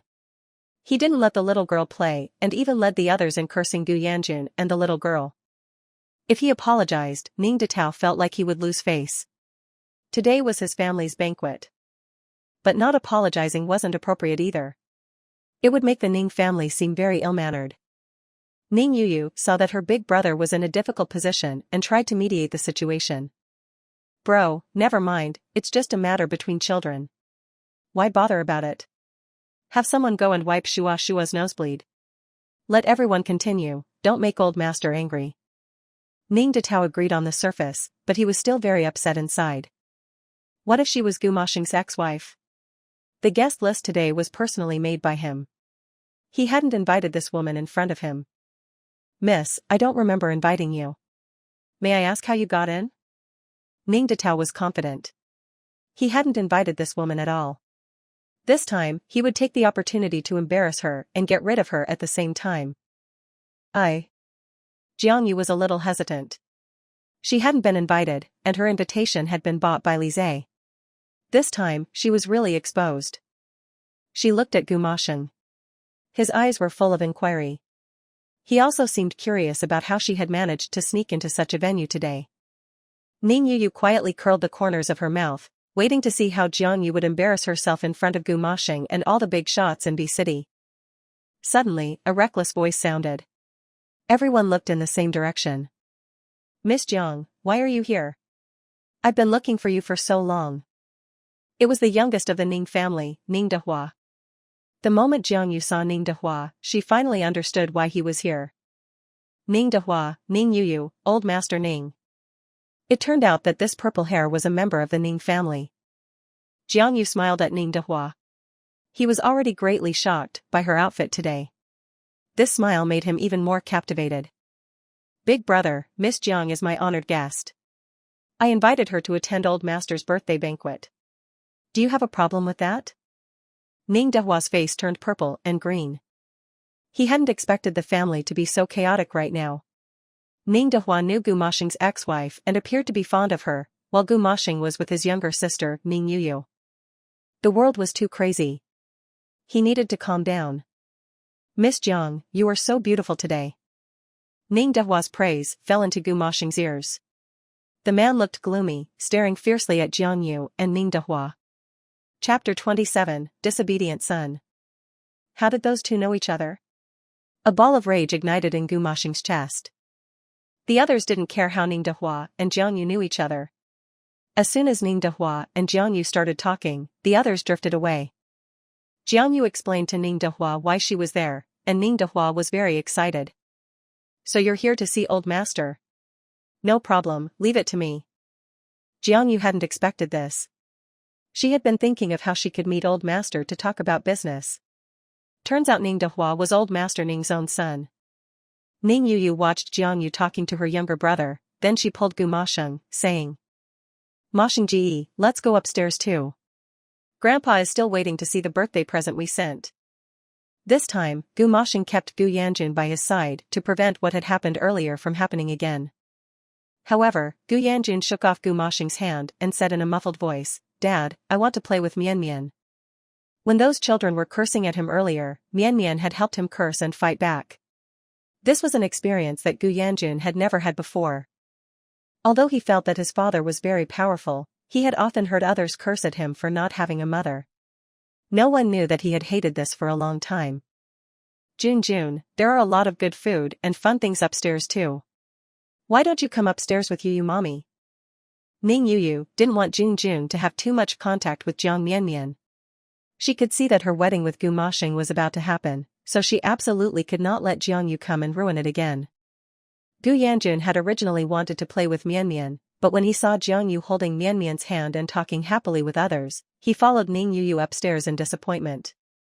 Perhaps his bad mother only cared about Mian.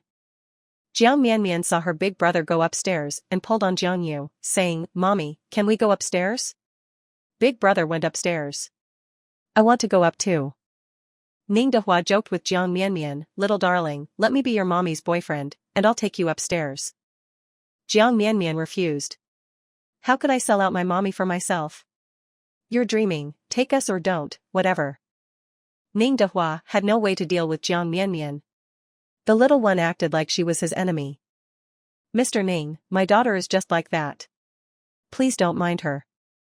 Ning Dehua laughed, how could I? She's very cute. You guys wait here first, and I'll go check if Old Master has time. Thank you then. Jiang Yu was very grateful that Ning Dehua was willing to help her introduce her to Old Master Ning.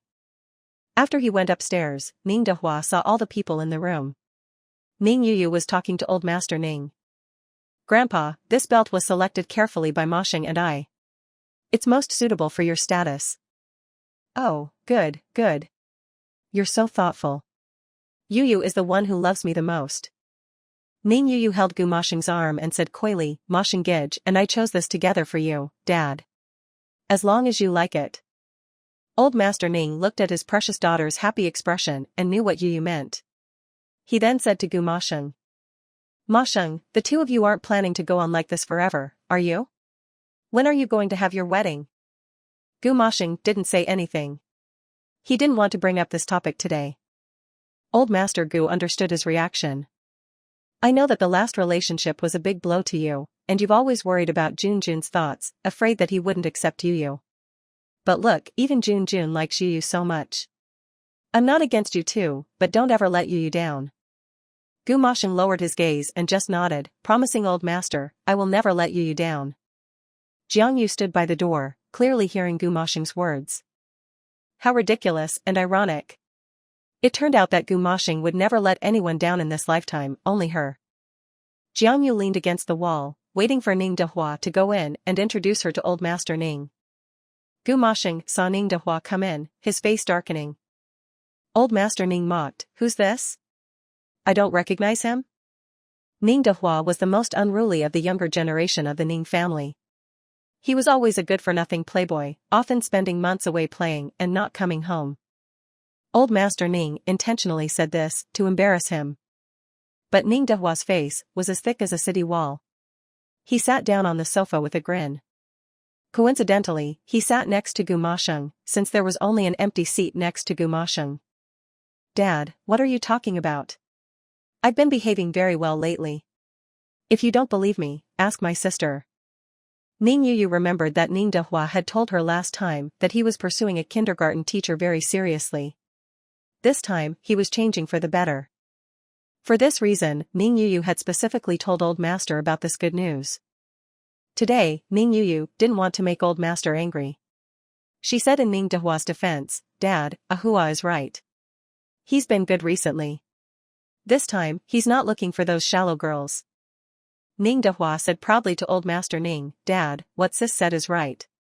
I'm not looking for those shallow women anymore. But I'm not pursuing that kindergarten teacher anymore. I've met the woman I truly love in this life." Old Master Ning listened to Ning Dehua. His recent behavior was indeed more reliable than before, so he asked, "The woman you truly love? What does she do? How old is she?" Ning Dehua shook his head, "I don't know." "You scoundrel. You don't know anything, so what do you like about her?"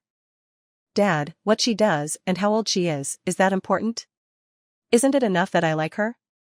And she also has a daughter. It would be great if I became her dad." Old Master Ning couldn't argue with his own son, and he tapped the ground with the cane in his hand. "You scoundrel, I think you'll never change. Who do you have to like? You had to like a divorced woman with a child. Get out of here." "Dad, that's not right. Didn't my mom also divorce and come with a child? Didn't you also love her to death and insisted on marrying her? This is just a case of like father, like son." Ning Dehua's words stunned everyone in the room. Gu Mashing's eyebrows were more tightly knit. The divorced woman that Ning Dehua was talking about must be Jiang Yu. Jiang Yu, Jiang Yu, no wonder she dressed up so seductively today. She was after the Ning family's young master. She had even made Ning Dehua cause such a scene at Old Master Ning's birthday banquet. Gu Mashing thought to himself, "Jiang Yu, you're truly capable. You've made so many men willing to be at your beck and call. You disobedient son, get out of here." Old Master Ning raised the belt that Ning Yu had bought for him, about to whip Ning Dehua. Ning Yu immediately stopped him, "Dad, what are you doing? Today is your birthday. Why get angry with him? This belt is a birthday gift. It shouldn't be used to whip Ahua. Do I need to pick a day to whip him? Today is just right. I'm going to use this belt to whip him." Old Master Ning, trembling, chased Ning Dehua around the room. Chapter 28, A Good Match. "Dad, you're just too unreasonable. What's wrong with me liking her? I just like her. I'm going to marry her." Ning Dehua ran around the room. Gu Masheng finally took advantage of the chaos to leave. It was too noisy inside, making him want to go back. Jiang Yu turned her head and saw Gu Masheng. "Seeing another man causing such a scene with his family for you, you must be very happy?" Gu Masheng's tone was full of sarcasm and dissatisfaction. "Of course I'm happy. At least if you're not willing, someone will always be willing to do anything for me. Jiang Yu, have you no shame? Are you trying to get back at me? Why did it have to be the Ning family?" Jiang Yu lightly raised her eyebrows. "What's wrong with the Ning family? If I really marry into it, we'll be family in the future. Mr. Gu, I hope you're well." The woman's words made Gu Masheng very angry. When Ning Yu came out, she saw Gu Masheng staring fiercely at Jiang Yu, as if he wanted to tear her to shreds, devour her whole. Jiang Yu ignored Ning Yu. It seemed that today wasn't the right time to see Old Master. She turned and went downstairs, deciding to come back another day. "Jiang Yu, let me tell you, the Ning family isn't a place you can just come and go to as you please." Ning Yu shouted at Jiang Yu's back. Jiang Yu didn't bother to pay her any attention. She went downstairs to look for Mian Mian. "Mian Mian, let's go." Lise was playing with Mian Mian. He looked up and saw Gu Moshing's sinister and terrifying face staring at him. He felt a surge of killing intent. Xiao Yu, what happened? Weren't you going upstairs to find old master? Jiang Yu said regretfully, don't mention it. Purple hair is unreliable after all. He almost got into a fight with old master upstairs. It's not a good time for us to meet today, let's go first. Lise pointed to Gu Moshing upstairs and said, why does he look like he's in a bad mood? What's wrong with him? Jiang Yu didn't want to talk about anything about Gu Moshing. I don't know. Maybe his menopause started early, so he's acting weird. Probably, Gu Moshing didn't want her to marry into the Ning family, and didn't want to have any more interactions with her. Jiang Yu had been planning to tell Ning Dehua that she was leaving, but she realized that she didn't have his contact information. She was about to ask the hotel staff to inform him. Suddenly, a thunderous applause echoed through the banquet hall. Jiang Yu stopped in her tracks. A white beam of light was shining on old Master Ning. It was time for him and his wife to dance. Every year, at old Master Ning's birthday banquet, he would dance a duet with old Madame Ning to commemorate their many years of being together and in love. What Jiang Yu admired was the loving look old Master Ning was giving to his wife. She couldn't tell that he had been busy teaching his son a lesson just a moment ago. In previous years, after one song, old Master Ning would go to rest, leaving the rest of the time for the men and women present to partner up and dance. This year, old Master Ning suddenly had a whim and said to everyone, next, let's play a new game, a partner lucky draw. One man and one woman will be drawn to team up and dance a song. I won't let you pair up freely. This suggestion made many people at the scene excited, hoping to be drawn to dance with a handsome man or beautiful woman. Jiang Yu didn't plan to dance, and she didn't like these types of occasions. The host suddenly announced Gu Moshing's name. Jiang Yu knew that there was going to be a special arrangement. They would definitely announce Ning Yuyu's name. Otherwise, no woman would make Gu Moshing willing to dance with her. Only Ning Yuyu could do that. When Jiang Yu was about to leave, the host suddenly called her name. Jiang Yu was stunned. How was that possible? Why had they called her name? She clearly wasn't on today's guest list. They shouldn't have her name. Jiang Yu, where are you planning to go? Jiang Yu, who had been planning to pretend that she hadn't heard anything, was suddenly stopped by Gu Moshing. This time, she couldn't leave even if she wanted to. Gu Moshing, you wouldn't seriously plan on dancing with me, right? Why not? These are old master's rules. I don't want to be the first to break them. Gu Moshing held Jiang Yu's hand and returned to the center of the dance floor, not caring about others gossiping. Gu Moshing, you're Ning Yuyu's fiancé. Are you not afraid of Ning Yuyu being angry with you for dancing with your ex-wife? Yuyu isn't as petty as you. Gu Moshing's tone was cold. Jiang Yu smiled awkwardly. Her feet followed Gu Moshing in a spin in the center of the dance floor. Heh, you're right. She's the most generous. It's always me who's been petty. Gu Moshing held Jiang Yu's hand with one hand, and placed the other on the woman's slender waist. He noticed that Jiang Yu's waist was even smaller than before. A beam of light shone down on the two of them. Gu Moshing and Jiang Yu seemed to be cut off from the rest of the world, enjoying the romance that belonged only to the two of them. But Jiang Yu hadn't danced with Gu Moshing in a long time. She tried to find some topics to ease the awkwardness and uneasiness. Gu Moshing, when are you planning on getting married to Ning Yuyu? Jiang Yu's question annoyed Gu Moshing. You care so much about my marriage? When do you want me to get married? Who cares about you? I'm saying that after you get married, if you have a child with Ning Yuyu, can you return Jun Jun to me? Gu Moshing tightened his grip on Jiang Yu's hand. Jiang Yu, why should I return Jun Jun to you? I was the one who raised Jun Jun. Do you think I'd let you take Jun Jun away and have him call another man daddy? Then do you think I want Jun Jun to call someone else mom? Jiang Yu and Gu Moshing exchanged words without holding back, neither willing to give in.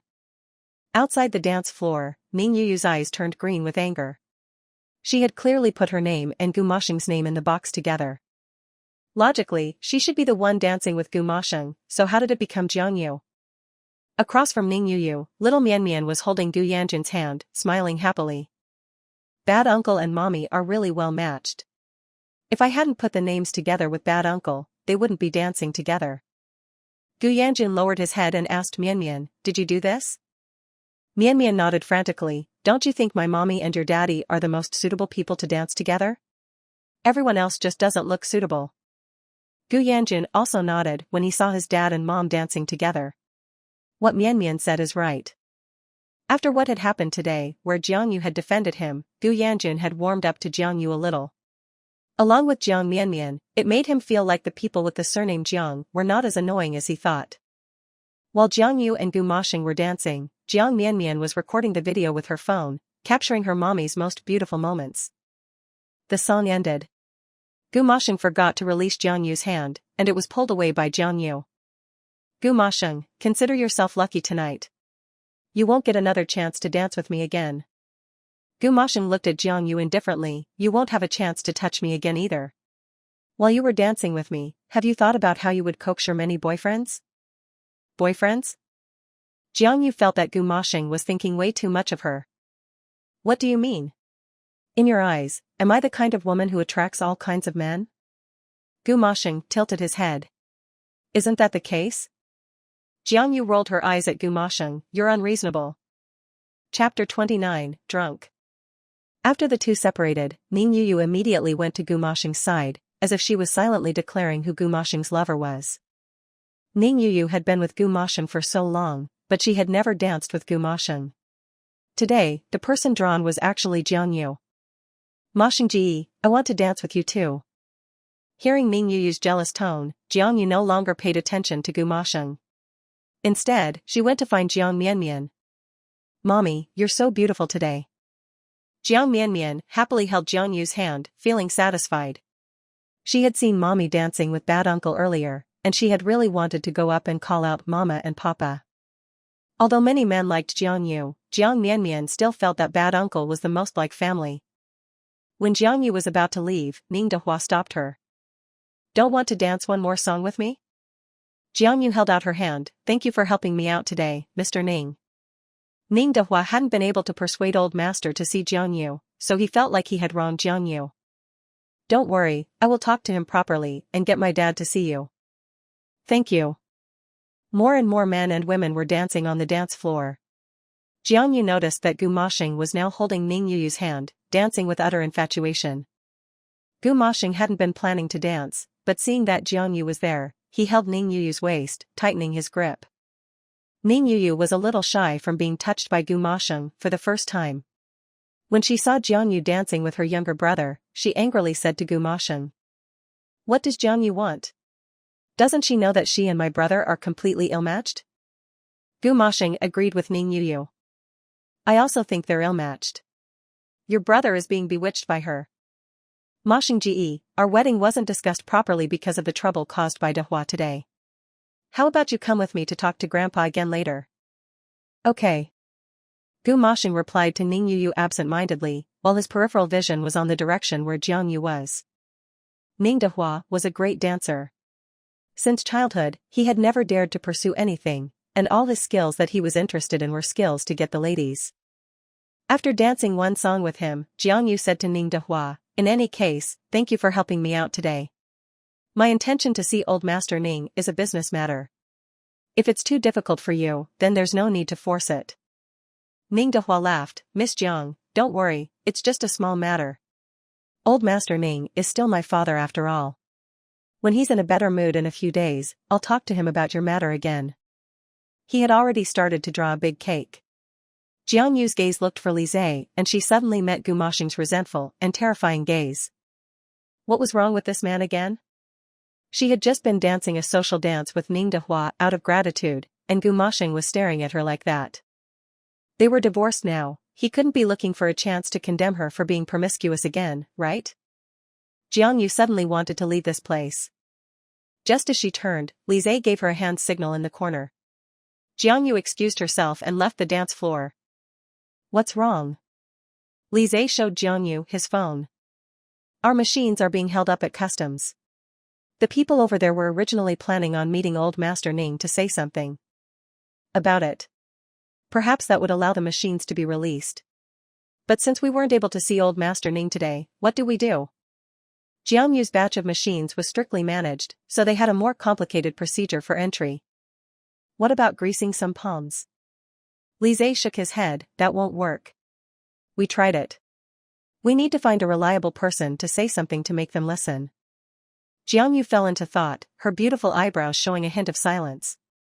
Let's talk about it when we get back. Jiang Yu quietly left the venue with Jiang Mianmian. She had no shortage of medicinal herbs, but without the equipment, it would all be in vain. Not long after Jiang Yu arrived home, after she finished coaxing Jiang Mianmian to sleep, the phone rang. Come down. Jiang Yu looked at the phone. It was Gu Moshing's voice. The other party added, I'm downstairs at your place. When Jiang Yu went downstairs, she saw that Gu Moshing had drunk some alcohol, and he staggered towards her with a tipsy gaze. So you live here? Jiang Yu frowned at the villa in front of her, unable to tell if his gaze was disgust or surprise. If you have something to say, then say it quickly.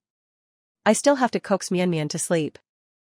Gu Moshing took a drag of his cigarette, skillfully exhaling white smoke. You're Jun Jun's real mom, but you've never cared about Jun Jun like this. Jiang Yu chuckled coldly, Gu Moshing, you know exactly why Jun Jun and I have become like this. I don't know. Please, Miss Jiang, enlighten me. Jiang Yu crossed her arms, completely different from the gentle wife she used to be.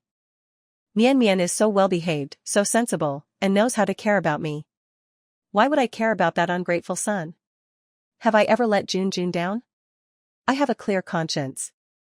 Gu Moshing's deep eyes stared at Jiang Yu. Jiang Yu didn't know if she was imagining it, but she saw a trace of red in the man's eyes, as if he was about to cry. Jiang Yu, I didn't expect you to be like this. Your daughter is very cute, but don't forget that Jun Jun is your own son too. Gu Moshing, what exactly do you want to say? If you want to get married and don't want to take care of Jun Jun anymore, I'm willing to let Jun Jun come back to my side. Are you willing to give me his custody? Jiang Yu, in your dreams. I won't let you raise Jun Jun alone. Gu Moshing was firm. Jiang Yu saw that there was no hope. Gu Moshing was acting very unusual tonight. Jiang Yu simply ignored the man's unreasonable behavior and asked directly. Gu Moshing, you've come to me in the middle of the night, you're not just here to argue with me, right?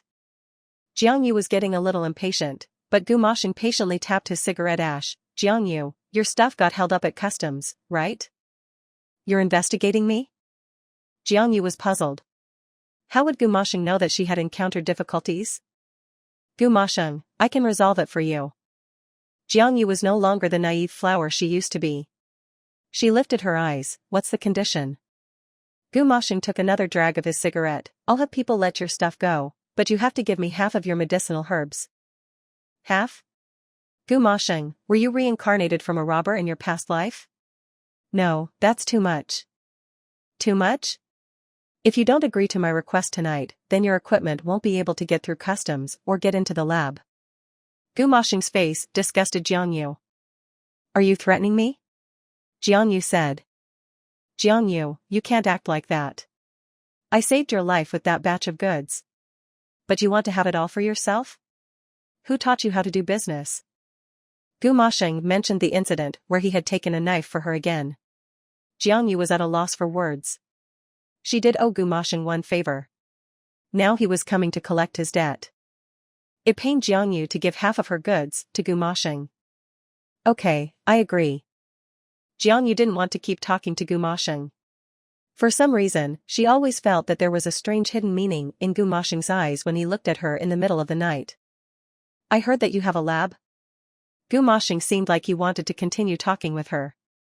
Jiang Yu was already getting a little impatient. Gu Moshing, I don't care what you found out. What I do now has nothing to do with you. Jiang Yu tried to completely distance herself from Gu Moshing. Chapter 30, What kind of man are you? Every time they met, it was always unpleasant. Gu Moshing had already grown used to it.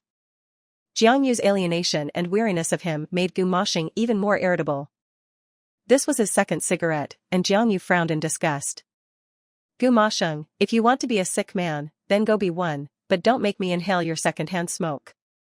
Although Gu Moshing looked cool when he smoked, Jiang Yu had already passed the age where she would get infatuated. Gu Moshing's voice was gradually getting hoarse. I'm not interested in your work, but Jiang Yu, I have one more thing I want to clarify. Jiang Yu, what is it? Is Jiang Mian my daughter? Jiang Yu was stunned by Gu Mosheng's question. She couldn't help but pause, then chuckled coldly. Gu Mosheng, what are you dreaming about? Jiang Mian is my daughter, she has nothing to do with you at all. Gu Mosheng didn't believe her. But I feel like she's my child. Jiang Yu was about to laugh to death. Gu Mosheng, you're really delusional. I've already given you Jun, and now you want to steal Mian too? She's not your child, she's mine, a child that belongs only to me.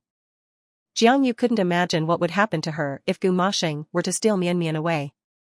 But Gu Mosheng didn't care about that. He continued, I don't believe what you're saying. I want to do a paternity test with Mian. Only after confirming that she isn't my biological daughter will I stop caring about this matter. Gu Mosheng, have you gone crazy thinking about having a daughter? What gives you the right to do a paternity test with Mian? Don't you have any women? If you want a daughter, go have one with Ning Yu. What kind of man are you to steal my Mian? Jiang Yu felt that Gu Mosheng was unreasonable. As she was going to close the door to go inside, she didn't notice that Jiang Mian had run out. Uncle, why are you here? Are you here to find my mommy? Gu Mosheng felt like he had an inexplicable affinity with Jiang Mian. He immediately squatted down and held the little dumpling. No, Uncle is here to find you. Did you miss Uncle? Mian nodded her little head frantically. Mian wants to sing for Uncle too. Uncle sleeps well after listening to Mian's songs. Gu Mosheng's heart almost melted because of Mian. He became more and more certain that Jiang Mian was his flesh and blood. I can't sleep tonight. Can you sing a song for me?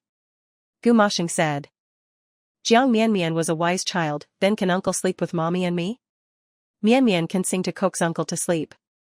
Gu Mosheng sobered up a bit. He looked at Jiang Yu with a hidden meaning.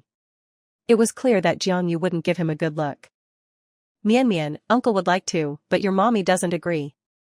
Gu Mosheng hadn't expected that not only could Jiang Yu treat his insomnia, but also her daughter's song could make him sleep soundly. Unfortunately, Jiang Yu had always been very resistant to him having too much contact with Mian. Mommy, can't Uncle really sleep with us? Jiang Yu shook her head. No, Mommy said we can't let anyone into our house. But Mian thought about it. It seemed like Mommy was right. She waved her hand, signaling Gu Mosheng to squat down. Uncle, come here. Gu Mosheng bent his long legs and squatted down. Little Mian stood on tiptoes and placed a deep kiss on the man's forehead. Good night, Uncle. Also, I feel like you're like my daddy. Jiang Mian, what are you talking about? Jiang Yu immediately covered her daughter's mouth and carried her away. Bad uncle, can I play with Big Brother tomorrow? Jiang Mian pulled away Jiang Yu's hand that was covering her mouth and tried her best to ask Gu Mosheng. Of course you can, you are welcome anytime. Gu Mosheng, rarely using a high-pitched voice, tried his best to respond to Jiang Mian. Jiang Yu finally pushed Jiang Mian back into the house and said to Gu Mosheng outside the door. Gu Mosheng, go back. We'll discuss the business tomorrow. Also, you're not allowed to do anything to Mian. After speaking, Jiang Yu quickly closed the door, blocking Gu Mosheng's scrutinizing gaze. Outside the door, Gu Mosheng reached out his hand and touched the warm kiss on his forehead, muttering to himself. Daddy? Jiang Mian called me daddy. Could I be Jiang Mian's daddy? This idea kept echoing in Gu Mosheng's mind. Then, Gu Mosheng stretched out his palm, looking at the few strands of Jiang Mian's hair on it. He smiled self-deprecatingly.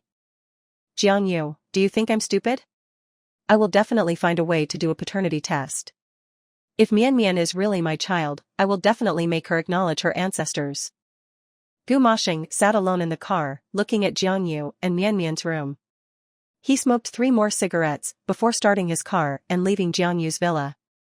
Watching the man's car lead downstairs, Jiang Yu finally breathed a sigh of relief. She didn't know what had suddenly gotten into Gu Mosheng today.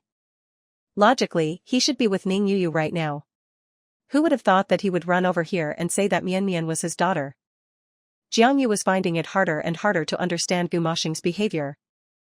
Li Zhe hadn't slept and was keeping an eye on Jiang Yu. Only after Jiang Mian had fallen asleep did he ask Jiang Yu. What did he come to tell you? Jiang Yu shook her head, nothing. It's just that he found out about our equipment. He said he would help me, but he wanted half the medicinal herbs.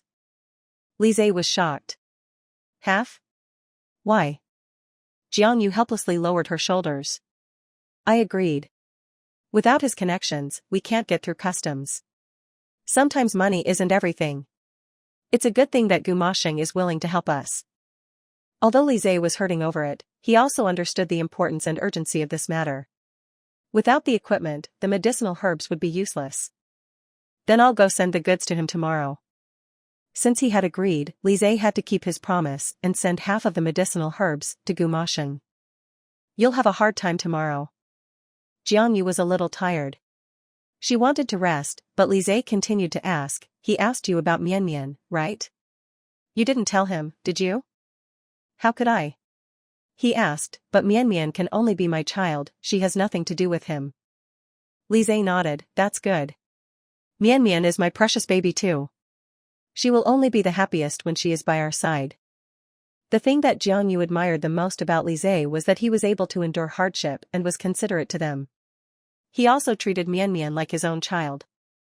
Tomorrow, do everything that needs to be done. I'll contact Gumashing. You just need to know what to do. Lise said yes. Over these years, he had always been Jiang Yu's most capable assistant. The two of them had supported each other to reach where they were today. I'll send Mian Mian to school alone tomorrow. You go and deliver the goods early and come back early. Jiang Yu had finished telling Lise all that needed to be done, but Lise seemed like he didn't want to hear that. Jiang Yu, you'll meet Ning Dehua again tomorrow morning, what are you planning to do? Being pursued by Ning Dehua was a complete joke. Jiang Yu started to get a headache at the thought of having to deal with Ning Dehua. Don't worry about that. Let's talk about it tomorrow. Jiang Yu finally laid down with Mian Mian in her arms. She stroked Mian Mian's hair, thinking about what Gumashing had said to her today. Chapter 31, Pinky Promise. If Jiang Yu was to do business with Gumashing, she would inevitably have to interact with him. Gumashing had already set his sights on her, even resorting to threatening her to get a share of the medicinal herbs. He had even begun to suspect that Mian Mian was his biological daughter. Looking at her daughter in her arms, Jiang Yu was determined not to let Gumashing take her daughter away again. The next day, Jiang Yu woke up at 8:30. It was time to take Mian Mian to school. Halfway to school, Jiang Yu was surprised to see Gumashing, Ning Yu, and Ning Dehua all gathered at Mian Mian's school gate. Seeing Ning Dehua wasn't a surprise, he was always waiting for her there. But why were Gumashing and Ning Yu also there? She pulled her car to the side and listened to their conversation. Ning Yu was scolding her younger brother. Dehua, why are you chasing after Jiang Yu when you could be pursuing a beautiful kindergarten teacher? Ning Dehua said flippantly, sis, I'm not blind. I know who's good-looking better than you. Ning Yu was almost having a heart attack because of her brother. When it came to beauty, few could compare to Jiang Yu, not even herself. Because Gumashing was there, Ning Yu restrained the urge to call Jiang Yu a vixen. Masheng, I can't reason with him. You try. Today, Gumashing had asked her to come along and persuade her brother to give up pursuing Jiang Yu. Guji, why won't you let me pursue Miss Jiang? I know she's your ex-wife, but I don't mind. What are you worried about? Gumasheng, holding a cigarette, looked at Ning Dehua with a cold indifference. Dehua, she's not the woman you think she is. You two aren't suitable. You can pursue anyone but her. Hearing Gumashing's words, Jiang Yu gripped the steering wheel tightly. So, in Gumashing's heart, she was always that kind of woman. Just as Jiang Yu and Mian Mian got out of the car, Ning Dehua, who had been arguing with Gumashing, immediately stepped forward, his face beaming with a smile as he spoke to Jiang Yu.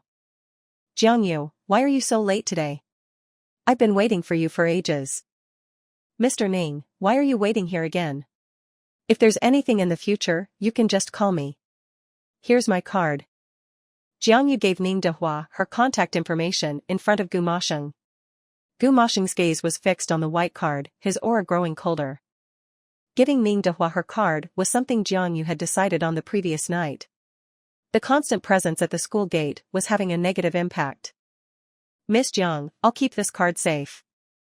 Ning Dehua carefully put away the card, raising his eyebrows at Gumashing in a provocative manner. Bad uncle? what are you doing here? Mian noticed Gu Moshing immediately. She didn't like Ning Dehua, but mommy didn't like the bad uncle either. This was difficult. Mian, with her little backpack, looked soft and adorable. She had her hair tied up with an apple-shaped hair tie, and to Gu Moshing, she looked like a little apple. She was incredibly cute. Gu Moshing hadn't forgotten his thought from last night. If Mian was indeed his daughter, that would be even better. Mian, uncle missed you, so I came to see you. This was Gu Moshing's honest thought. He had brought Ning Yu here today, ostensibly to have her help persuade Ning Dehua to give up pursuing Jiang Yu. But in reality, the thought that Mian could be his daughter made him eager to see her more. I dare not miss uncle, mommy would get angry. Little Mian didn't know when she had started to not dislike the bad uncle so much. And also her brother. But they weren't a family, and seeing each other was difficult. Hearing Mian say she missed him, Gu Moshing was thrilled. Mian, do you really miss uncle? Mian nodded, Suddenly, Gu Moshing extended his little finger, wanting to make a pinky promise with Mian. Since Mian also misses uncle, then uncle promises you, I'll come see you often, okay? Okay. Mian immediately reached out and made a pinky promise with Gu Moshing. Only after making the promise did she remember to look at her mother's face. Sure enough, she saw her mother's serious expression. Mian glanced at Gu Moshing awkwardly. Gu Moshing had already made the pinky promise with Mian, a contract that couldn't be changed. He said to Mian, uncle will keep his word and come see you often. The two were chatting away as if no one else was there. Jiang Yu grabbed Mian's hand. Let's go, we're going to be late. Gu Moshing stood up, blocking Jiang Yu's path, and then squatted down again. Mian, this is a gift from uncle. Gu Moshing took out an imported, winged lollipop. For a little girl, this was undoubtedly a deadly temptation. Mian's eyes lit up immediately. She took it, revealing her row of neat teeth. Thank you, uncle. Seeing that Mian liked the little gift he had prepared, a warm and bright smile appeared on Gu Moshing's face. Goodbye, uncle. I really have to go to school now. Mian waved goodbye to Gu Moshing. Gu Moshing also waved back, parting with Mian like a father saying goodbye to his child. Jiang Yu took Mian into the school. Ning Yu, however, looked at Gu Moshing in panic and confusion. Thinking back to everything that had just happened, Ning Yu's face turned pale. Did Gu Moshing just smile? He smiled at Jiang Yu's daughter? Ning Yu had almost forgotten what Gu Moshing's smile even looked like, but today, he was actually smiling at Jiang Yu's daughter. What was going on? Why did Gu Moshing suddenly like that little girl so much? Jun was his biological son. Or was it possible that Gu Moshing had feelings for Jiang Yu, and wanted to rekindle their past relationship? Ning Yu's gaze gradually darkened. Jiang, I will never let you be with Moshing again, not until I die. Her hatred for Jiang Yu was genuine. Ning Yu stood behind Gu Moshing, her face filled with malice. Gu Moshing, what do you mean? You like little girls so much, just marry my sister and have one. Why are you fixated on my daughter? Ning Dehua, seeing that Gu Moshing's attitude toward Jiang Yu's daughter was not ordinary, was just as upset as his sister, Ning Yu. This was also partly because he was standing up for his sister. After all, men understood men best. Gu Moshing's behavior just now clearly showed that in his heart, Ning Yu was not important at all. Gu Moshing was equally blunt with Ning Dehua. Dehua, I'm warning you, Jiang Yu is not worthy of you. Don't even think about pursuing her. TSK. Gu Moshing, what do you mean? You're my sister's boyfriend, not mine. You can control my sister, but you can't control me. Ning Dehua smirked again. Besides, if I get together with Jiang Yu, you can live a happy life with my sister. As her brother, of course I have to clear the obstacles for my sister. What if you two get back together? Isn't that right? Gu Moshing couldn't stand rich, playboy ne'er-do-wells like Ning Dehua. He grabbed Ning Dehua by the collar and raised his fist. Chapter 32, I like you. What's up, you want to hit your future brother-in-law? Go ahead, hit me in the face. Come on. Ning Dehua's rascal-like attitude made Gu Moshing feel disgusted. Fine, Jiang Yu would never fall for a man like this. What was he even worried about? Gu Moshing lowered his fist and straightened his crumpled suit jacket with a blank expression. Oh, why didn't you hit me? Did you admit defeat? So, the famous President Gu of City B is just a coward. Ning Dehua's smugness was stopped by Ning Yuyu, who shouted loudly. Dehua, what are you doing? Go back inside. The three adults were standing at the entrance of a kindergarten, staring at each other. Ning Yuyu felt embarrassed and just wanted to leave quickly. Now, every time she saw Jiang Yu, she felt panicked. She just wanted to figure out how to please Gu Moshing and get him to agree to marry her soon. Moshing, we've been out for a long time. We should head back. The two of them had come after taking Gu Yanjun to school in the morning.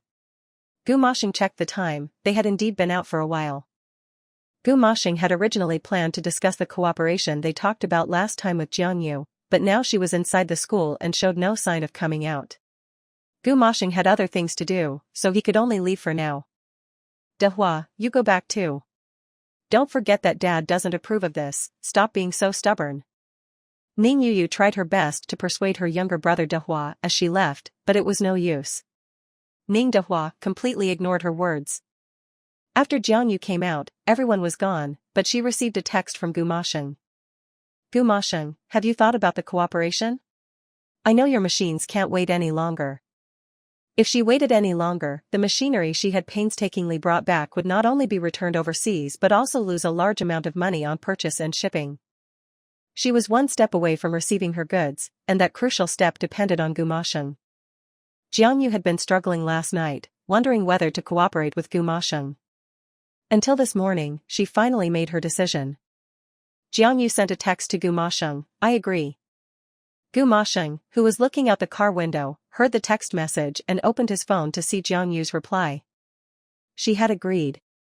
Gu Moshing's mood suddenly brightened, and a faint smile flashed across his lips. Ning Yuyu thought she was hallucinating. Why was she seeing Gu Moshing smile for no reason so much today? It was strange, so strange. Just as Gu Moshing was making a phone call, Ning Yuyu's phone rang as well.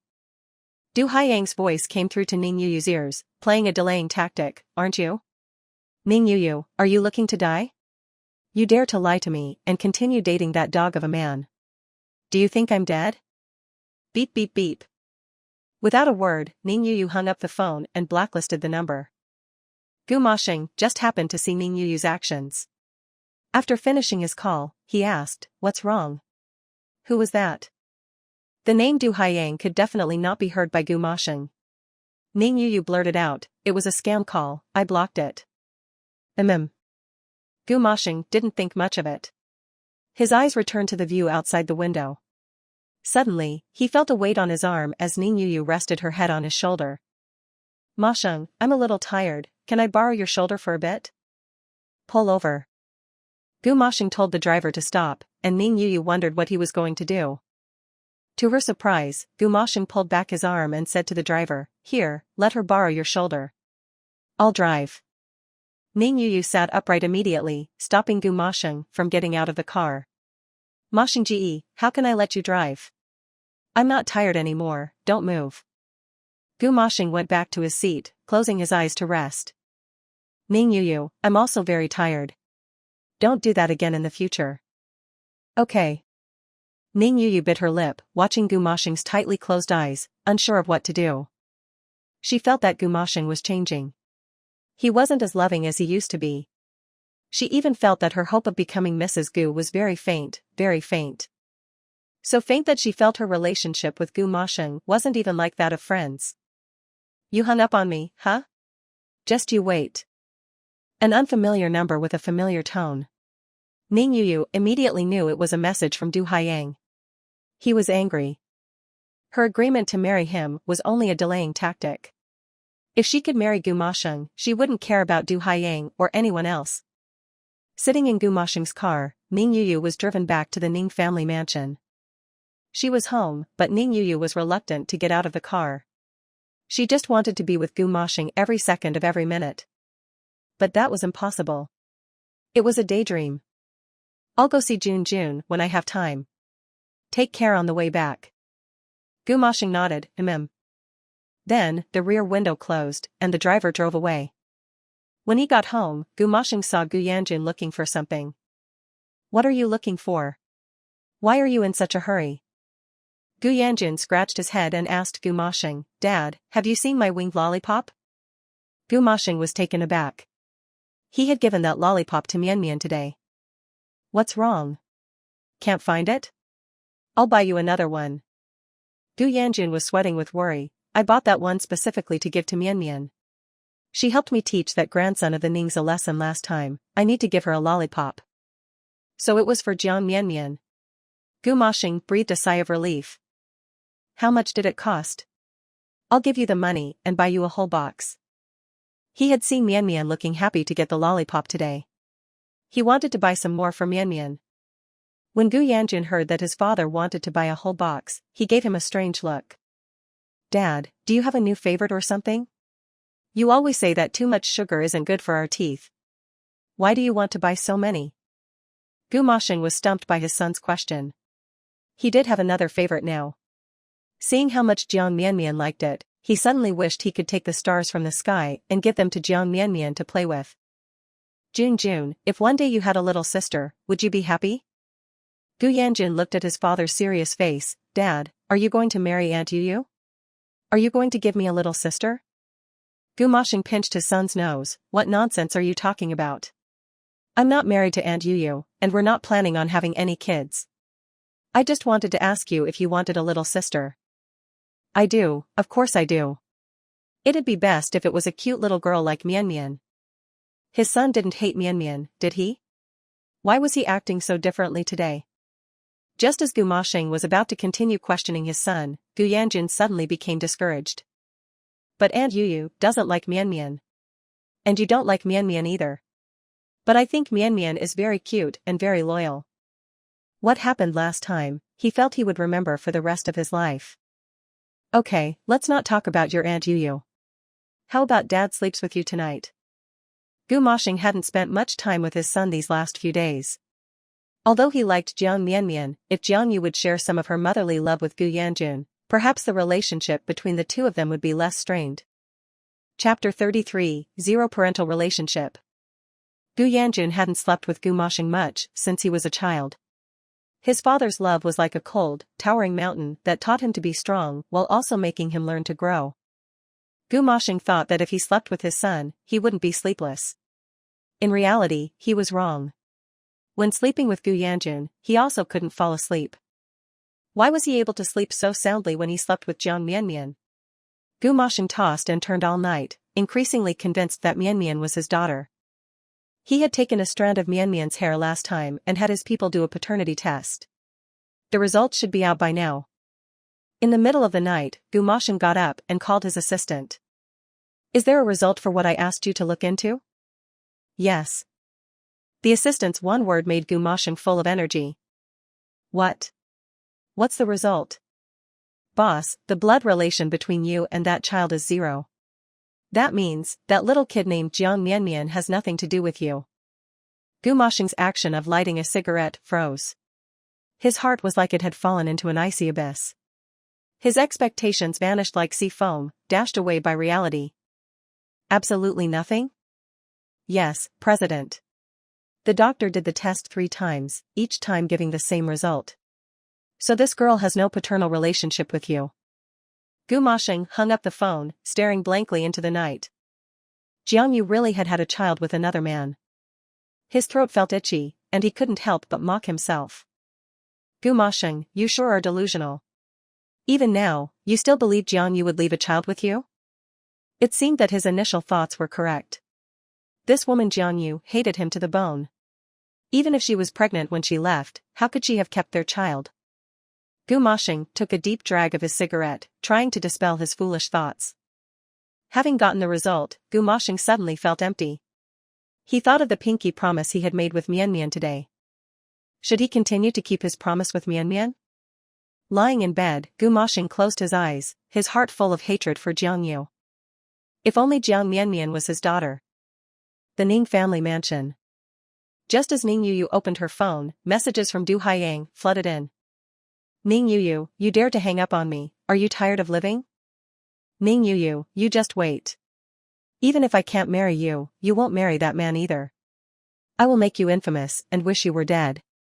Ning Yu, you dead woman. If you don't reply to me, I'll be downstairs yelling. Seeing the explosive messages, a dangerous aura radiated from Ning Yu's eyes. This Du Haiyang was a ticking time bomb as long as he was alive. She had to figure out a way to silence him and make him never become a threat to her. Thinking this, the phone rang. When Ning Yu answered, it was indeed Du Haiyang again.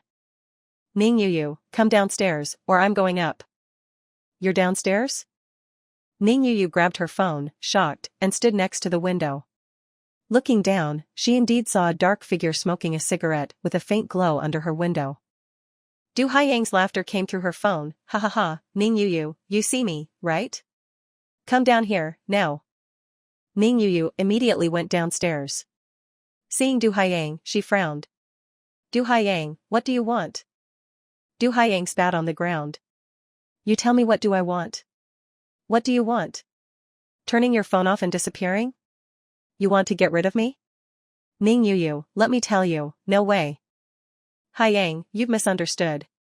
Just give me a little more time, okay? I won't marry Gu Masheng. Not marry him? Who's that boy? Is that your child? You had a love child behind my back? Child? What child? Du Haiyang, you're stalking me? That child is Gu Masheng's. What exactly do you want? Du Haiyang sneered.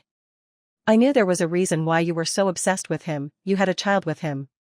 He doesn't want you, and if I hadn't seen that child be so close to you, I wouldn't have believed it. Du Haiyang, it's not like that. Please, don't hurt Jun, I beg you. I won't hurt anyone, as long as you marry me, everything is negotiable. Ning Yu knew Du Haiyang's personality well. Though he was a spoiled young master, he also had a street gangster's vibe, probably from the street youth he had interacted with in the US growing up. He was capable of anything, and Ning Yu didn't want a scene at her house that would let her family know. She could only continue to appease Du Haiyang. It's just her luck that this man didn't like being pushed around. Haiyang, I'll give you a large sum of money. This money is enough for you to live worry-free for the rest of your life. Let me go, let me marry Gu Masheng, and I'll send you money regularly, okay? Do I need your money? Who do you think I am? You're a worthless bitch, break up with that guy immediately. Du Haiyang's firmness made Ning Yu gradually grow ruthless. Okay, brother Haiyang, I'll break up with him, but you have to do me a favor. What favor? Ning Yu had recently found that Gu Yanjun and Gu Masheng were acting strange, not paying attention to her at all. If that was the case, she might as well have Du Haiyang completely destroy the love child between Gu Masheng and Jiang Yu. She wanted to make the hatred between Gu Masheng and Jiang Yu more intense and have them become true enemies. When Du Haiyang heard that Ning Yu wanted him to get rid of Gu Masheng's child, he rubbed his chin.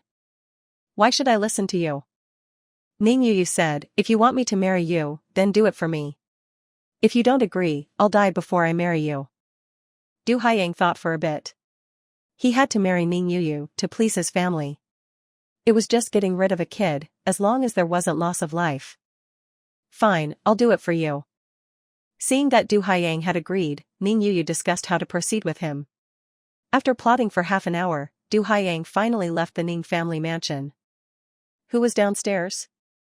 Ning Yu met old man Ning as soon as she went upstairs. He must have known that someone was looking for her outside. Dad, it was a friend from abroad who came to talk about something. Old man Ning narrowed his eyes, obviously not believing Ning Yu's words. If he is a friend, why didn't you let him in to talk? Yu, are you in trouble? Dad, I'm not. They are really just friends. Alright, if you say they are friends, then they're friends. But if they are bad or not reputable, stay away from them as soon as you can. You're engaged to be married to Ma Sheng. If word of this gets out and reaches his ears, your father won't be able to help you. Old man Ning knew every move Ning Yu had made abroad, and they were all clear. That's why he agreed for Ning Yu to marry a divorced man. Gu Masheng's family background was impeccable. Most importantly, Ning Yu liked Gu Masheng. This was the most suitable marriage for Ning Yu. Old man Ning didn't want any setbacks. Chapter 34, The Mask Slips. Ning Yu kept old man Ning's words close to her heart. As long as she got rid of both Du Haiyang and Gu Yanjun this time, there would be no more obstacles to marrying Gu Masheng. As for Jiang Yu and Gu Masheng, after Gu Yanjun's death, they would definitely hate each other even more. The position of Mrs. Gu belonged to her, Ning Yu, and no one else. Dad, I understand. You should go rest, too. When she got back to her room, it was already 3 in the morning. Ning Yu knew that Gu Masheng wasn't asleep, because he had insomnia. Masheng Ji, are you free today? I'd like to invite you to dinner. Gu Masheng's phone buzzed. Seeing it was from Ning Yu, he tapped to view the message. I'm not free today. Gu Masheng was going to see Jiang Yu today, to talk about the cooperation. He didn't have time to have dinner with Ning Yu. After he sent the reply, Ning Yu didn't respond.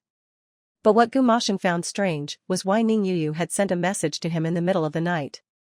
Gu Masheng didn't think much of it. He left his bedroom and asked the housekeeper, Zhou, to prepare breakfast for when Jun woke up. He also prepared the materials he needed for his meeting with Jiang Yu later.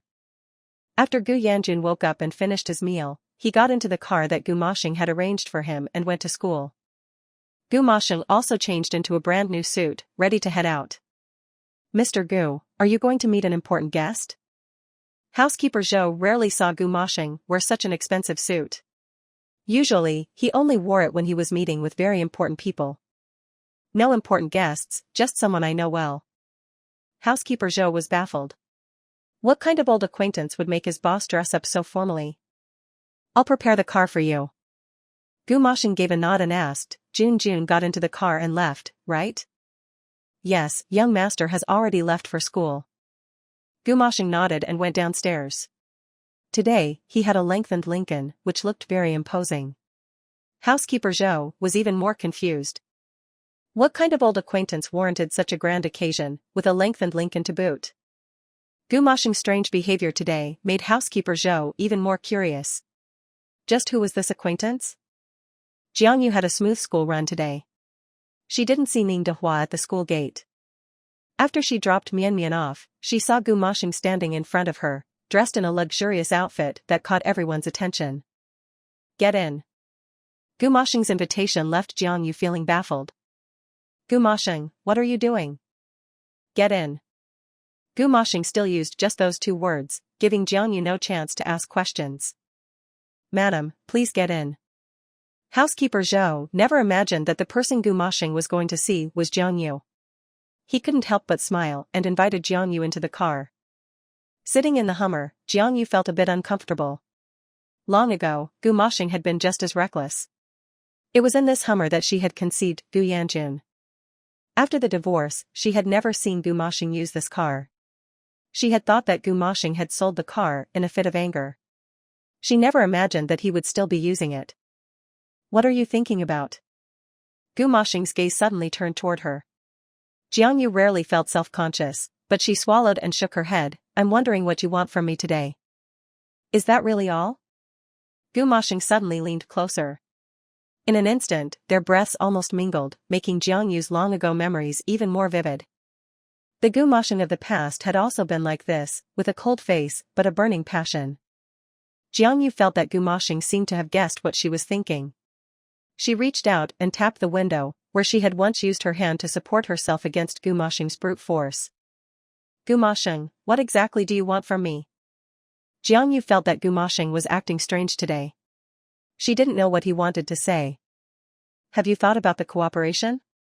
My time is limited, and I want an answer now, or else I'll have your goods returned to where they came from with one phone call. Jiang Yu frowned. With your attitude, do I have the right to refuse? Jiang Yu would absolutely not give up this batch of machinery. Gu Masheng, didn't I already agree last time? But you're missing some of the goods. So I want to ask you, if you're not serious about cooperating, your goods will be returned, and your machines won't be able to enter the country. Jiang Yu immediately called Li Zhe. After learning about the situation, she explained to Gu Masheng, my people were negligent. There was an accident on the road. A batch of medicinal herbs caught fire, which is why they weren't delivered on time. Gu Masheng tapped his fingers together. I see. I misunderstood you. Is there anything else? If not, please let me out of the car. Jiang Yu didn't want to continue being with Gu Masheng. The suffocating pressure in the car made her want to get out and breathe. Do you like this Lise a lot? Gu Masheng opened the car window a crack and blew out a plume of smoke. What business is it of yours? Who I like is my business. Gu Masheng scoffed, heh. Jiang Yu, your taste is getting worse. You like an orphan, I thought your love was very noble. You're investigating me again? Gu Masheng was indifferent. So what? It's just that you're Junjun's mother, and I naturally have to pay more attention to who you're with. If it's some bad guy, I wouldn't feel comfortable letting you interact with Junjun. Jiang Yu was speechless at this reason. So what if he's an orphan? Do you think you, a cheater, are noble? Marrying you was my worst choice. He's 1,000 times more noble than a cheater like you. Cheater, cheater, you keep calling me a cheater. When did I ever? Halfway through his sentence, Gu Masheng's phone suddenly rang. He frowned, glancing at the number, an unknown number. Gu Masheng tapped the answer button. A frantic voice came through the phone. Mr. Gu, I'm the driver. The young master just got out of the car at school, and I saw him being kidnapped at the school gate. What do you mean kidnapped? What exactly happened? I don't know either. The young master was just shoved into a black car. I'm following them. You need to call the police quickly. Gu Masheng's fingers trembled. Jiang Yu also heard the conversation and immediately became tense. What happened to Junjun? Gu Masheng's eyes flashed with a dangerous light. Junjun has been possibly kidnapped. We need to find him now. As he spoke, Gu Masheng called the police. Then the Hummer sped off like an arrow. Although housekeeper Zhou usually drove as slowly as a bicycle, seemingly a stable old man, he was a race car driver in his youth. Learning that the young master had been kidnapped, he immediately said to Gu Masheng, "Don't panic, Mr. Gu. There isn't a car I can't catch. You tell the police to track the vehicle that kidnapped young master. I'm sure I can catch up to them." Gu Masheng was talking to the police on the phone, but Jiang Yu put her hand on Gu Masheng's. No need. By the time the police track the vehicle, they'll be long gone. I'll do it. Gu Masheng looked at Jiang Yu's hand holding his. For the first time, he saw a determined look in her eyes. He couldn't help but listen to Jiang Yu's instructions. Chapter 35, Are You a Pig? Under Gu Masheng's gaze, Jiang Yu took out her phone. It was a very ordinary domestic phone, but right in front of Gu Masheng, Jiang Yu typed in a line of English code, bypassing geographical restrictions. Watching the red dot flashing on the screen, Jiang Yu tapped on her phone and said to housekeeper Zhou, "They're driving on the second intersection north of Junjun School. They keep running red lights at a speed of 80 kilometers per hour. You need to catch up." Yes. With a whoosh, housekeeper Zhou accelerated, carrying Gu Masheng and Jiang Yu in pursuit. Gu Masheng was stunned, even more stunned than he was when he found out that Jiang Yu could treat insomnia. You know how to do this? Is it strange that I know this? Think carefully about who you've offended recently. Why would Junjun suddenly get kidnapped? Clearly, Jiang Yu was most concerned about this issue. If anything happened to Junjun, she would never forgive herself. How would I know? I have enemies everywhere in the business world. How are you so sure that it's my fault? Maybe it's just a simple kidnapping for money. Jiang Yu pursed her lips. Are you a pig? If they just wanted money, why haven't they called you yet? This time, they probably want Junjun dead. After that, Jiang Yu called Lise again. I don't have time to pick up Mian today. Can you pick her up for me? Housekeeper Zhou took a shortcut and reached the location of the red dot. Shit. Housekeeper Zhou cursed after seeing that the car was empty. He immediately realized he was being uncivilized, and apologized to Gu Masheng and Jiang Yu. I'm sorry, Mr. and Mrs. Gu. When I'm in a rush, I say the swear words I picked up in the US. Young master isn't in the car. What should we do? Jiang Yu touched the seat. It was already cold. They left a while ago. They must know we're chasing them. Gu Masheng's handsome brow furrowed. What should we do now? Jiang Yu picked up her phone again. She opened up a remote satellite signal source that an ordinary person couldn't access. Gu Masheng's shock was indescribable. Watching Jiang Yu focus on the high-tech was strangely a little cool.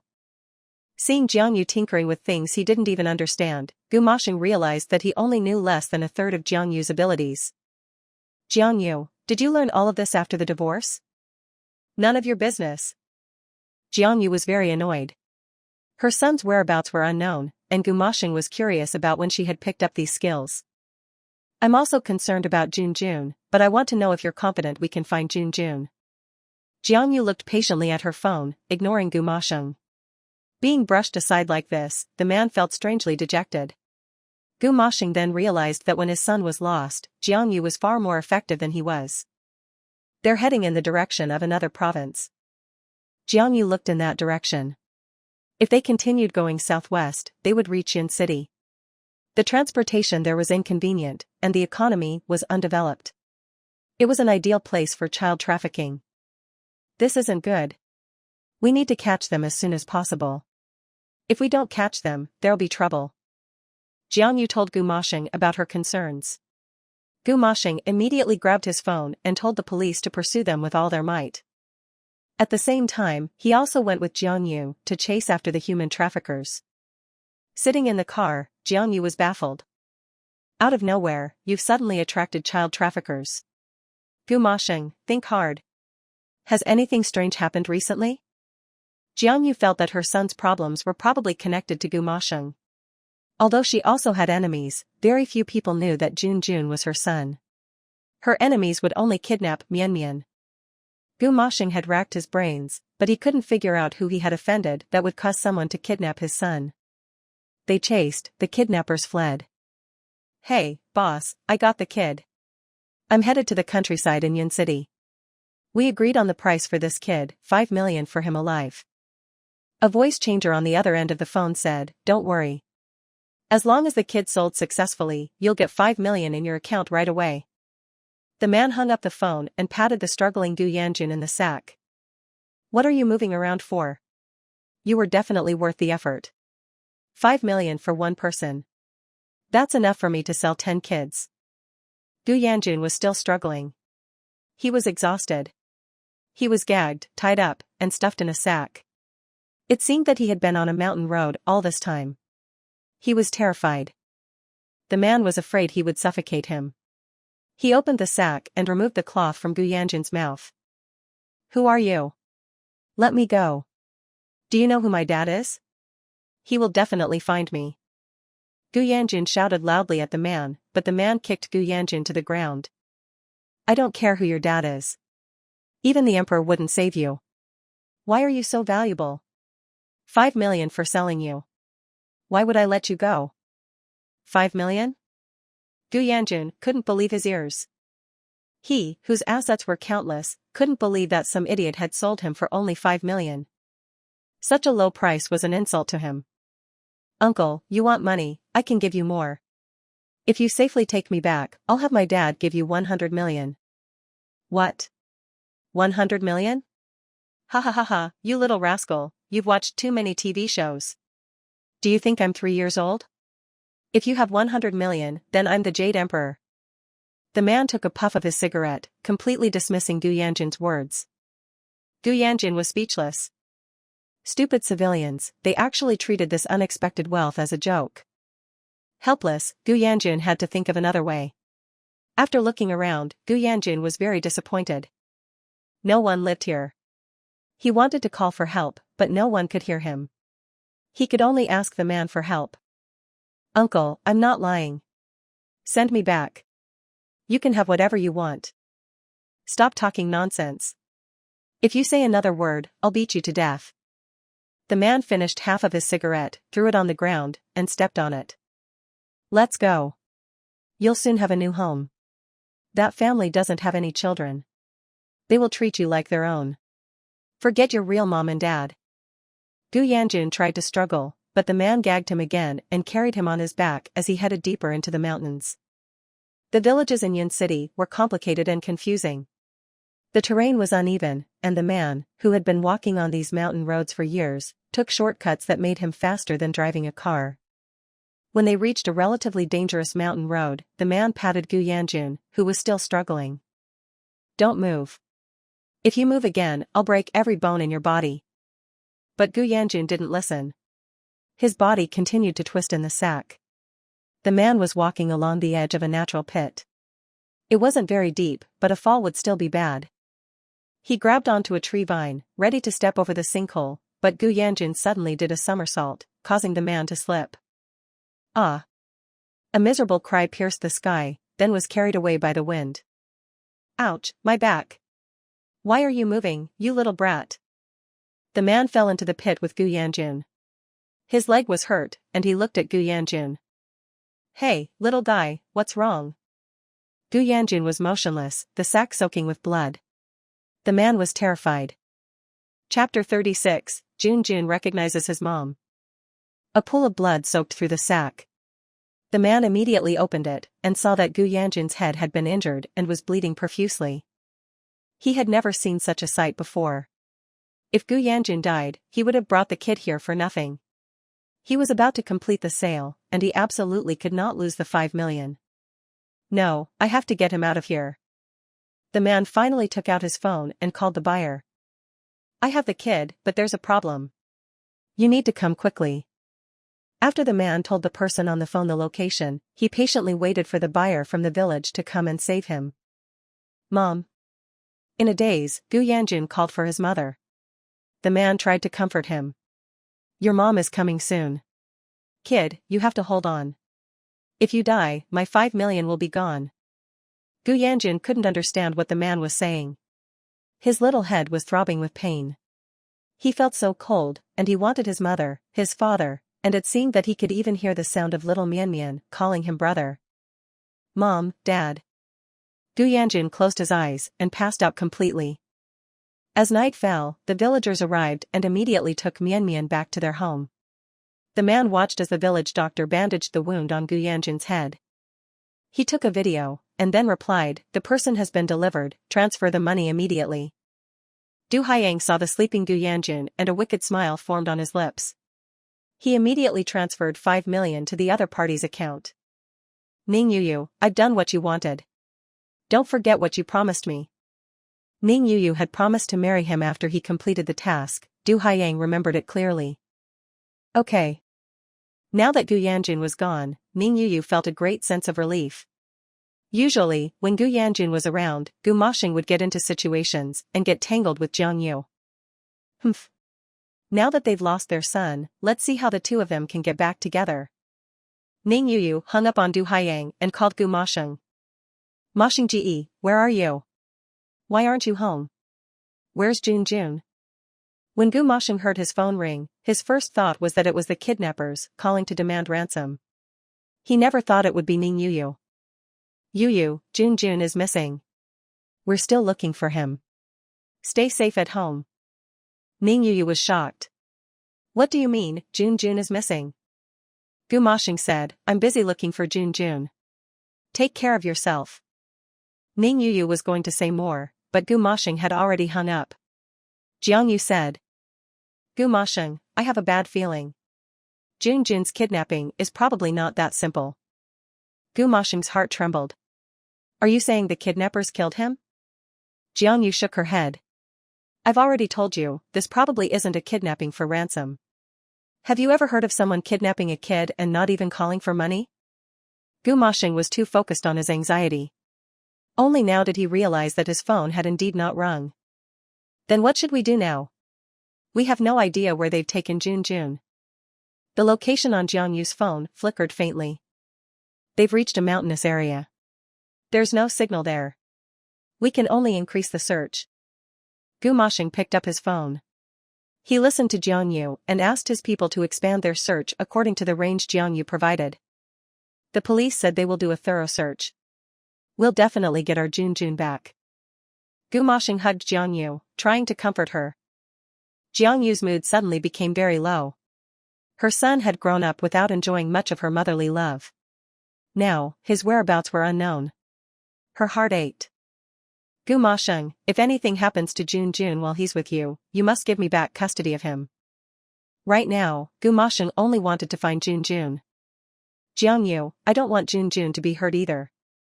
Is this really the time to be discussing custody? Jiang Yu scoffed. Gu Masheng, I can accept you taking any woman, but I will never let any other woman raise Jun. I have a feeling that Ning Yu is somehow involved in this. Mentioning Ning Yu made Gu Masheng angry. Jiang Yu, why do you still think that Yu did this? She just called me. She clearly didn't know anything. Don't be so slanderous. Jiang Yu felt that the more she thought about it, the more things didn't add up. Heh, fine. I'm slanderous. We'll talk about this later. After we find Jun, I will definitely bring the person who kidnapped him to justice. Gu Masheng looked at Jiang Yu sullenly, not understanding why she was slandering Ning Yu. Whatever. The two were unhappy again. But Jiang Yu didn't have the mind to think about anything else. She called Lise to ask about her daughter. Only after learning that Mian was doing well, did she feel relieved. Gu Masheng, I can't just sit and wait. I'm going to the village to look for him. Whether you come with me is up to you. As Jiang Yu was about to get into the car, Gu Masheng grabbed her arm. I have a helicopter. It's mountainous over there, so a helicopter is more convenient. Gu Masheng arranged a helicopter and took Jiang Yu directly to search the villages. At this time, in the dilapidated tile house where Jun was, a man and a woman stood. Honey, this child has lost so much blood. He's not going to die, is he? We spent 2 million to buy him. If he dies, we'll lose both the money and the child. What's the point? The woman wore a pink dress over jeans, with a headscarf. She had a rustic appearance, and worriedly looked at Gu Yanjun.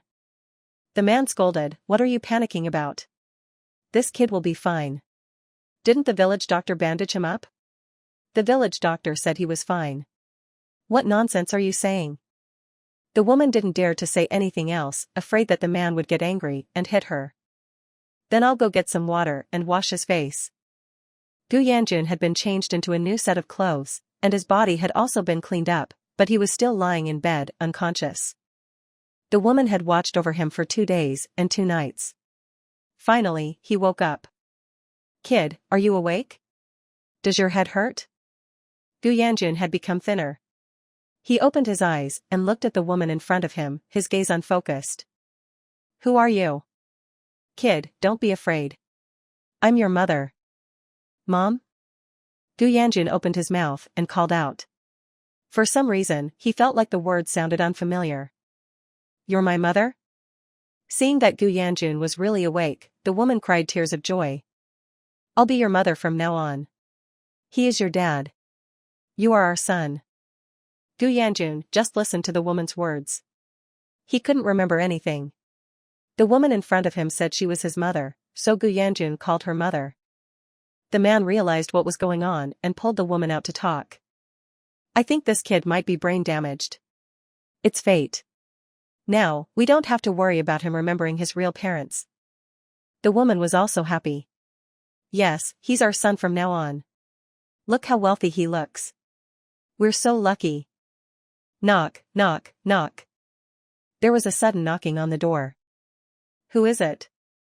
The man and woman looked at the door with alarm. They looked at each other. Chapter 37, Jiang Yu, I'm sorry. Open up now. The pounding on the door grew more intense with each hit. The woman suddenly became scared. Honey, are they here for the child? What do we do?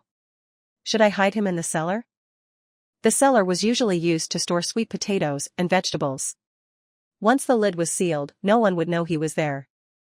The man, however, wasn't afraid and scolded his wife. What are you scared of? This child is ours now. They aren't necessarily here looking for him. We live in the middle of nowhere, how could they possibly find us? The woman made a sound of agreement and stopped talking. Stand to the side and don't say anything stupid. After instructing his wife, the man opened the door. Jiang Yu and Gu Masheng stood at the door, both looking weary and cold as they stared at the man. Hello, have you seen this boy? The man looked at the photo of Gu Yanjun in Jiang Yu's hand and shook his head. No, I haven't. Can I come in and take a look? The signal from the phone of the man who had kidnapped Gu Yanjun had disappeared in this area. This was also the closest village, so Jiang Yu was convinced that her son couldn't be far away. Therefore, she had asked Gu Masheng to contact the local police station to assist with the search. Also, the police dogs had found blood in the pit. Although they couldn't be certain that it was Jun's, Jiang Yu trusted her gut feeling. Jun was in this village. No, it's already dark, and it's not convenient. The man refused to let Jiang Yu and Gu Masheng in and tried to close the door. Jiang Yu, who was standing at the door, reached out, stopping the man and said, "Just one look, we'll leave immediately if no one is here." The man refused, without hesitation. "Why should I? This is my house. You can't come in, or else you'll be trespassing." That was the law. Jiang Yu took a step back and pulled her hand back. The man thought he could close the door, but suddenly a plainclothes police officer stepped out from behind Jiang Yu and said sternly to the man, "This is a search warrant. Those who refuse to comply will be punished according to the severity of the situation." The man immediately became flustered and tried to close the door, but Jiang Yu kicked it open and walked in. Jun. As soon as Jiang Yu entered the house, she smelled blood. The rural house had only 3 rooms. Standing at the door, she could see everything inside. She saw Gu Yanjun lying on a broken bed with layers of gauze wrapped around his head. Her heart suddenly ached so badly that it was hard to breathe. Jiang Yu held the child in her arms. Feeling that Jun was still breathing, she immediately carried him out. "We need to leave here immediately and take Jun to the best hospital for treatment." Seeing her son suffering, Jiang Yu's heart was like a knife being twisted in it. After handing the remaining tasks to the police, she followed Gu Masheng and rushed to the city hospital overnight. Sitting in the car, Jiang Yu kept holding Gu Yanjun. The little boy was now 7 or 8 years old and no longer like a 2 or 3-year-old. It was already getting difficult to hold him. Gu Masheng tried to hold him for her several times, but he was deterred by Jiang Yu's persistence. "Jiang Yu, don't worry, Jun will be fine." Gu Masheng sat next to Jiang Yu. Although they were very close, Jiang Yu didn't want to talk. From the moment Jun had disappeared, Jiang Yu had forgiven all his mistakes. Jun had been misled, and he was still young. He would slowly understand his mistakes in the future. But Jiang Yu had almost lost her son completely. If she didn't even have a son, then what was the point of forgiving or not forgiving? "Gu Masheng, you better pray that nothing happens to Jun, or else I won't forgive you." Jiang Yu said this coldly to Gu Masheng. Gu Masheng rubbed his temples, feeling extremely anxious. "Jiang Yu, can you be reasonable? It's not like I wanted Jun to get hurt. You didn't want it, but someone else did. Think carefully about who benefits the most from Jun's incident, and you'll know." Gu Masheng said, "Jiang Yu, you're not still thinking that Yu did this, are you? Have you had enough? She's just a girl who likes me. You don't have any proof, you can't just accuse her like this." Jiang Yu didn't give Gu Masheng any pleasantries. This time, she was going to clear the air with Gu Masheng. "Gu Masheng, if you want to be with Ning Yu, I wholeheartedly wish you well. But I want custody of Jun. And this is a notification, not a discussion. Once Jun is better, I'll ask a lawyer to help me get back custody." Gu Masheng leaned back on the leather seat, looking helpless. His eyes were empty as he looked ahead. "Jiang Yu, why are you so certain that I'm going to marry Ning Yu? She and I are not what you..." Jiang Yu didn't want to listen to Gu Masheng's lecture, so what? Even if it's not Ning Yu, there will still be Li Yu, Zhao Yu. What's the difference? No matter who you marry, as long as it's not me, I won't feel comfortable leaving Jun with you." Gu Masheng muttered, "If you weren't comfortable, why did you get a divorce in the first place?" The man continued, "Jiang Yu, I will never give you custody of Jun. Jun is a part of the Gu family. If you want custody back, you'll have to remarry me. Otherwise, it's not possible." Jiang Yu thought she had a hearing problem. "Remarry? What are you thinking? Do you think I'd give you another chance to hurt me? I'm not that cheap that I'd be unable to live without a cheater." A misunderstanding, Jiang Yu. I've said it so many times. You misunderstood things between me and Ning Yu. As he spoke, Gu Masheng became annoyed and didn't want to say anything more. Fine, it had been so many years, and it was already in the past. Besides, no matter how many times he said it, Jiang Yu would never believe him, it was just a waste of his breath. Jiang Yu, anyway, no matter what, Jun has to stay by my side. Gu Masheng wouldn't budge. Jiang Yu held her son, already prepared for a long custody battle. It took almost 2 hours to finally arrive at the hospital. Jiang Yu had the doctor give Gu Yanjun a full checkup. When she saw the results, she broke down. Ms. Jiang, your son has a mild concussion, and he also seems to have lost his memory. We need further observation. Please check him into the hospital tonight. Jiang Yu almost fell over. What did you say? Say it again. Jun, he's lost his memory? The doctor adjusted his glasses and said affirmatively, yes. Your son hit the back of his head. Although he has regained consciousness, he has lost his memory. We don't know when it will return or if it will ever return. What? Jiang Yu's legs gave out. She fell into Gu Masheng's arms. When he heard that his son had lost his memory, Gu Masheng also fell silent. They thought that they had been lucky to have saved him, but they never imagined that their son would lose his memory. He ground his teeth and said to his people, Housekeeper Zhou, go and push Director Zhou. He must arrest the perpetrators. Yes. Gu Masheng felt a deep hatred. For the first time, he felt the urge to kill someone. He held the limp Jiang Yu in his arms and helped her sit down. Jiang Yu, I'm sorry. Chapter 38, Cohabitation. Jiang Yu, it's my fault. I'm sorry to you, and I'm sorry to Jun. Gu Masheng said it again. At this moment, as a father, he was filled with self-blame. He had been a ruthless businessman for many years, and he had protected thousands of employees, but he was unable to protect his own son, which had led Gu Yanjun to be injured like this. Gu Masheng, I really don't want to see you. Jiang Yu saw nothing but disappointment when it came to this man, Gu Masheng. She hadn't wanted Jun in the first place, partly because she was blinded by anger at his betrayal. But after that, she calmed down. After the divorce, she also considered taking her son away, but when she had just divorced, she didn't have much money in her hands and didn't have much confidence about her future. She was already pregnant with her daughter, and if she took her son along with her, both children would have to suffer. After thinking it over, Jiang Yu had decided to let her son live with his father so that he could have a better life. If I had known this would happen, I would have died before ever letting you take Jun. Jiang Yu was in great pain and kept crying as she looked at her son. Gu Masheng also looked more dejected than ever before. His phone rang again.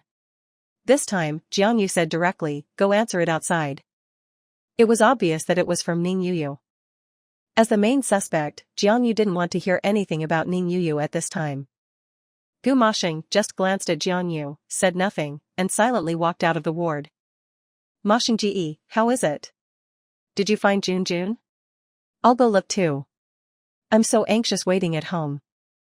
Gu Masheng said in a low voice, we found him. He's in the hospital. Really? Which hospital? I'll go there now. Gu Masheng said, there's no need. Jun needs to rest for a few days. You stay home for a few days. I'll contact you when Jun is better. Ning Yu nodded obediently. In reality, she wanted to see how Jun was doing, and she had other things on her mind. Du Haiyang, are you trying to die? What were you doing? Didn't you say you sent him away? Why isn't he dead? Why is he back? When Du Haiyang heard what Ning Yu said, he was so shocked that he sat up straight in bed. Damn it, is that true? That kid is back? How is that possible? I paid the kidnappers 5 million to get that kid to the mountains. If the kid is back, I'll be at a loss. Ning Yu was about to explode with anger at her stupid teammate. Du Haiyang, are you a pig? You have no brain, but you want to marry me? You can't even handle this small matter. I think you should stop thinking about marrying me. Du Haiyang had already lost 5 million. Now he had also made Ning Yu angry. He felt like he had done a miserable job of this, and he yelled at Ning Yu. You little bitch, you're getting too big for your britches.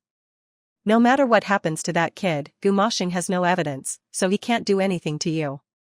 If you dare to betray me, be careful, or I'll make sure you can't live in City B. Ning Yu calmed down and said to Du Haiyang. Don't run around these next few days. We'll talk after this matter has passed. You understand? After the man hung up, Ning Yu called Gu Moshing again, but she couldn't get through. After hanging up, Gu Moshing returned to the ward. Jiang Yu was also on the phone with Jiang Mianmian. Baby, be a good girl and listen to uncle. Mommy has something to do. She'll be back soon. Jiang Mianmian's sweet voice came through the phone. Okay, mommy. Mianmian will be a good girl and listen. Jiang Yu's mood was very bad.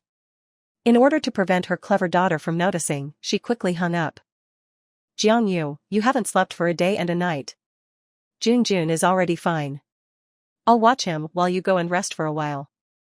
Ever since she had found Gu Yanjun, Jiang Yu had been watching him non-stop. This side of Jiang Yu surprised Gu Moshing a little. In the past, he thought that Jiang Yu was a ruthless woman who had abandoned her husband and son to run away with someone else. Only now did he realize that Jiang Yu wasn't so heartless. No, I want to wait until Jun wakes up.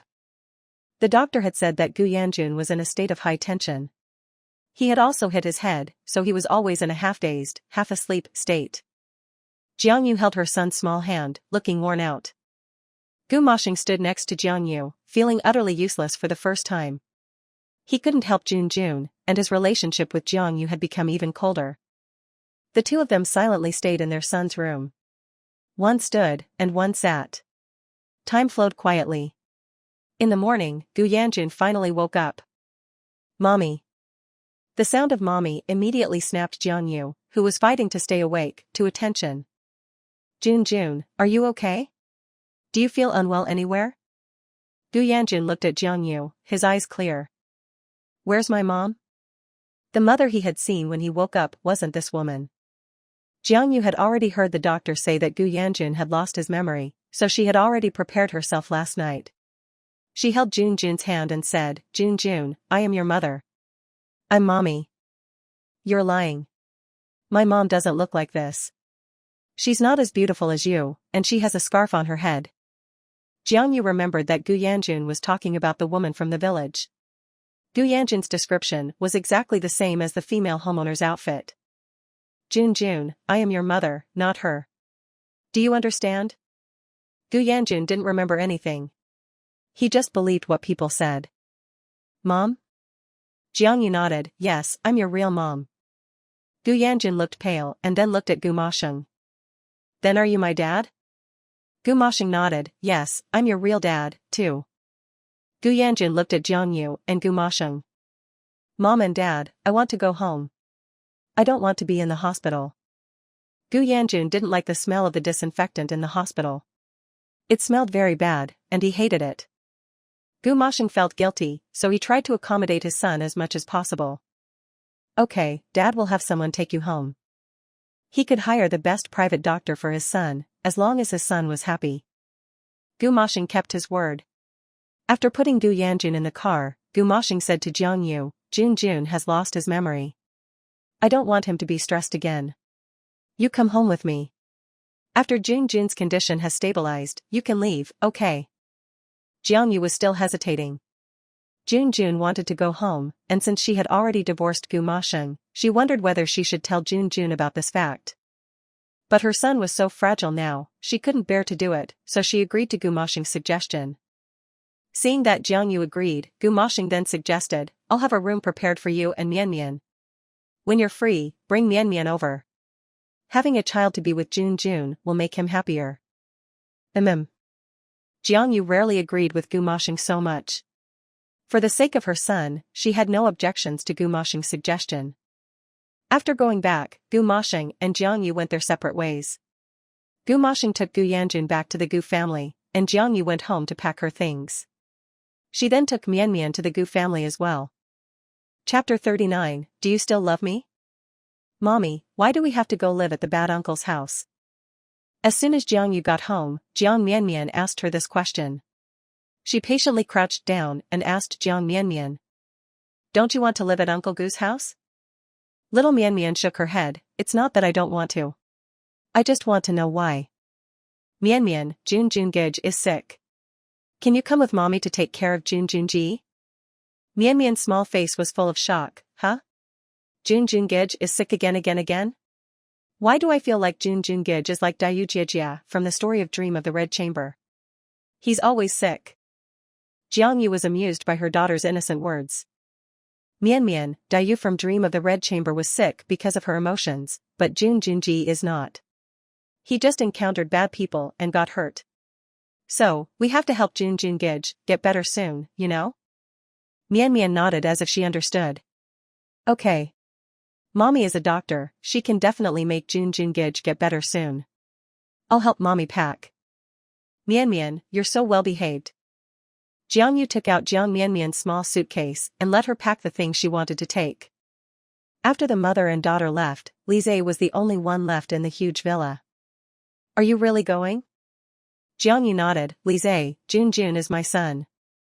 I really can't bear to see him suffer like this. I have to wait at least until he's better, before I can be at peace. Lise felt reluctant to part with Jiang Yu, but he was helpless. Nobody could change Jiang Yu's mind once she had made it up. I understand, but I've always wanted to ask you, do you still love Gumasheng? Love Gumasheng? Are you joking? I loved him. Jiang Yu answered without thinking. Lise nodded, I'll take you there. Loved him? At the door, Gumasheng's face was even more gloomy in the darkness. Jiang Yu's words were like a dagger piercing his heart, causing it to hurt so badly that it felt numb. He had promised Jiang Yu that he would stay at home with Junjun, but he still wanted to come and personally pick up Jiang Yu and Jiang Mian. He didn't expect to hear Jiang Yu say she had loved him as soon as he arrived at the door. The man stood at the door for a long time. Not until Lise was about to leave to see Jiang Yu off, did he see Gumasheng standing there, not knowing when he had arrived. Oh? Mr. Gu, when did you come? How come there was no sound? Gumasheng's mood was low. He didn't reply to Lise. Instead, he asked Jiang Yu. Are you done? Let's go. In a daze, Jiang Yu felt that Gumasheng seemed very unhappy. Was he impatient again? The Gumasheng of the past was often impatient and would look down on her. Was he having an old relapse again? After getting into Gumasheng's car, Jiang Yu and Mian were quickly taken by Gumasheng to the entrance of the Gu family home. But as soon as they got out of the car, Jiang Yu saw a red figure by the gate. It was Ning Yu. She was standing at the Gu family's gate in a red dress. In the darkness, it was like seeing a woman in a red dress with long, flowing hair. It was really eerie. Mommy, a ghost. Mian scared. Jiang Mian was most afraid of ghosts, so she hid in Jiang Yu's arms, burying her head. Gumasheng also saw Ning Yu. He comforted Jiang Mian, don't be afraid, Mian. That's an auntie, not a ghost. Jiang Mian gathered her courage, opened her hand to take a look, and realized that it was the auntie who had taken care of Junji at the hospital last time. That auntie looks like a female ghost. Gumasheng had already parked the car, right next to Ning Yu. As soon as the man got out, he questioned her, why did you come out like this? You could easily scare someone. Ning Yu was dumbfounded. She had come to see Junjun. Besides, the dress she was wearing was a new designer brand dress, and it had cost 50,000 or 60,000 yuan.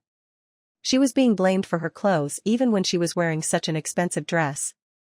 Masheng, I think I look appropriate and beautiful today. What's wrong with you? Gumasheng opened his mouth, it's nothing. It's just that it's easy to scare people at night. He carried Jiang Mian out of the car and walked past Ning Yu. He then said to the woman. Ning Yu felt that Gumasheng was being strange today, and why was he carrying Jiang Yu's daughter in his arms? Masheng Ji, what are you doing?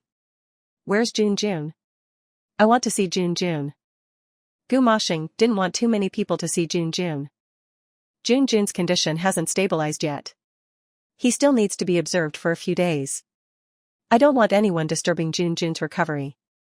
Ning Yu wanted to laugh right now. What did he mean, Junjun needed peace and quiet, and she couldn't go in? Did he mean that she was a disturbance, and Jiang Yu and her daughter weren't? Masheng Ji, I want to see what happened to Junjun. I'm not allowed to either? I've always treated Junjun like my own child. How can I be at peace if you don't let me go in? Ning Yu was determined to go in. Gumasheng didn't dislike Ning Yu, but his son had almost died this time. He only wanted to protect his son. Junjun was stressed out. I'm mainly afraid that a lot of people will make Junjun uncomfortable. Yu, listen to me. You can come back when Junjun's condition has stabilized. Gu Moshing very gently and patiently explained this to Ning Yu, causing Jiang Yu to be stunned. It had been so long since Gu Moshing had spoken to her so gently. With Gu Moshing's words, Ning Yu finally felt somewhat at ease. Gu Moshing had spoken to her so gently. At least it showed that she wasn't being suspected by Gu Moshing. Moshing Ji, I'll listen to you for now. As long as Junjun is okay, I'm fine with anything. But... Ning Yu suddenly pointed at Jiang Yu. Brother, why did you bring them into the Gu family? Have you forgotten that she was the one who abandoned Junjun? How heartbroken would Junjun be if he knew that his biological mother abandoned him? Jiang Yu was speechless. Ning Yu, your ability to distort the truth is getting better. You know better than anyone why Moshing and I got a divorce. If Junjun grows up, won't he know who the culprit was that destroyed our happy family? Ning Yu's eyes turned red. She looked hurt and wronged. Jiang Yu, how can you distort the truth like this? Gu Moshing, I've always behaved myself. How can she slander me like this? Jiang Mianmian suddenly held Gu Moshing's face in her small hands, pouting her lips at the man, and shuddered with disgust. You? Uncle, this female ghost auntie is such a green tea. Gu Moshing was also shocked. How did little Mianmian know the word green tea? He thought that Jiang Yu might have taught her this word. Over here, Jiang Yu continued to fire away at Ning Yu. Also, Ning Yu, don't think everyone else is stupid. I'm watching you. Whether Junjun met with those kidnappers by chance, or if this was all a conspiracy, I won't let the mastermind go so easily. I hope that you're whiter than a bottle of laundry detergent by then. Jiang Yu, that's enough.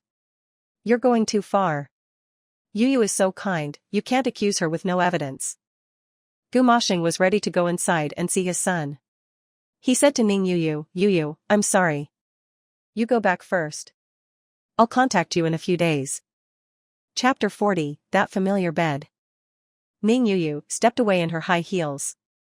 In the end, she could only listen to Gu Moshing and choose to go back home to wait for news. She didn't even get to go inside the Gu family home. Returning to the Gu family home again, Jiang Yu felt like she was worlds away. After so many years, Gu Moshing's home was still the same, and there had been no renovations. Perhaps, he was waiting until after he had married Ning Yu, then he'd buy a new home. After all, this place had everything to do with her. Gu Moshing hated her so much. How could he still live with Ning Yu in a house that had traces of her? Jiang Yu, I've had housekeeper Zhou prepare a room. You and Mianmian can stay in a room next to Junjun's room. Mommy, Junjun is afraid of the dark. I want to sleep with you tonight. Can you stay with me? In the bedroom, Junjun seemed to be afraid for no reason. He was also lacking a sense of security. When he saw Jiang Yu, he called out loudly, wanting to sleep with Jiang Yu. Gu Yanjun was sleeping in Gu Moshing's room. Gu Moshing had originally planned to sleep with his son, to keep his son from being scared. Jiang Yu and her daughter would sleep in another room, and they would all be close. Who knew that Junjun would suddenly ask for Jiang Yu to sleep with him? Jiang Yu really wanted to sleep with her son. After all these years, Gu Yanjun had rarely been so close to her, and she didn't even know when Junjun had started to become afraid of the dark. She had always thought that Junjun was an independent and strong child who had his own opinions. Despite his fondness for Ning Yu, he was not a weak child. Tonight, it made her feel like her thoughts might have been completely wrong. She might not know what Junjun was really thinking deep down. In fact, she also wanted to make up for the motherly love that her son had been missing. But that bed was still covered with the sheets that Gu Moshing had slept on. They still smelled like him. She found it disgusting. Jiang Yu had a deep fixation when it came to relationships. She always believed that people who were in a relationship with her were trash if they had someone else in their heart. Those who had had relationships with other women were even worse. She would absolutely not want this kind of man again, and she would never forgive him. Jiang Yu stood in the room, feeling embarrassed. But Junjun was still waiting for mommy to hold him to sleep. Jiang Yu couldn't help it. She couldn't stand Gu Moshing's sheets, so she took out a brand new 4-piece set from the cabinet and put them on the bed again. Gu Moshing had been standing outside the door watching Jiang Yu inside. She really did hate him. She didn't even want to sleep on the sheets he had slept on and had insisted on changing it with a new 4-piece set. did she forget? On that bed, how many times had she cried and begged him to let her go? On those sheets, there was still a stain from the time that Jiang Yu had lost her virginity, and it could not be washed off. Gu Moshing remembered everything clearly, but what about Jiang Yu? In her eyes, it seemed that all that remained was hatred and disgust. If Gu Yanjun slept with Jiang Yu, then he would probably have to sleep alone in the room next door tonight. After all, Jiang Yu wouldn't agree to him sleeping on the same bed as them either. Mommy, if we sleep with Gij, does Daddy have to sleep with us, too? Jiang Yu knew that the daddy that Jiang Mianmian was talking about was Gu Mosheng, but she also didn't like her daughter calling Gu Mosheng daddy like that. Mianmian, he can sleep by himself. We only need to sleep with Gij. Oh. Jiang Mianmian was still a little unhappy. She had carefully prepared her bedtime song and had planned to sing it to lull her brother and bad uncle to sleep. With Jiang Yu by his side, Gu Yanjun was very quiet. He didn't even need the bedtime song. He closed his eyes and fell asleep quickly. Little Mianmian was tossing and turning in bed, unable to fall asleep. It was like she had something on her mind. She was worried about bad uncle. His insomnia was severe. Without her lullabies, he would be like her now, moving around in bed and unable to fall asleep. Insomnia was a terrible thing.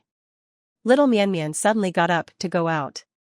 Between her sleepiness, Jiang Yu immediately called out to her daughter. Mianmian, where are you going? You can't go running around. Jiang Mianmian stuck out her tongue and smiled sheepishly. Mommy, I'm going to see if bad uncle is asleep. I'll be back soon. After saying that, Jiang Mianmian opened the door and went to Gu Mosheng's room. Mianmian, why are you here? You're not sleeping properly. Why did you come running to my room? Jiang Mianmian burrowed into Gu Mosheng's arms and hugged him. The pajamas on her made her feel soft like a little kitten. Uncle, I knew you couldn't sleep. You can't do it without Mianmian. Jiang Mianmian suddenly opened her mouth and sang a song with a childish voice. Only then did Gu Mosheng realize that Jiang Mianmian had secretly slipped into his bedroom in the middle of the night just to sing him a bedtime song. Gu Mosheng's heart was once again melted by this little girl. Whose child was she? She was so good that his heart was melting. The more Gu Mosheng thought about it, the more angry and sad he became. Jiang Mianmian wasn't his daughter. He wished she was. Mianmian, do you know who your daddy is? Gu Mosheng closed his eyes, wanting to talk with Mianmian. Jiang Mianmian suddenly stopped singing. Who was it? Was it Li Zhe daddy? It didn't seem like it. Mommy had never told her who her daddy was. Li Zhe was also called uncle. This bad uncle was also called uncle. Ah. It's a shame. Anyway, it's not you. Gu Mosheng frowned, why isn't it me? Mommy hates you so much. If you were him, that would be a miracle. Heh. Gu Mosheng couldn't help but chuckle awkwardly. What the little girl had said was true. Even she, as a child, knew that Jiang Yu hated him. Then do you want me to be your daddy? Gu Mosheng asked Jiang Mianmian. This time, it was Jiang Mianmian's turn to laugh awkwardly. Heh. I don't. Gu Mosheng was speechless. Why? Jiang Mianmian answered Gu Mosheng very seriously. Because if you were my daddy, my mommy would definitely die of anger. So, in order to make mommy happy, you definitely can't be my daddy. Gu Mosheng said deliberately, does that mean, if your mommy didn't hate me, you would really want me to be your daddy? Jiang Mianmian nodded affirmatively, that's right. I think we're quite suitable as a father and daughter. Gu Mosheng thought that Mianmian was so cute. He couldn't help reaching out and pinching the little girl's nose. You're really mature for your age. How are we suitable to be father and daughter? Jiang Mianmian pointed at her face, you're handsome and I'm pretty. We're a perfect match for a father and daughter. Gu Mosheng was completely healed by Mianmian tonight. Although chatting with a child was filled with innocence, he realized that it had been a long time since he had been so happy. Is uncle sleepy now? Good night. Gu Mosheng had an idea and said to Jiang Mianmian, Mianmian, can you say good night, daddy to me tonight? Although Jiang Mianmian was a little confused, she still fulfilled Gu Mosheng's wish, thinking that it might help him sleep better. She leaned close to Gu Mosheng's ear and softly said, Daddy, good night. Gu Mosheng had a good dream all night. When he woke up the next day, everything around him had suddenly changed.